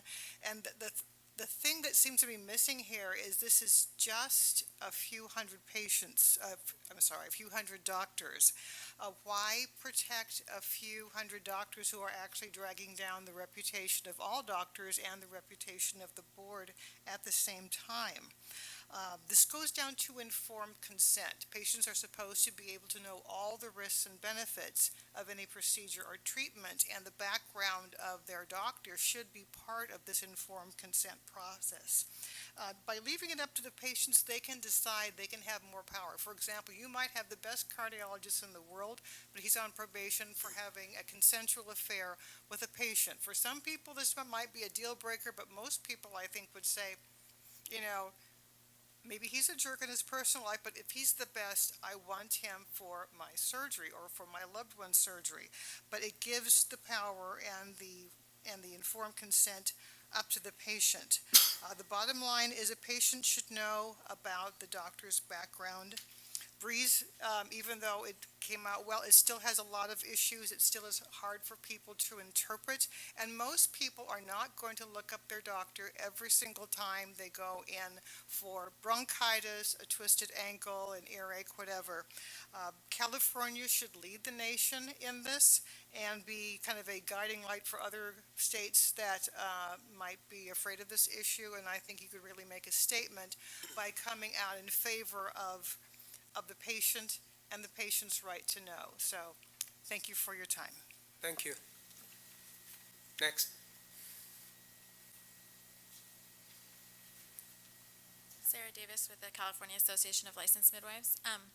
This is all licensees of the board, right? Or is it only physicians? It's only physicians. Okay. Let me look It into would that. end up applying to some other providers like osteopaths, podiatrists. Would it apply to licensed midwives as licensees of the board? It's not included right now. It will be guaranteed, it will be included afterwards. But go ahead. Let me add that licensed midwives already are required in statute to disclose a license status at the first appointment. So I was going to ask a separate question if we were included, but we're not, so. Anyone else? Ms. Feldman. Good afternoon, Julie D'Angelo of Falmouth. I have a suggestion rather than a comment. This is how serious Senator Hill is about this issue. You may not know this, but the background paper on the medical board's sunset review was about 150 pages long.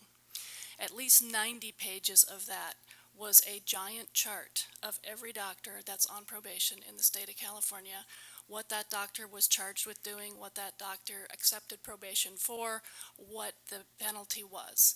Some of those cases are just horrendous. They're just egregious, which has led to that bill, AB 505, which would preclude you from putting doctors who have done certain things or have been accused of doing certain things on probation. I suggest that in addition to the 4 categories that Dr. Ganadev mentioned, you look through that 90-page chart and pull out some other very serious violations that doctors have committed and have been put on probation for, and that disclosure would be entirely justified for. Thank you. Thank you, Julie. Actually, I've seen that list. I was there testifying, So I appreciate your comments, and that's why our hybrid model, which already we talked about, where anyone else, the board feels that it's an egregious offense, can be asked to do so. Thank you. Next. Hi, Shannon Smith Crowley, are you taking testimony just on the probation issue or in any other issue? Just on this one. Okay, I'll be back for when you open it to other issues. Thank you. Any other comments from the audience? Comments on the phone? Yes, we have a comment from Alicia Sanchez with California Medical Association. Please go ahead.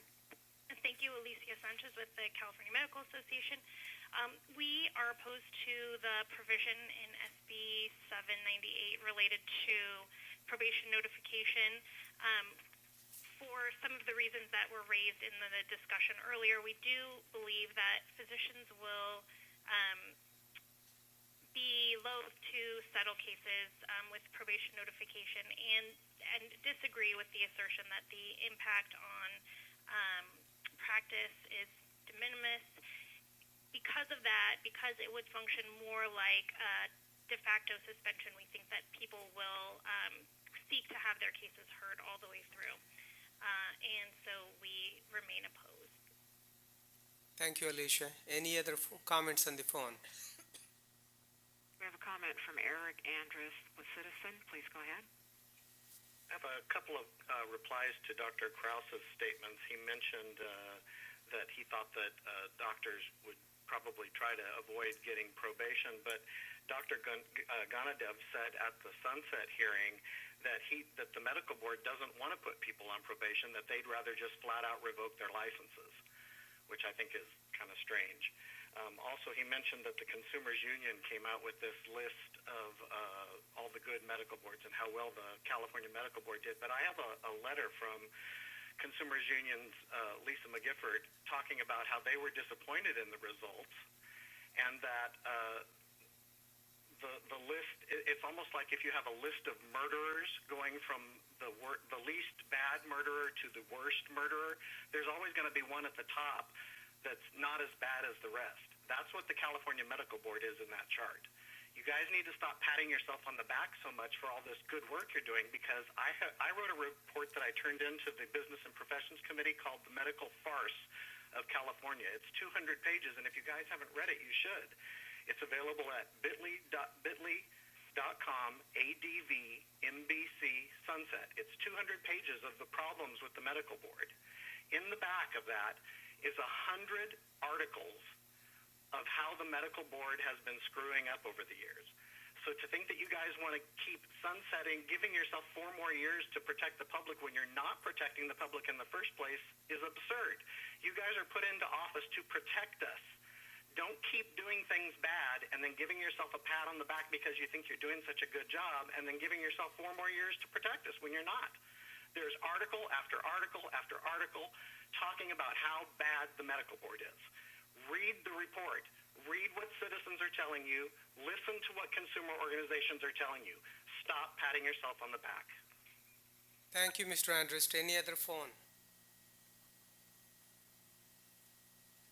We have a comment from Khadijah Langi with President Golden State Medical Association. Please go ahead. This is Dr. Khadijah Lang, President of Golden State Medical Association. In addition to all the other comments that have been heard today against this bill, I'd like to add Golden State's concerns.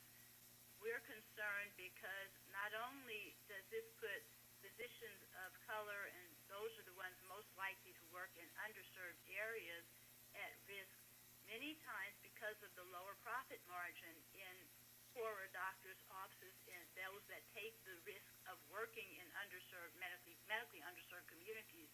They don't have enough money. It is very expensive to fight a medical board charge. Most attorneys are starting at $70,000 for a retainer fee. If a doctor is practicing in an inner city area, getting a very low reimbursement rate for the patients they're seeing that are very sick, and they have to make a choice between coming up with $70,000 cash to give an attorney to defend them, or, well, you could take probation and keep on working and do whatever other things are recommended and required by the board to continue practicing, many doctors who have not even done something wrong, but just don't have the money to be able to legally fight the case, will take probation so they can continue taking care of the patients they're serving.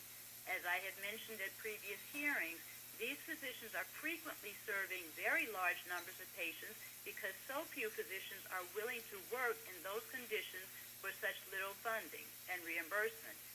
The impact of this is going to be far larger on your medically underserved communities, your minority ethnic populations, where the doctors frequently are not making enough of a profit to be willing to fight if it's something relatively simple. And they may just say, probation, because I don't have the time and the money to sit with attorneys and go fighting the process, so I'll just settle for probation and keep on moving. This is going to impact a much larger number of patients in those areas, which in turn will mean emergency rooms and hospitals will be overrun with patients who can no longer get primary care because their doctor was forced to try to fight something that they didn't have the money to fight, rather than be on probation, because the patients that are less educated will have much more trouble understanding what's explained to them when a doctor says, oh, I'm on probation, but don't worry, it's not for the following 4 categories that are really egregious. There was a billing issue, or there was a tax issue, or I didn't pay my spousal support, or there are many different things that doctors end up on probation for that don't impact how they take care of their patients, and the patients may not necessarily have the capacity intellectually or the socioeconomic understanding of all of those things. Realize the real... Please conclude. I would just like to say that Golden State stands opposed to this because we don't know that it will really benefit the consumers that we're trying to take care of. Thank you, Dr. Lang. Any other messages on the phone or comments on the phone? No further questions. Thank you. So this, Dr. Kraus. I'd like it entered into the record for correction and evidence that it was the April 2016 Consumer Reports that reviewed all of the medical boards and public access to information, in which California was rated top of all states in the nation. Thank you, noted. Okay, Jennifer, next item. Okay, the next item has to do with the vertical enforcement and prosecution model. This bill would repeal the existing vertical enforcement and prosecution model. Although VE is an issue the board has reported on in the past, the board did not offer this language to the committee. This was something that was that they did on their own. The board has been, Dr. Ganadev and others testified at our hearing. We were asked specific questions on the VE model, and at that hearing, and I can let you talk about this, Dr. Ganadev, but we did talk a little bit about VE is good in certain cases, and so board staff has been working on some language. It hasn't been submitted to the committee yet, but I don't know if it's something you want me to go over, the language, or... Yeah, go ahead, please. So when we were talking about this, when we got questions at the hearing, we were asked to, look at if there was certain types of cases that VE could be good at, and we've been working with staff and on the kind of cases that VE actually does provide a benefit. And so what we came up with is any complaint presenting issues of sexual abuse or misconduct as described in Business and Professions Code 726 and 729. Any complaint presenting issues of mental or physical illness as described in Business and Professions Code Section 820. Any complaint filed against a licensee who has a prior disciplinary history, is currently on probation, and or has an accusation pending. And then any other complaint, including complaints presenting issues of endangerment as described in Government Code Section 11529, and complaints presenting issues of prescribing privilege abuse that the board, in furtherance of its public health and safety function, decides shall be handled in the vertical enforcement and prosecution model. So those are the cases we actually think that VE provides a benefit, and let the board's discussion is what is better of getting rid of VE or actually including some cases that would go through VE. So. Okay. Ready for comments? I don't know if you have anything to add, Kim, to what I just said, but. Kim. No, I think we've we've looked at this over and over again, and I think that from our perspective in looking at it, and we've been actually meeting with the Attorney General's office and with the Department of Consumer Affairs and with our Business Consumer Services and Housing Agency. They've all been having meetings, and I don't think that any of us believe that an outright removal of vertical enforcement because of the unintended consequences that would come from that is the option to go, but we do believe that there needs to be changes. You know, we've all sat here and lived through this for the last several years, and so we do believe that changes need to be made, and we think that this is one step in the right direction to limit the types of cases that would be required under VE. But then the more important thing really is to give us that discretion to say we could put other cases in as they're going through the process if we need to put them into that process, which we do think there are those. It's just being able to identify what all of those are is kind of difficult, so we want to have that discretion of the board. Okay. And that's Dr. Gonadev and Ms. Pines too, when we met with agency, that's kind of what we talked about. Yeah, we met the agency, we met Senator's office, we met DCA. As Kim mentioned, or Jennifer mentioned, that this elimination of VE was never recommended by us. Just want to make sure that everybody is very clear on this one. So it's a streamlining which works. That's all we're looking at. With that, I will, if no comments from the board, I will ask the public comment. Public comment, I'm sure Julie will be first one.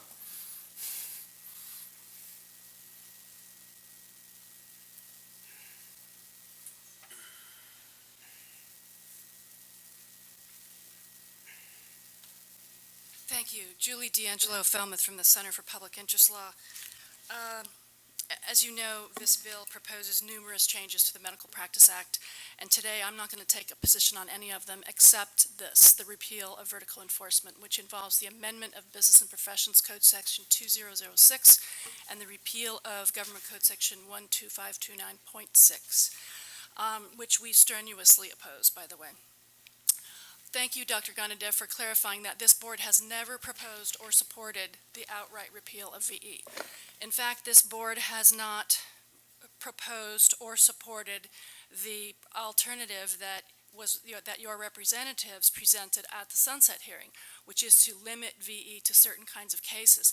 That was proposed by staff in February 2013, and it was rejected by this board. This document that I've given to you, also that discretion that you say you want, is not in this bill. The document that's just been distributed to you is from your January 2017 meeting materials. It shows you that the use of VE has reduced your investigative cycle times by 30%. Look at the data up until January 1, 2014. In 0809, it took an average of 349 days to investigate your cases. They got that down to 245 by 2013-14. That is a 30% reduction, and that is nothing to sneeze at. What happened on July 1, 2014? Your investigators were moved to the Department of Consumer Affairs. Look at the case cycle times since then. They are skyrocketing, and that trend shows no sign of easing. Why? Because the investigators who work your complex cases are working next door to and alongside other investigators who are working much less complex cases for the same pay. Your investigators are leaving for other agencies that have lower caseloads of lesser complexity and higher salaries. As of the date of your sunset hearing, which was February 27 of this year, there was a 41% vacancy rate in the investigative positions assigned to this board. That is the problem. VE is not the problem. VE has not changed during this entire time frame. What has changed is the employer of the investigators who work your cases. You want discretion to figure out what kinds of cases should go through VE and which need not. I would suggest that you have it. You have sat down and negotiated and worked with the AG's office over the course of many years prior to July 1, 2014, and agreed that certain kinds of cases need not go through VE. All that's been agreed to. Nothing in the current law precludes you from engaging in that kind of negotiation with the AG's office, either in the past or in the future. But this bill does not give you that discretion. It simply repeals the entire vertical enforcement with statutes without replacing them with anything. Doing that will mean a return to the old prior handoff method where an investigator, unassisted by any attorney, investigated a case unilaterally and then handed it off to a prosecutor who had no role in designing the investigation and who has no investigative assistance thereafter. Can VE be improved? Certainly. I hope this is a work in progress. I'm happy to hear you acknowledge that you don't support or have never suggested a repeal of VE. But we need to work together to come up with a meaningful opportunity which preserves attorney guidance of investigations in appropriate cases. Thank you. Thank you, Ms. Falmouth. Kim? I just want to point something out.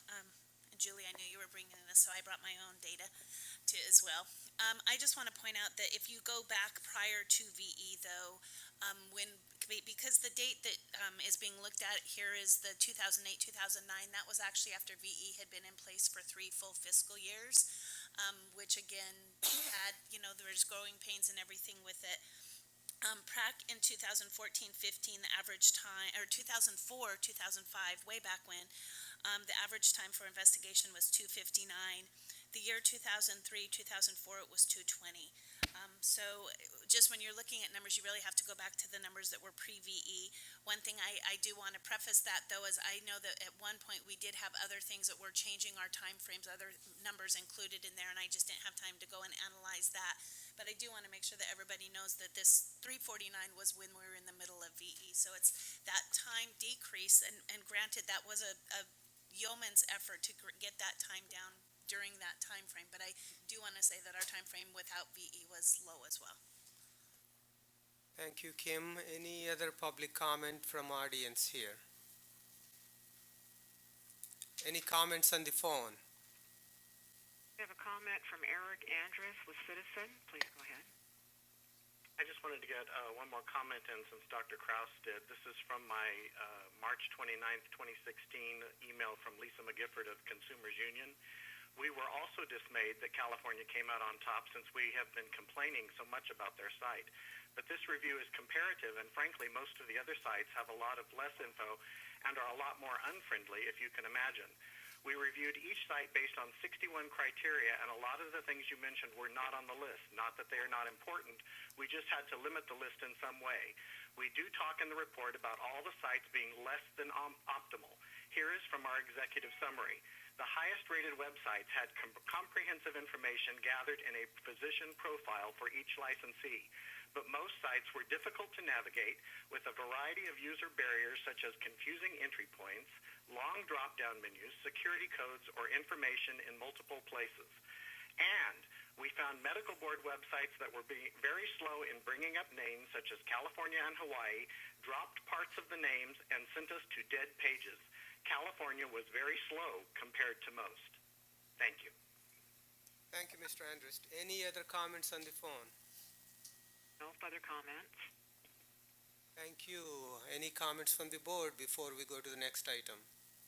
Dr. Kraus.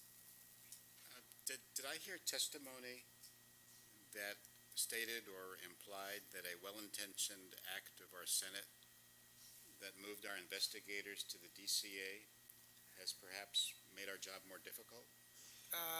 We heard actually this board took a position when these investigators were moved that the support, if amended, the amendment was not to move the investigators to the DCA. So on this board's portion stays the same unless a board member wants to make a motion that we don't want them back. We do want them back.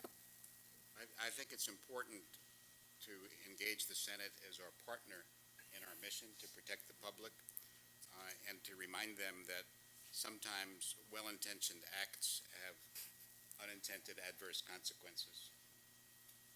We do. Our staff will work with the Senate, and it's our intention to really streamline the process, and we think our investigators back in our homeland here is much better off rather than somewhere else. Thank you. And I'm stating the position of the board. It's not my position, and mine too. But anyway, next item. Okay, the next item has to do with doctors of podiatric medicine. This bill would allow a doctor of podiatric medicine to advertise and use the phrase podiatric physician and surgeon, and would allow a DPM or doctor of podiatric medicine to advertise as podiatric physician, podiatric surgeon, podiatric physician and surgeon, and foot and ankle physician and surgeon. This bill would also add doctors of podiatric medicine to the definition of attending physician in the Health and Safety Code, which would allow DPMs to recommend medical cannabis. Comments from the board? Yes, sir, Dr. Kraus. Again, I'm reminded that our mission is to protect the public. So whenever the term physician and surgeon is utilized, we endeavor to be sure that the public isn't misled in terms of whom they're seeking care from.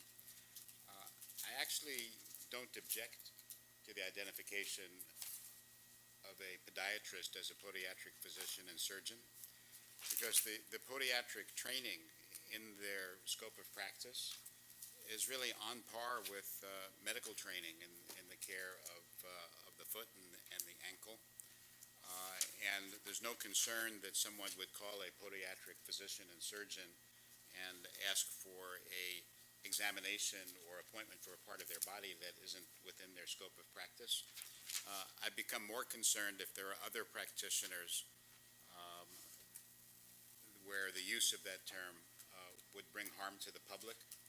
And I don't know that this would be harmful to the public for them to be known as podiatric physicians and surgeons. Any other comments?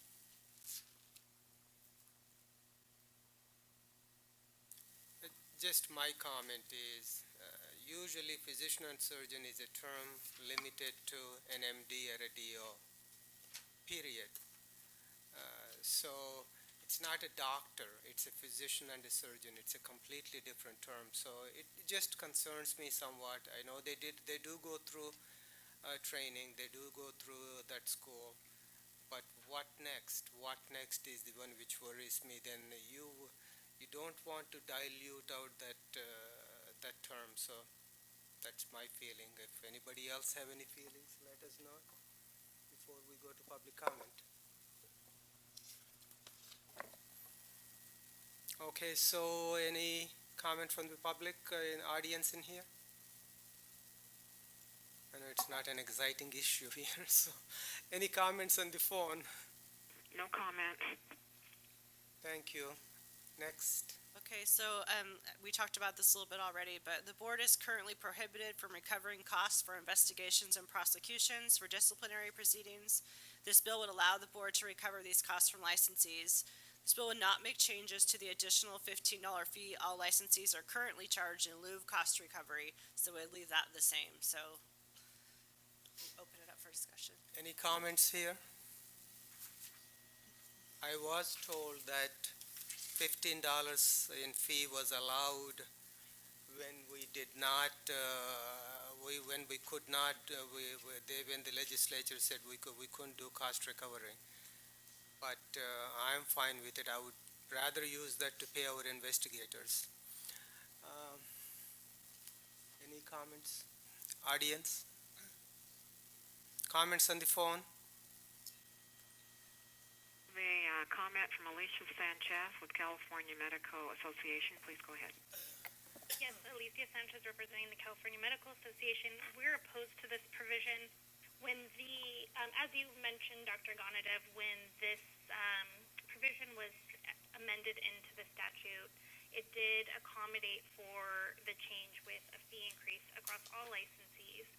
And by removing or allowing for cost recovery without lowering the fee, you're essentially going to have physicians paying twice those that are having cost recovery, and we would seek to have either of the provision added back in and maintain the prohibition against cost recovery, or see the fee lowered. I would also note that other boards that have this authority have not seen 100% collection on those cases where they have cost recovery, and in fact some of them have had very low rates of return on getting those funds back, and so it really is not that effective of a process. Thank you, Alicia. Any other comments on the phone? No further comments. Any other comments from the board? Okay, so last item, I think? There's a couple more little items. I can just clump them together if you want. Yeah, can So, you please? Yeah. in response to stakeholder feedback, this bill would include licensed midwives and the peer review reporting requirements and provisions in existing law. And it would also add licensed midwives to the listing of medical corporations. What's the staff recommendation? This wasn't a staff record, but we don't have any, staff doesn't have any concerns with that. We believe both of these are actually important for consumer protection. Any comments from the board? Okay, comments from the audience? Please, identify yourself. Thank you. Hi, I'm Rosanna Davis. I'm a licensed midwife practicing in the San Francisco Bay Area since 2004. I'm also the president of California Association of Licensed Midwives. SB 798 has these provisions related to licensed midwives for the benefit of patient safety and quality improvement. COM was shopping this language with these provisions, and we were invited to submit them directly to the Business and Professions Committee under the Medical Board Sunset Review. Licensed midwives are regulated by the Medical Board and are independent healthcare professionals who offer prenatal, birth, labor, and postpartum newborn and family planning care to clients who are healthy and experiencing normal pregnancies and births without complications that are likely to affect the pregnancy and course of care. Like other healthcare professionals, licensed midwives use individual practice protocols as well as national and state professional standards of care to provide individual education, evidence-based information for their clients. California licensed midwives also reference a comprehensive practice guideline adopted by this board and that's published on the Medical Board website. We are licensed, we are educated through schools approved by the Medical Board, and there are detailed statutory and regulatory requirements for that education content. Integrated throughout all midwifery education and practice is the ongoing risk assessment, informed consent, and associated health education for our patients. LMs identify major risk factors early and promptly engage the client in education and behavior changes so that these minor risks can be mitigated with emphasis on prevention and wellness.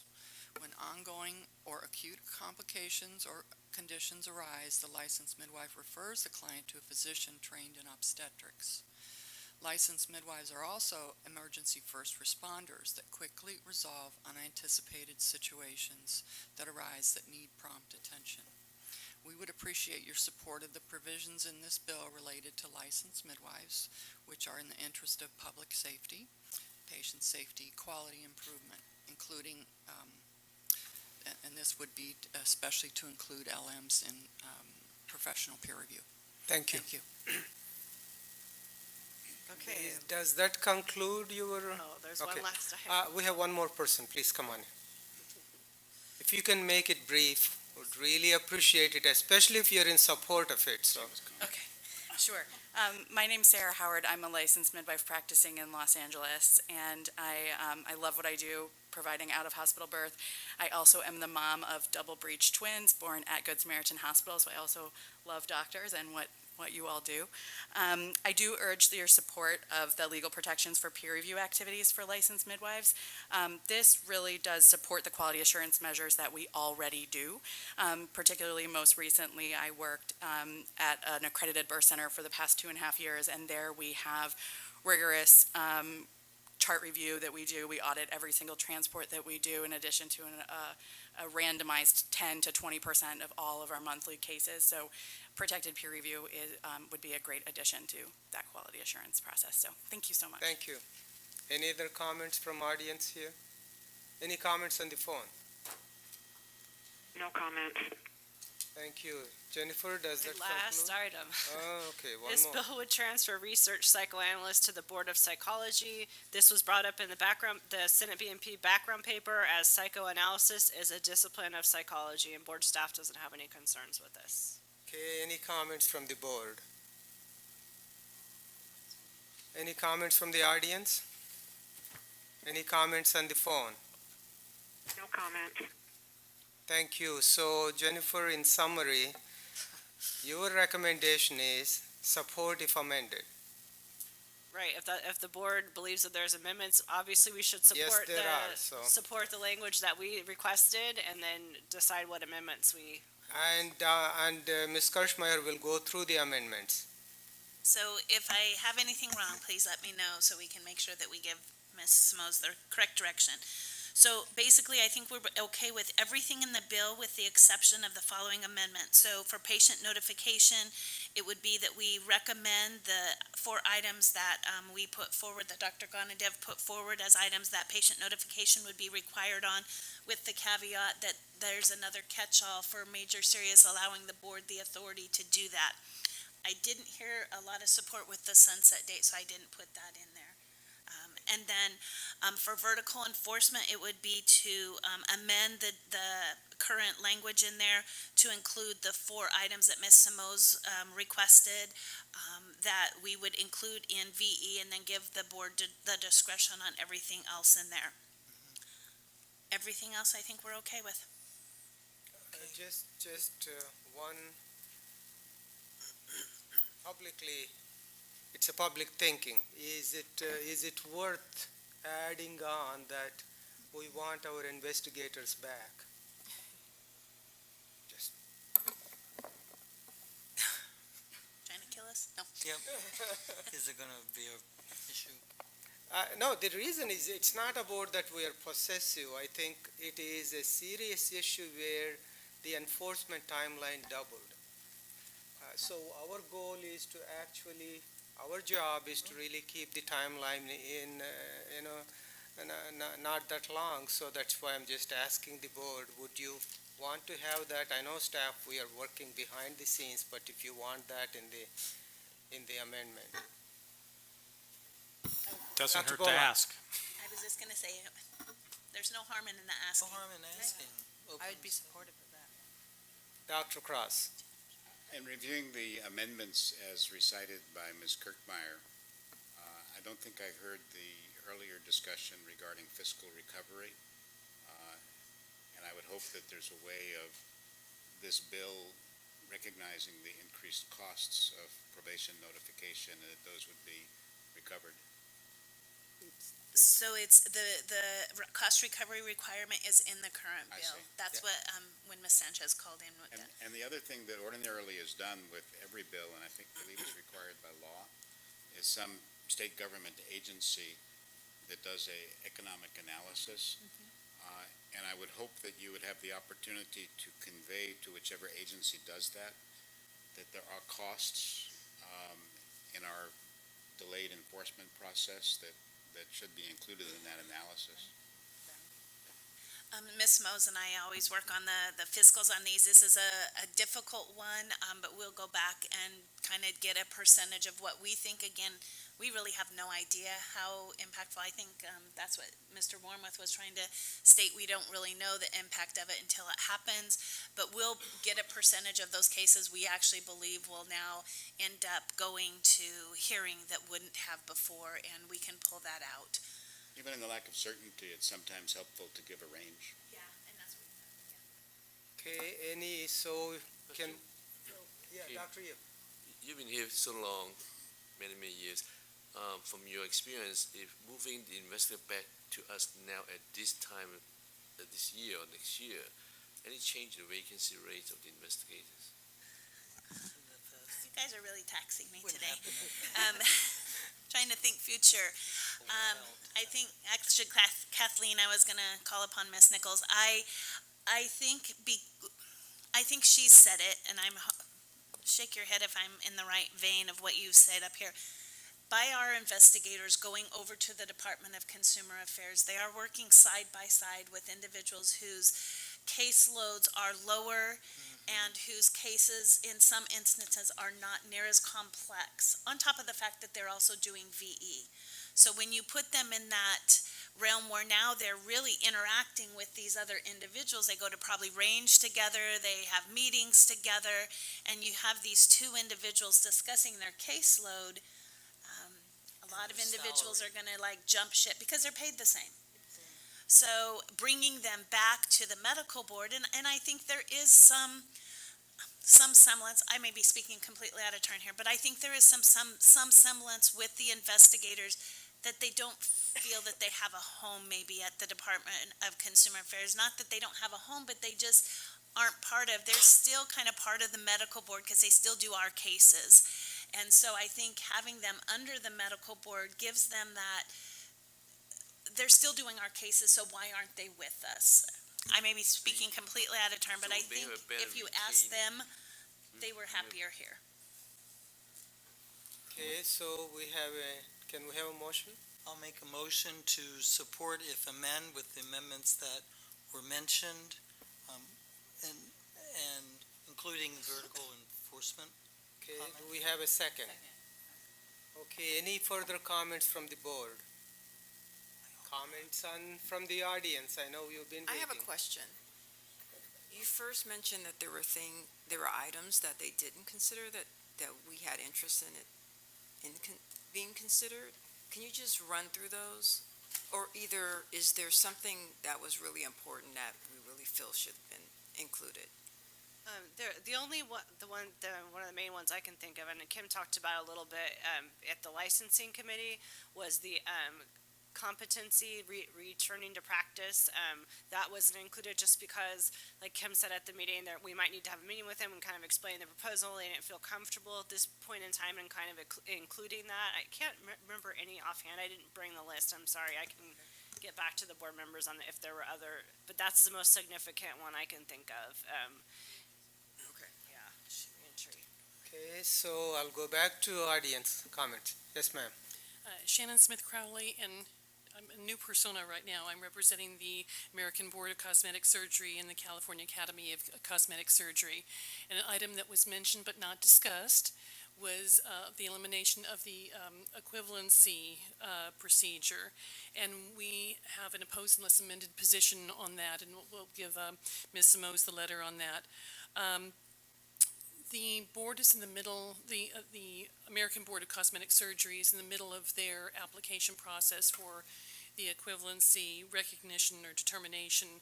And to have a sunset date of that of January 1 of 2018 would likely interfere with that. Also, even without our specific application, we do think that the board has used this, has actually proven to be quite adept at this process of looking at other boards for equivalency, and you've approved 4 out of 6 applications. So we believe that the process established by statute is working. We have also, though, if the board is this something that the board doesn't want to do, we do request that you continue in this role until an alternative process is found, because just relying on the American Board of Medical Specialties and the ACGME that have their own private rules and more like Guild, that's very limiting. So, for instance, we would look at, for the board to examine the American Board of Physician Specialties that has been around for about half as long as the ABMS. And so we do think that this process has worked, but we understand you might want to exit this process, but we urge that you do not do that until we have this alternative process in place. Thank you. Jennifer, my understanding is that the ones who are already on the application process will be evaluated within a year or something? Yeah, I believe Senator Hill did mention at our hearing that he was going to do a delayed implementation date of a year. I haven't seen the actual language, but it's something that was mentioned at the hearing. He was sitting right next to me when the bill was presented, so that's what he mentioned. So we'll take a look, but I just want you to know that just like we are getting out of accrediting medical schools, we are getting out of, hopefully, getting out of accrediting the boards other than what nationally accredited things are. Thank you, though. Okay.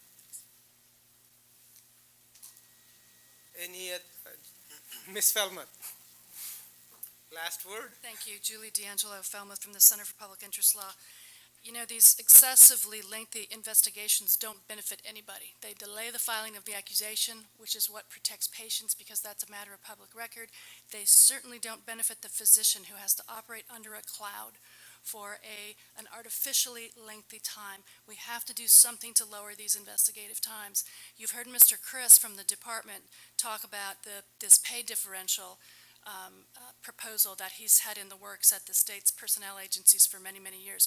You've heard me say that that was actually in legislation. That was in legislation and legislative intent language in 1990, that whoever investigates your cases and wherever they are located needs to be paid the same as DOJ special agents, which is what they call their investigators at the Department of Justice. Might it be appropriate to include that, to suggest that as additional legislative intent language in this sunset bill? Thank you.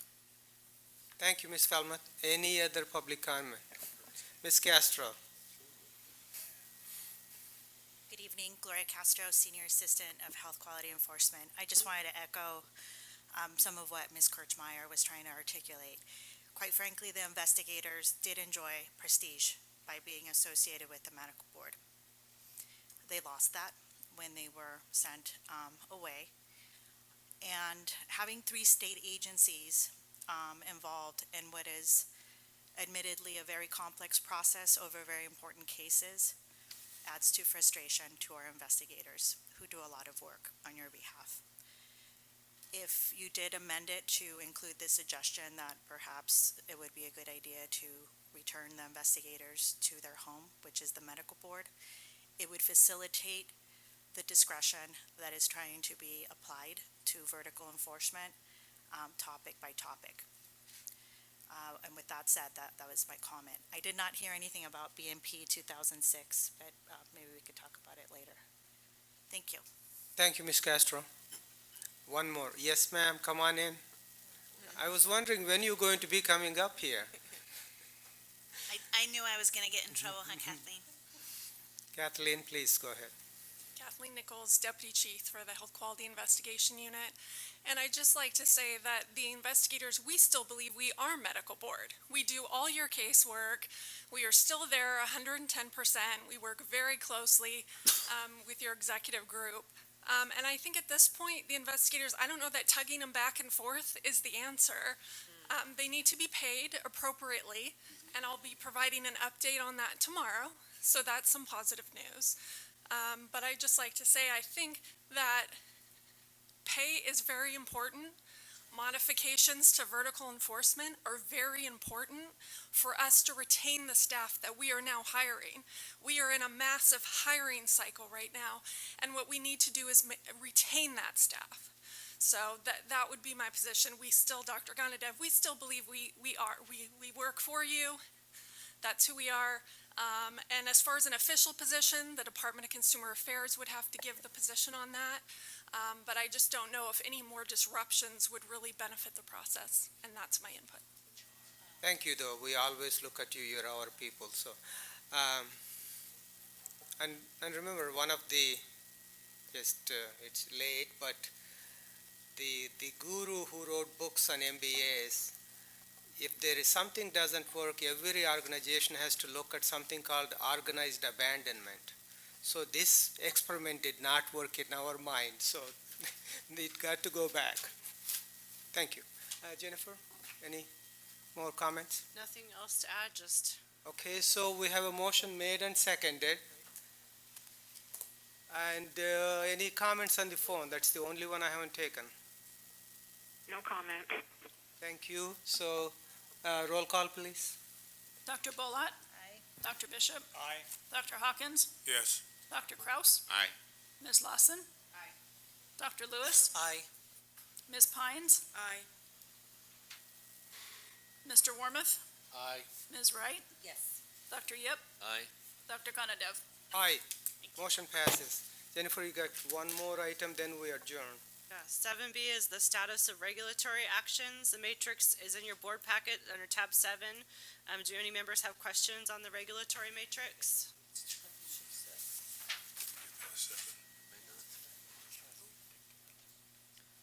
Any questions to Mr. Moss? Any comments from public, audience here? Any comments on the phone? Comment. Okay, so, so we actually have a slip. So are there any comments on the legislation we didn't talk about? There were 3 bills we did not, so. I have a slip from a speaker on one of the bills we didn't talk about. Are you okay with not? Yeah, okay. Thank you, Jennifer. It's a tedious process. I think I'll take one more item before we leave because somebody might be here and we don't want them to come back tomorrow. Item number 8, update from the Department of Consumer Affairs, which may include updates pertaining to the department's administrative services, human resources, enforcement, information technology, communications and outreach, as well as legislative and regulatory policy matters. Mr. Burke.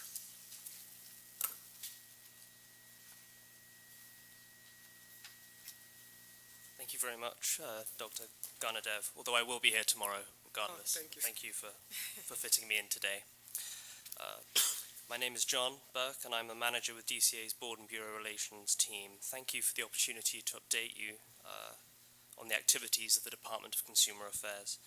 In February, Governor Brown appointed Alexis Podesta as Secretary at the Business, Consumer Services and Housing Agency, where she has served as Undersecretary since 2015.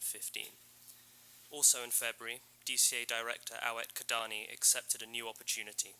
Governor Brown appointed Dean Grafilo as Director.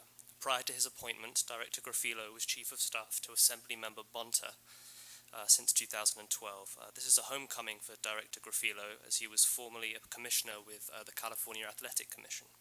Director Grafilo joined the department on March 20th, 2017, and we're very excited to have him on board. Your executive officer will be receiving an invitation to meet with Director Grafilo very soon. The department hosted its Executive Brown Bag Gathering on Tuesday, April the 25th. As you may remember, Brown Bag Gatherings are an opportunity for executives throughout the department and boards to network and collaborate on issues. Tuesday's agenda included a presentation on how to constructively manage difficult or confrontational conversations, as well as a panel discussing the regulations process. Looking forward to next month, the governor's proposed changes to the 2017-18 state budget, also known as the May Revise, will be announced soon. The deadline for the legislature to approve the state budget is June the 15th, 2017. Also in May, the department will release its new strategic plan. Like the board's strategic plan, the department's executive team developed it with the assistance of Solid, and it outlines DCA's goals and objectives for the next 4 years. When the new plan is released in May, we will email it to all board members, so please be on the lookout for it. Regarding the Breeze system, testing is underway for a standard Breeze software release that is set to deploy May 24th. The board has 13 requests for system changes in this release. The previous Breeze software release was deployed on March 29th and also included 13 board requests. As of April 19th, there are 66 outstanding board requests for Breeze system changes that are not yet scheduled for resolution in an upcoming software release. The new license lookup feature, which has been developed by the board and DCA staff, is scheduled for release on September the 30th, 2017. A word on trainings. I'd like to take this opportunity to thank the board members for completing the annual Form 700 earlier this month. And finally, I'd like to remind you that 2017 is a mandatory sexual harassment prevention training year for DCA. This means all employees and board members are required to complete this training in 2017, even if it was completed last year. This training is online, interactive, and can be completed at your convenience. If you have any questions on this or any other training during your tenure as a board member, please contact the Board and Bureau Relations team. This concludes the DCA update. I'm happy to answer any questions you may have. Thank you, Mr. Burke. Actually, thank you for all these training programs, which I think I don't know how many times we've done. Any questions from the board members? Any comments from the audience? Any comments on the phone? Comment. This concludes this item. Thank you, Mr. Burke, for staying, and I'll have a motion to adjourn. Motion to adjourn. Second. And the remaining items will be presented tomorrow.